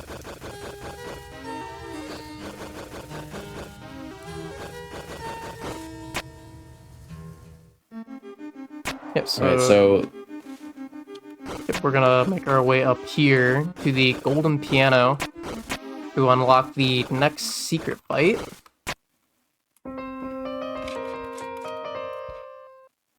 very clean piano. Nice. Love how that's the only piano I didn't mess up, but whatever. Yeah, the most convoluted one. That's a lot of time saved from going. I have to find all those notes. It's like a whole quest, but that's the reason the secret boss quest in this chapter is so much. It's so short. We pretty much just play that piano and then the Gerson fight is there. I mean the what? Huh? What do you mean Hammer by of this? Justice, I believe it's called. So we actually got wrong warp state from the climbing transitions, so we don't need to do a reload. Hang there. on, we're gonna try this again. We're gonna do a reload. We're gonna try this We're gonna do a again. reload there. We're gonna do a reload. Scratch that. Run it back. Run it back. Otherwise- These wrong warps are very infamous. It's a very long chain, one of the longest chains, and they only start saving time very late into the chain, so you need to hit a lot.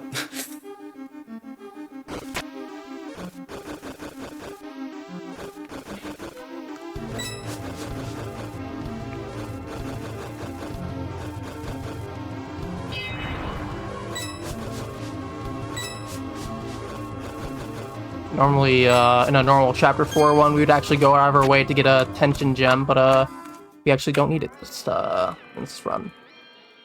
Yeah. Oh yeah. That moment is so weird when you don't get the tension gem. Yeah, this is one of the only categories because there's like 2 other spots, really 3, where the tension gem can potentially save time, but because of the skips we're doing Thank you. and the items we have, it just turns out the tension gem isn't useful, so... Isn't this like the only category? I guess ASC glitched.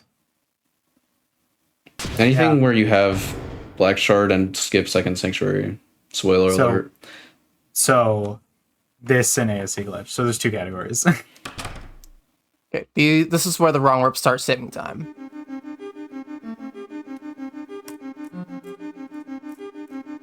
Go. Nice, nice. Bang. Now we're gonna interact with this piano and play a really long cutscene. Beautiful. Is what I would say. Is what I would Very say. nice. Yeah, we're gonna do that later. But yeah, good. Yeah, very, very nice run-up chain there. Very hard. So we're entering the Gerson fight now, which uses Green Soul, which has a new gimmick, and that you can block in 8 directions instead of 4. So it's pretty interesting. Yeah, we're gonna try and do this in 14 turns. So we'll see how it goes. It is pretty hard, so... So yeah, 14-turn Gerson is no joke for sure. There's like pretty low risk of dying on this fight. He starts doing way less damage once you get to low HP. But doing this fight fast is definitely a challenge.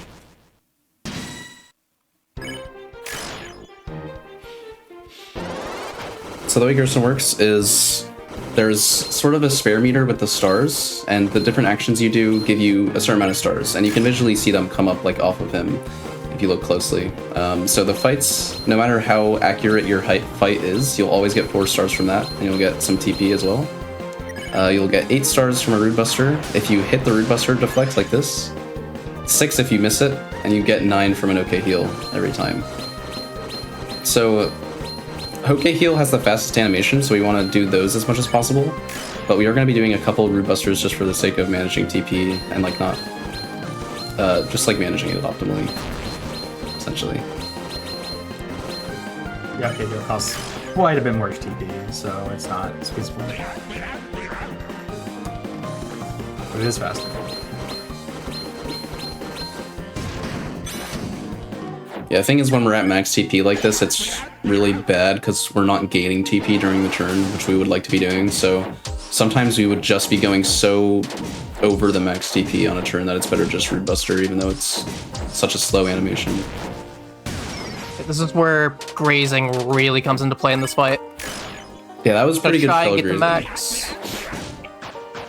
This is where it can be kind of tricky.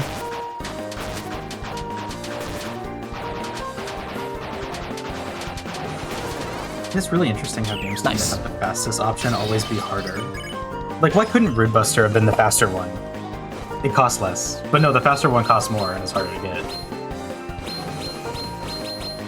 Yeah. I think that's It's almost like they good planned this. design. Yeah. Yeah. I mean, yeah, it's good design, but like, there's no way they were like, you know, speedrunners are gonna play this, and here's what they're gonna do. Like, there's no way. Right. Toby Fox didn't have that in mind whatsoever. You know, but what he did have in mind is if you graze everything perfectly here after getting max and red soul, you are 1 TP off of using OK heal, and it's really sad. Because I think if you did, it would be a lot easier in this fight in 14 turns, but it's okay. Or at least it would be faster because the Root Buster animation is so long. Why, Toby? Why? Yeah, very good fight so far. We're on a really good pace for 14 turn. You know, I didn't drop a single perfect parry during that. That is really good. That's huge. Yeah. So one more OK heal, actually 2 more, but this turn is pretty hard. In an update, they actually made the visual, like, sort of, I don't know what you call it, the projection of the attack more accurate. Before it was like not even close. It's So very good grazing there. 60, that's good. That is huge.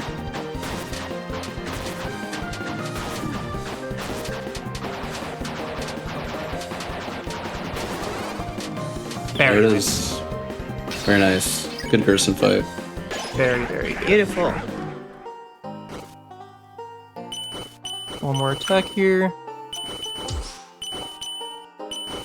This is the last, though. It doesn't really matter what you do. You'll land after this.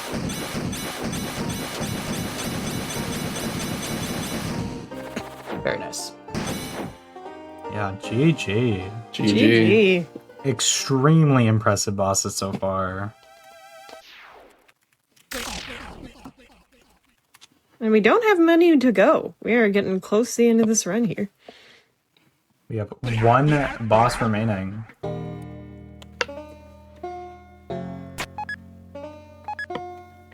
We get the Hammer of Justice from this fight, which is Susie's best weapon, and it is very, very useful. Real quick, It's- let's do some equipping. Sort of The Hammer like of Justice. it doesn't even compare to the Black Shard in terms of damage output, especially with the type advantage Chris has. But it's still pretty significant. Much better than any other weapon Susie can get. Yeah.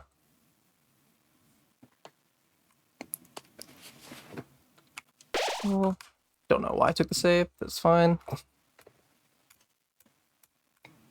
Okay, so there's normally a whole cutscene where Chris plays the piano and Gerson says goodbye and Susie takes a letter, but it turns out if you interact with the sheet music without playing the piano Yeah, and that's then cool. come back to the study, oh, huge. That is huge. GG. You can skip that whole thing if you just use the sheet music. I don't know if it's like... It is pretty deliberately programmed. Like, it just sets the value that makes that door go away. So I don't know if it was just left to make the speedrunner skip the cutscene, or if it was a left in debug feature, but it does save 2 minutes. So we like it. Yeah, 3 times save. Here we have a pretty hard climb. This is very precise. It looks like the swords fall pretty like relative to where you're climbing. So as long as you do the set path here, it works pretty much every time without much damage until the end. But it is like generally pretty precise, and you have to make sure to do it correctly. Otherwise, it can just kind of trip you up and then hit you multiple times.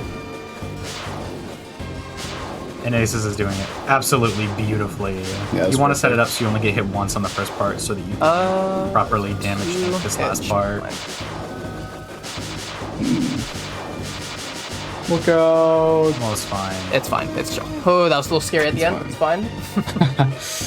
Nice You job. can die there. I think there's an autosave like right at the beginning of the room. Yeah. But Yeah. That's pretty good. really good sprite animations too. I love chapter 4. We got roll save. Poor creature. Poor creature. I'll go for the You should do the 20 wrong here. warp into this Yeah. room. Yes. I'll do 20. Boom. And Dang. we're That saves no time or anything, Classic. but this room is the same as a room all the way down there, so I don't know. It's just Yeah. a visual glitch. it's just a swag strat, if anything. Yeah. It's really funny. First looks at that, thought that you just had to do the room again. Didn't realize you could just walk to the right. Yeah. It's horrifying when you don't know that you could just walk to the right.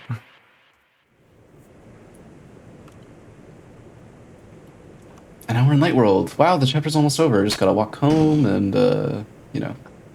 be done. So about I thought that in my casual playthrough. I think we all did. I was like, didn't. man, that's I it. saw that the Like, fountain was smaller, and I was like, "Wait a minute, something's wrong. Something is definitely wrong." Holy Wow. detective aces. Rough it. They wouldn't put 2 Dark Worlds in 1 chapter. That's way too many. Like, that's absurd. I honestly, if there was a way, I wish we could skip the second Dark World because I just don't want to feel. I don't want to play it. You know what I mean? I get it. I mean, But like, unfortunately, there's no way that's ever gonna happen. it's simply too many Dark Worlds, you know? Like, 2 is fine, 3 is too much, and I want to skip the middle one. Exactly. No, I get it. But anyway, we're gonna go to this second Most Dark annoying World. one. Yeah. Maybe one day. Maybe one day we'll also skip the castle in chapter 1 while we're at it. You know, I don't think we ever explained buffered wrong warps. Now I'm thinking about it. Yeah. So some wrong warps in this game. So normally wrong warps are frame perfect, like we explained at the start, where you have to exit the room transition on the same frame you enter it. But buffered wrong warps, you just have to be holding the key after a certain amount of time passes, and it's just because the transitions are programmed differently. Some have like a door close sound, and those are usually the ones that are buffered. Not always, though.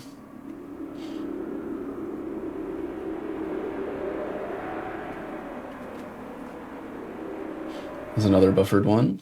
All right, so Okay. y'all know Second Sanctuary, right? I'm so excited. Neither do I. Neither do I. You know, one single wrong warp skips the entirety of Second Sanctuary. Yeah, There's a little bit it of an saves- extra That's chain I awesome. can do after this, which I did get that second wrong warp. So hopefully I can get the rest of this chain. And this saves 10 minutes, which is a lot. Indeed.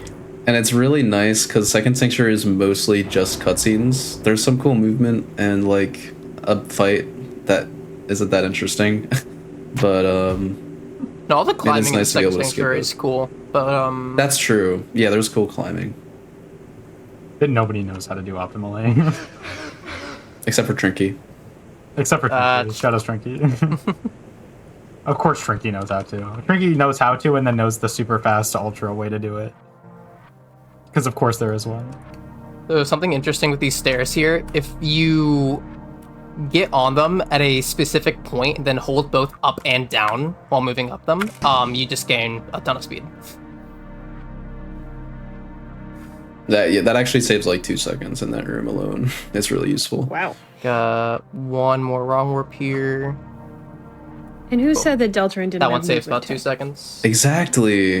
Exactly. No, movement in this game's remember really that hard. I remember that one because that one was discovered at SGDQ last year, and I told Jack across the table from me that it got discovered, and they were like, "What?" Oh yeah, I remember that. That was a classic. I think That we was were so like- funny. Fun. Yeah, you're having donuts or something. Quite a lot of Yeah. speedruns get routed or otherwise change to GDQs. I've heard Yeah. a lot of stories about that. It's pretty cool. It was Come on really down if funny. you want to participate. ! SGDQ. absolutely. This is the third sanctuary. Wait, but we've only had We have so far. How is this already the third one? one more wrong warp, and that's it. That's the last one. Yeah, there's no more. You definitely cannot change this. Technically, Boom. Bang, and it was beautiful. bang. Clean. That's right there. Yeah, so the song does start just a little later.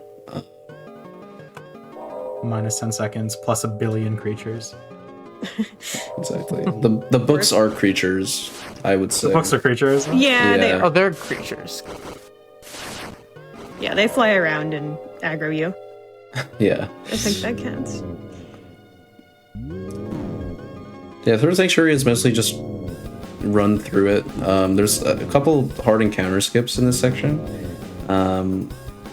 And then there's climbing at the end when we get toward the Titan fight, but that's really it. Second encounter skip here. Very nice. You literally just hold the top of that wall. It is harder than it looks. You tripped. Yeah, Yeah, that so- happens if you skip Second Sanctuary. It happens when you skip Sinking Sanctuary, but only when you don't reload for the wrong warp. Yeah, there's a global flag that never gets set to what it's supposed to be after the night climb, so that just happens to also control whether or not you're tripping there. So, only loses 2 seconds, thankfully, but it is pretty funny.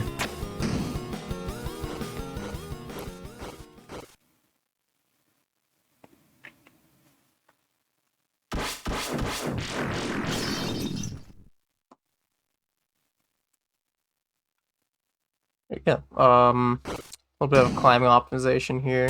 Instead of just holding up, we can like kind of tap it in a rhythm, and it'll just go faster. And then half the BPM for the second part. You really got Second one's a little bit harder. This one. You do have to feel Wait, the BPM. true. Have to feel the BPM for this. It feels like music. It does feel like music. If you really think about it. Yeah. So, unfortunately, because we didn't recruit any, or we lost Gwaze, we killed them. Jack, unfortunately, falls, and we go on without him. So that's -1 creature. You will be missed. Oh, 7. Oh, 7. It's technically a faster cutscene to not let him die, but that's slow in this category because we have to do so much damage. And not letting him die requires, like, sparing encounters along the way. Yeah. Which we don't have R action or S action, so it's slower.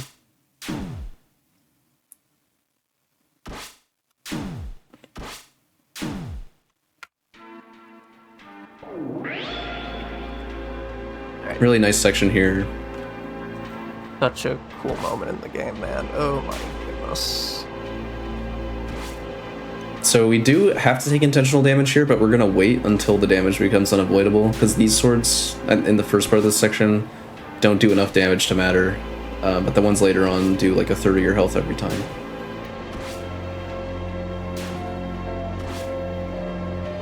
So now we're just gonna hold up.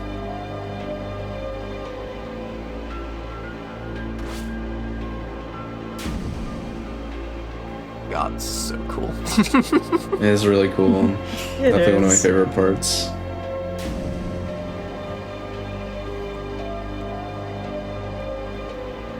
Something interesting about the end of this cutscene is Susie and Chris get automatically healed, but Ralsei doesn't for some reason.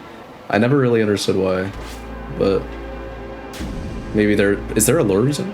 I don't know. I don't know. Much to think about.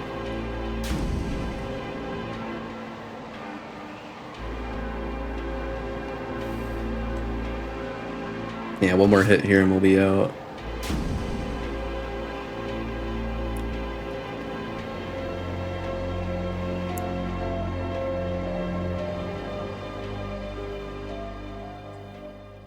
So on we go to the Titan climbs, the final climbing sections. Definitely the longest climbing sections, and they're definitely pretty hard in the running for the most difficult with the night climb. Got more cutscenes to get through here. This game loves its cutscenes. So much story. It's not too bad though. Glory. At least there's a good song and hype moments in Aura while we wait. So true. True. Truth Fountain. That's Wait.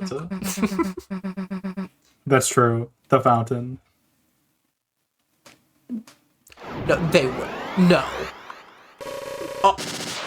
5 fountains at once. It's more That's- likely than you think. Plus 5 creatures.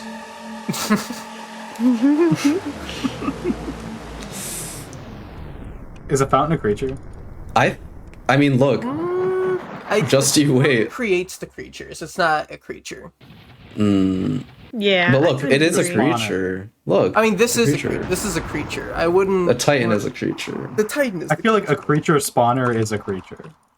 You know, like it's a creature. But the creature, is, like, it is also just a creature, because it's a Titan. But, I mean, I guess it's not 5 Titans, so maybe it's just one creature.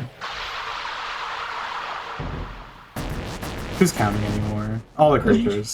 They're all creatures. Yeah, so finally on the Titan climb.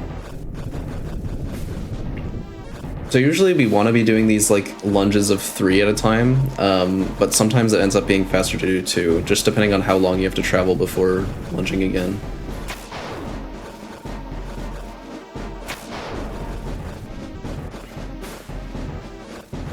And Aces was able to make a faster cycle there. Very nice. Part of this room's difficulty is just how long it is, because the cycles are all, you know, starting as soon as you enter this room, so any mess-ups from before will impact your ability to do them later.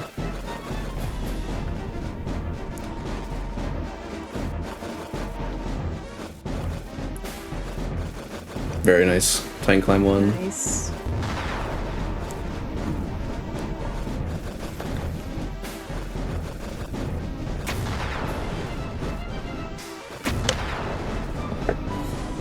Yep, pretty good. Pretty good. Clean. We got the spawn fight coming up. We're gonna make use of our weapons, because so yeah, this is, we were talking about how we usually get the tension gem, but this is like one of the only categories where we don't. This fight is the main reason, not the only reason, but the main reason, because normally in chapter 4 categories where we don't have a super OP Chris weapon, we would use the tension gem in this fight to banish them earlier, which is sort of the spare action. But because we have the Chris weapon, it's just faster to fight because we can one-shot them if we hit the Chris crit. Very nice. One more. That's 1 down.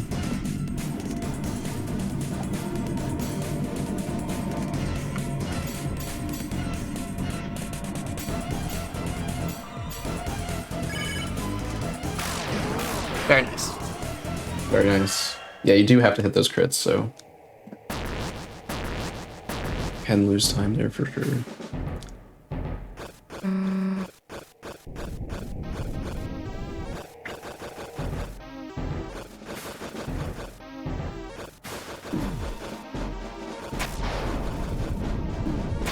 Titan climb 2, much like Titan climb 1 is cycle slot. It's just climbing through as quickly as possible, considering the cycles. You only a better like way to refer to it. you only like it because it's a cycle. You only like it because it cycles. You only don't like it because it cycles, let's be real.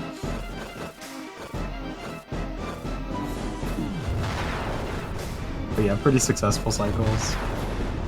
Yeah, that's pretty much shorter, the I end. think. The part that it has cycles is shorter.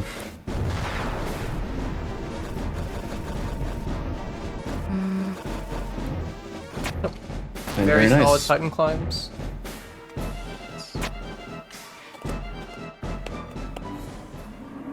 Susie's so Yeah. strong. She just Yeah, flings that is you actually insane to be able to do that. Yeah. I never even thought about One that of the creatures before. of all time. Or maybe Chris is just like 2 pounds light. Maybe. Who knows? Versus 2 feathers. All right. Here it is, the very last boss of the game. For now. Until there's no more chapters. The very last boss. It's a bald guy. No way. Wait a minute. Oh, never mind. Never mind. Not a ball guy. Yeah, This is the Titan fight. Basic strat, do a lot of damage until you get 80 TP and you can unleash, and then you can do more damage. Because we have the Black Shard, we're doing a crazy amount of damage, and Chapter 4 only speedrun, it would take like 11 turns. In this fight, it's going to take, I believe, 6 turns. 6 turns, is optimal. Yep. 6 turns, yeah. So we're just going to fight as much as possible, crit as much as possible, and then once we unleash, we want to hit all the crits. Mostly the crit. If you miss a crit, it's kind of just over. Especially on the unleash. If you miss the unleash crit, it's just over because they do so much damage. Yeah. This fight is infamously very crit specific. In the Chapter 4 any percent category, you have to hit 26 of the 31 of them, and 10 of them are unleash crits, and you cannot miss any of those, otherwise you lose a turn. In this category, it's a lot more lenient, but it's still very precise. So I think this is still fine. Yeah, that's still fine. You have 400 damage As long as you leniency. hit the crit. Yeah.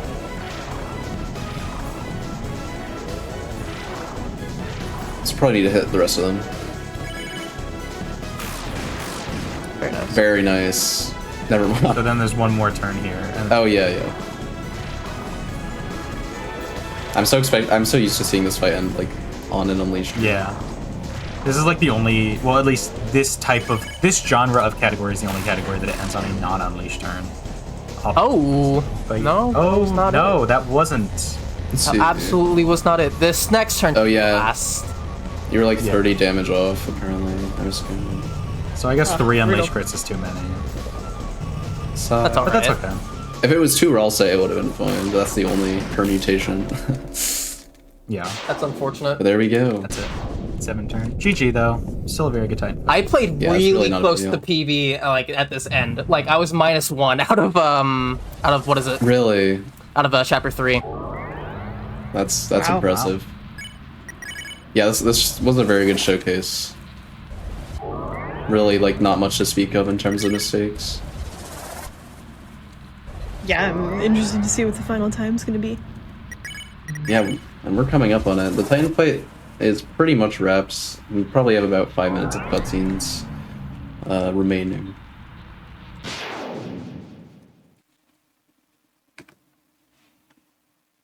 And Kirsten Boom's back. boom. Person. Boom. I thought he was old. Wait a minute. Get dunked on.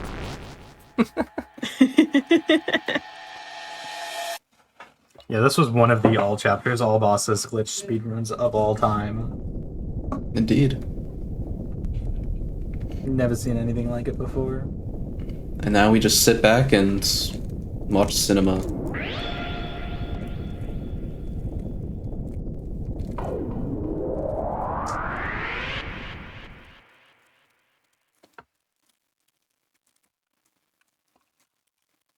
Yep. Well, can't say Very, I'm not very good impressed. Yeah, Thank you. Yeah, absolutely. absolutely rocked it. I remember you saying in the breaking room you were a little nervous. Nothing to be nervous about. Nothing to be nervous about. We've done really well. We have like one more movement final boss in this room. Everything Oh, is yeah. and like everything's like a 1 frame input perfect, like to keep speed, but it's really like not a big deal if you bump. But it is pretty funny. Did I keep it on this last No one? mocks. Dang. Oh, well. Dang. Yeah, it's tough. We have one more though. We have one more obstacle. True, Ralsei. Suspiciously creature-shaped obstacle.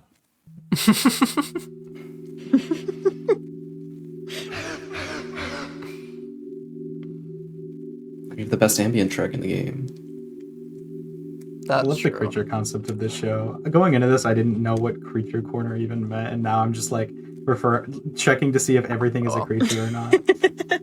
Yeah, we do that a lot on this show. There's a lot of, is this a creature? Oh, that's a creature. Oh, good creature. That's a creature, all right.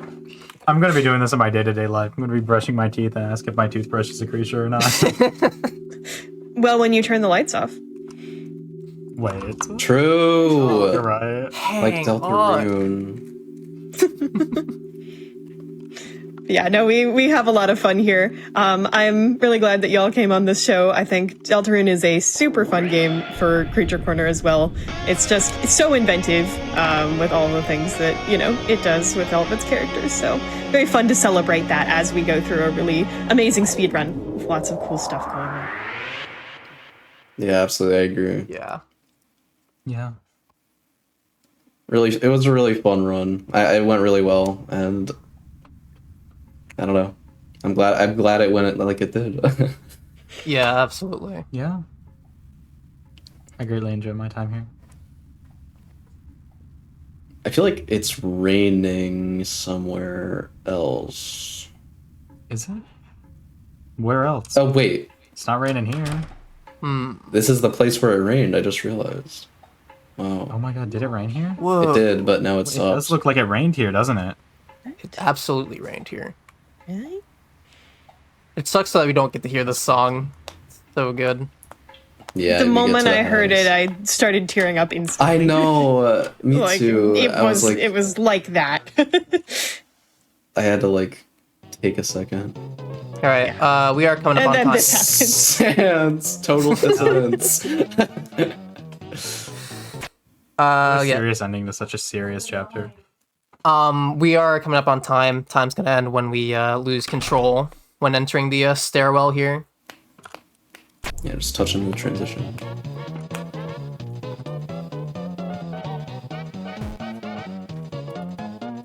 The old jitterbug.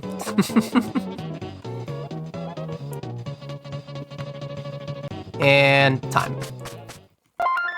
GG. God, what a run. What a run indeed.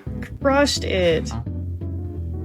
God. So the time on the timer might be a little bit different compared to what we use. For all chapters, we run by with the in between chapter time cutout. So with all that cut out, this was a 3:05:38. That is 19 seconds off my PB, which I'm like, Wow. oh, I'm super happy with. Wow. That is That's so close. Amazing Yeah. job. Good job, buddy. Huge. Within Yeah. 20 seconds of PB over more than 3 hours is incredibly no. impressive. Showcase room. Again, I was ahead out of chapter 3, so it probably could have PB'd. insane. I wasn't really counting on it though. But yeah, just really good showcase overall. Yeah, guess now it's time for shoutouts. You can find me Twitch, Twitter, Blue Sky at 30 Aces at those places. I do run a bunch of Deltarune and Undertale, also a lot of different RPG Maker games, One Shot Omori, some Yumeniki every once in a while. Yeah, it's been awesome to showcase you. Thank you to both Ashley and Jack for I'm trying not to get emotional right now. I'm sorry. Thank you to both of you for commentating this. It was honestly a blast to have both of you on for this. It means a lot, to showcase this category with the two of you. So Yeah. happy to be here. Two of you want to go ahead and do your shout outs? All you, Ashley. Alright, my name is Ash Maikta. That's also what I go by on literally every social media platform to ever exist. If it exists, my name's on it as Ash Maikta. I stream on Twitch. I speedrun Deltarune occasionally. I also speedrun some other games when I feel like it. Undertale. I'm getting into the off scene a little bit. I do that some. But yeah, so check me out there if you're at all interested and think I'm funny. Yeah, I don't know. I just want to say it was really, really cool to just be a part of this showcase. I've done showcases in the past, but this one's really special because like I just feel like this category is so cool, and I've